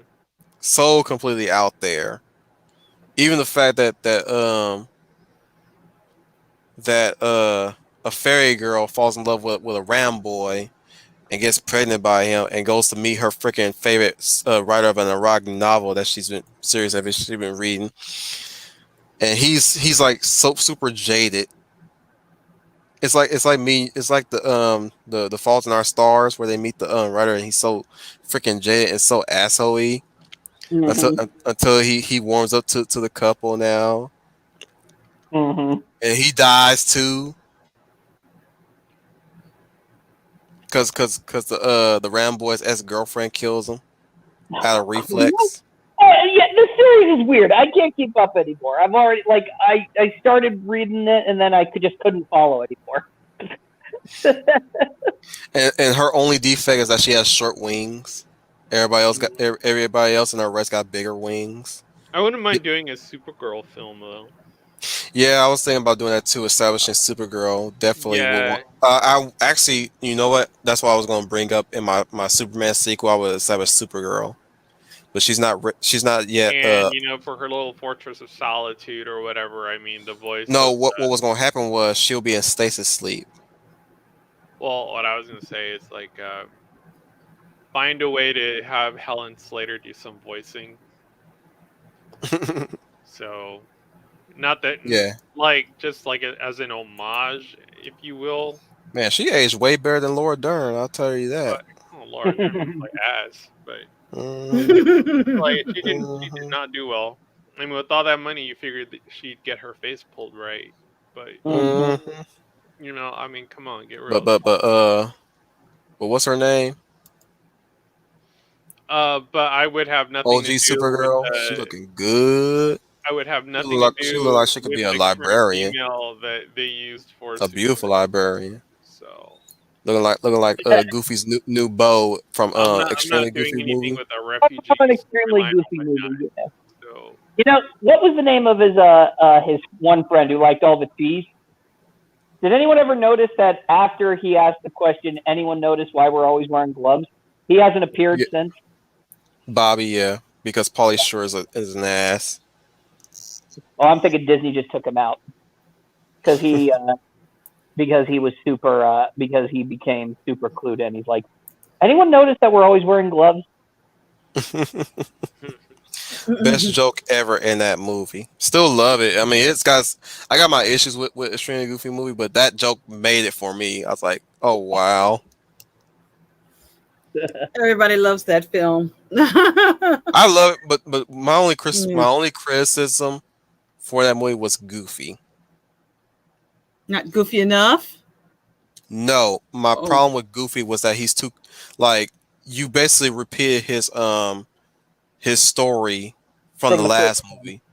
yeah, I do oh, agree. okay. I Like agree. really, you could not. I mean, you mean to tell me you could not go a day without your son? and then I break Mm. away from the DC franchise after I have all my following after doing like these pulpy teen shows and teen screen flicks with like these characters. I think she goes by Beret Girl. I don't think And she ever got a name. then I go and I Gamer. revive the Assassin's Creed franchise. Oh, and I'm mad the fact that Roxanne wasn't in the movie either. But then again, that's college for you. Everybody go their separate ways. Mm-hmm. Yet It, somehow PJ and Bobby get to go with him, but not Roxanne. that's I know. that's I true. know. Sexism. I tell you, sexism again. But yeah, that like I said, I love the movie, but like I still have my issues with that Like, movie. why didn't you use Raven? Because I don't like Raven. Like, I don't want to use Starfire. Because as much as I like Starfire, I know what her daughter looks like. No, thank you. hmm First off, Well, no, if no, we no, if that we is ever not her. succeed, First off, I no, don't think that that was would ever happen. her daughter. That is not her daughter. Okay, Night Star does not look like that. Okay, Nope. normal. The creators of the actual daughter of Nightwing and Starfire didn't want to self-insert themselves. That's one thing though. I would have to drop like major major money to get Morena Baccarin to play Talia al Ghul because I mean she's voiced it in the animated universe. Like hmm she still looks hella good. I would have to find a way to bring her back. What's her name again? Morena Baccarin. Here, I'll pull it for you. Thank you. She was on Firefly. If you didn't already know. Oh, that girl. Yeah, Oh, Inara. Yeah, she's doing a whole bunch of freaking voicing projects. Mariana Buccanar. Like her career. She's actually married. She's actually married to the guy who plays Commissioner Gordon in Gotham. Yeah. Yeah, that guy. Yeah. Let me pull up a good image. It was a crappy show, but he's a good actor. Actually, let me pull up.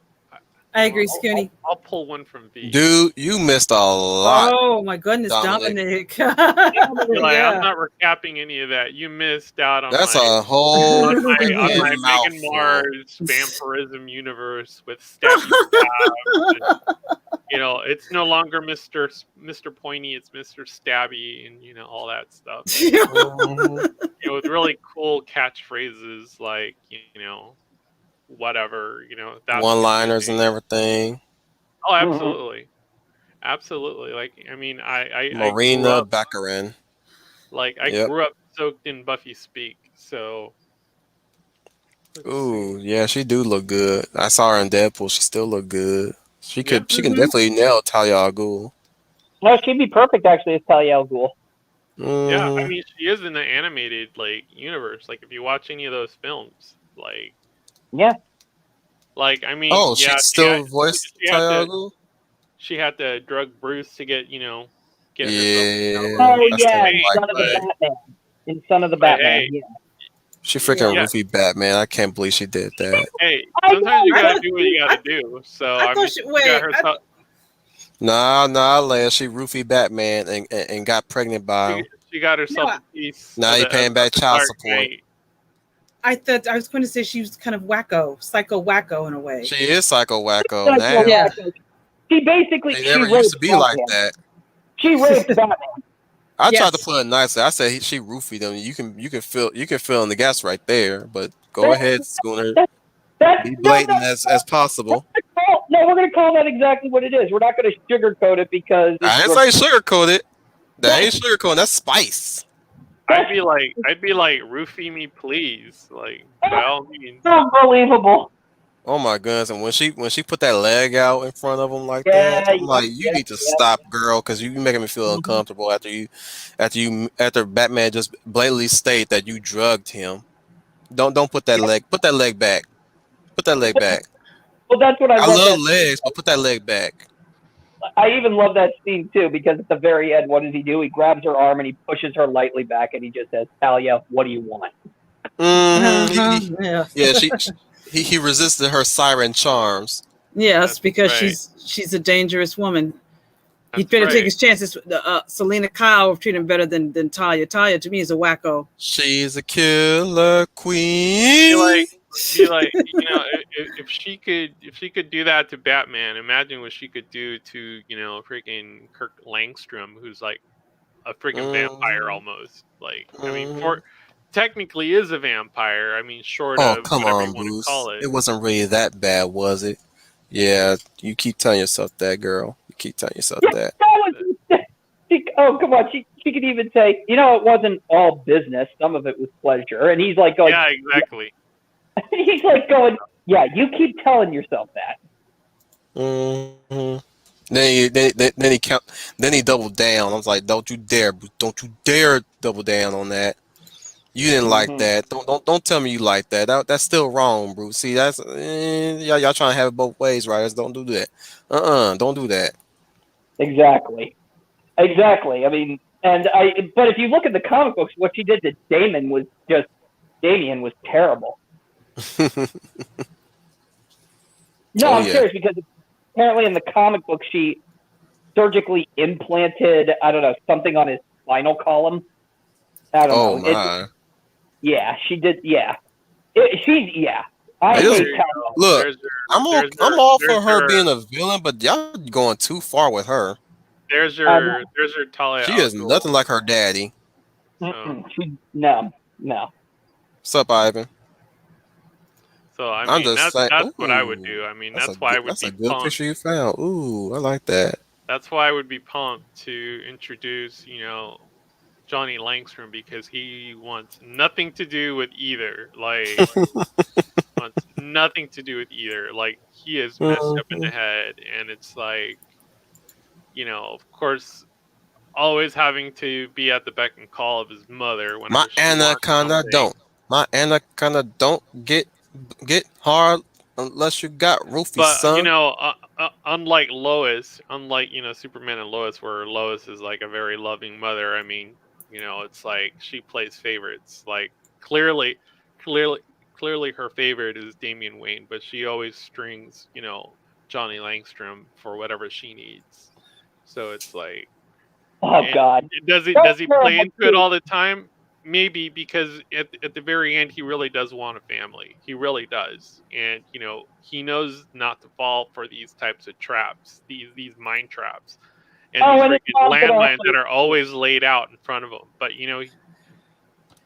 his problem is, for as much as hardened he is, he's still there is a small part of him that still wants to see the goodness in people and still wants to believe that maybe this time things can change. So Hence why Beast Boy is the best friend he ever had. yes, so because in the end, Beast Boy ends up being like the brother he did not have. Which Good So could job, also Dominic. work too. Which could also work too, because Beast Boy could even say that he has a rough time with his family as well, oh yeah, especially with the Doom, especially with Quick leaving the Doom. aside, let me address Dominic early question. I don't really have a specific run because I wasn't that neck deep into comics at that time to really have a run specifically. But if I had to choose one thus far, it would be X-Men Chris Claremont run it would only. have been Spider Gwen, the first 5 issues, Most Wanted, by Jason Latour. That was Uh, my favorite. for I me, do it would. remember. I do Hang remember on, that. Schooner. Oh yeah. I'll be really quick, Schooner. Basically, I think everybody knows this, but it would be the Winter Soldier storyline that was in the comics. There was a lot in the storyline that was left out in the film. Film is still a classic, but I still like the Winter Soldier saga in Marvel, the Captain America Winter Soldier storyline that was told in the comics. Hmm. What about you, Schooner? I would say that my favorite comic book run from Marvel would had to have been the Civil War Frontline, because we kind of got it from a different point of view. We kind of saw the Civil War from the POVs of other characters, and I thought that was actually pretty creative. Hmm. Mm-hmm. And for DC, boy, it would have to be the new Teen Titans up until Infinity Crisis, because Titans afterwards didn't really measure up to that small little story of Teen Titans that I liked. Where you had Tim Drake, you had Impulse, and you had Wonder Girl, and then you had Connor Kent. I like that. And then the veteran Teen Titans, Beast Boy, Starfire, and Cyborg are kind of mentoring them. I thought that was pretty cool. Hmm. Let's see if I can find it for you.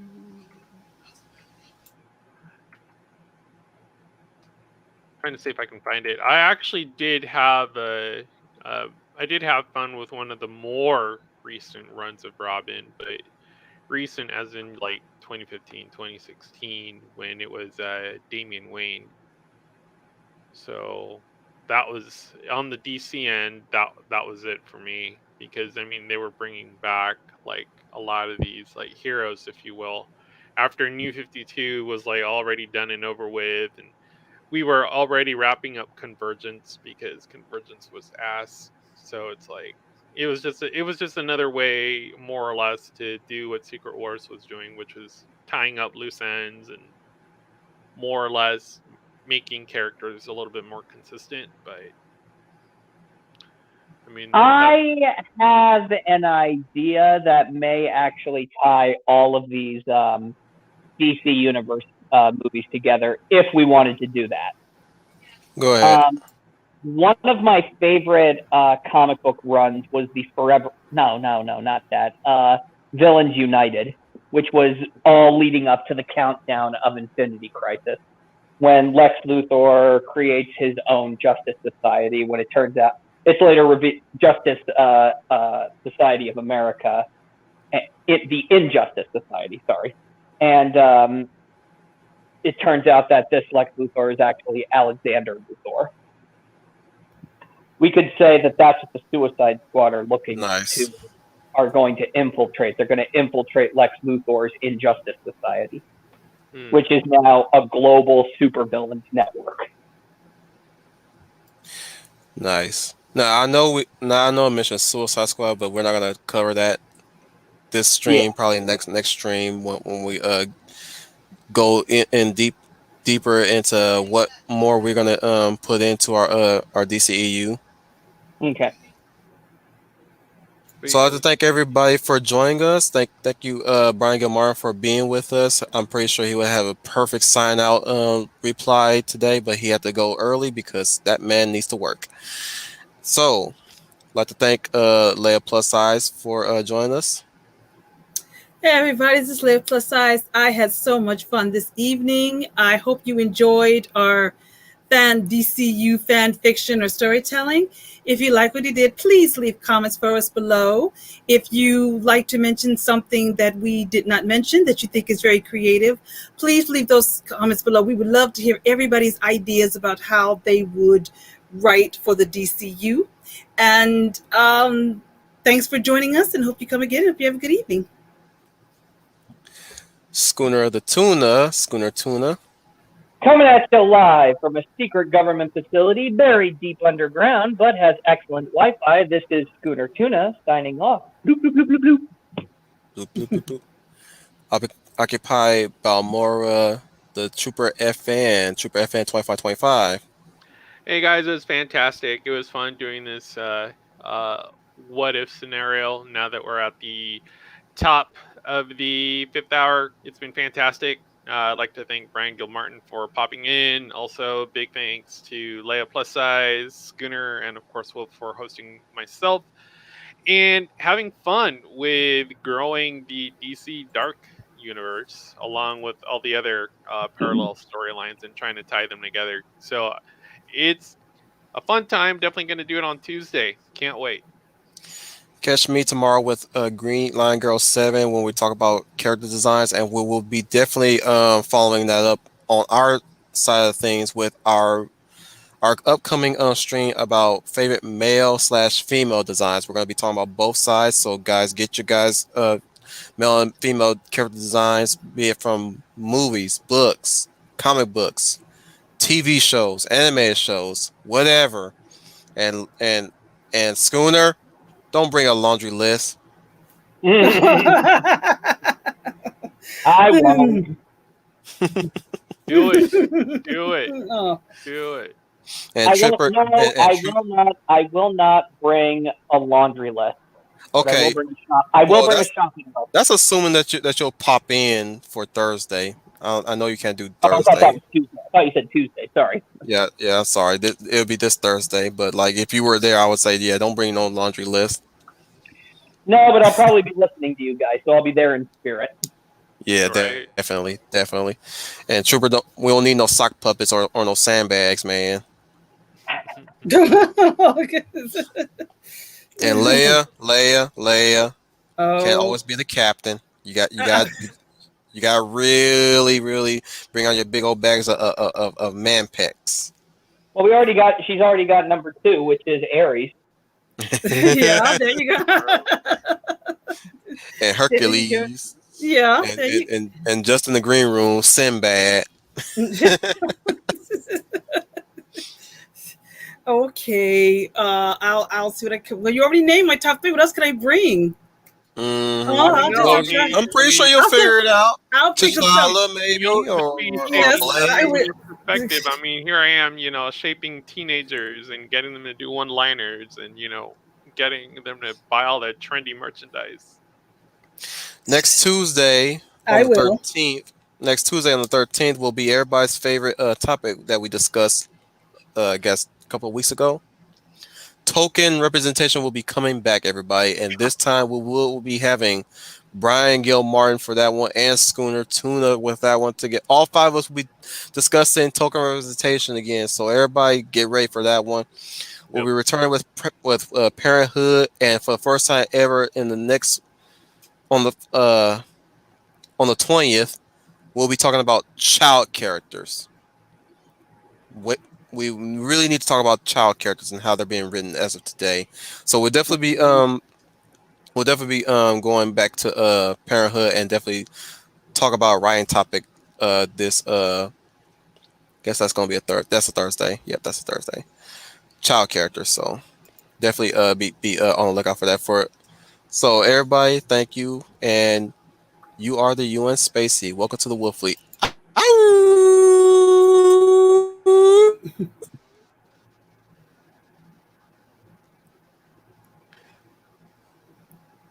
Okay, that the howl's getting more fancier. Y'all are still running, by the way. We are still running.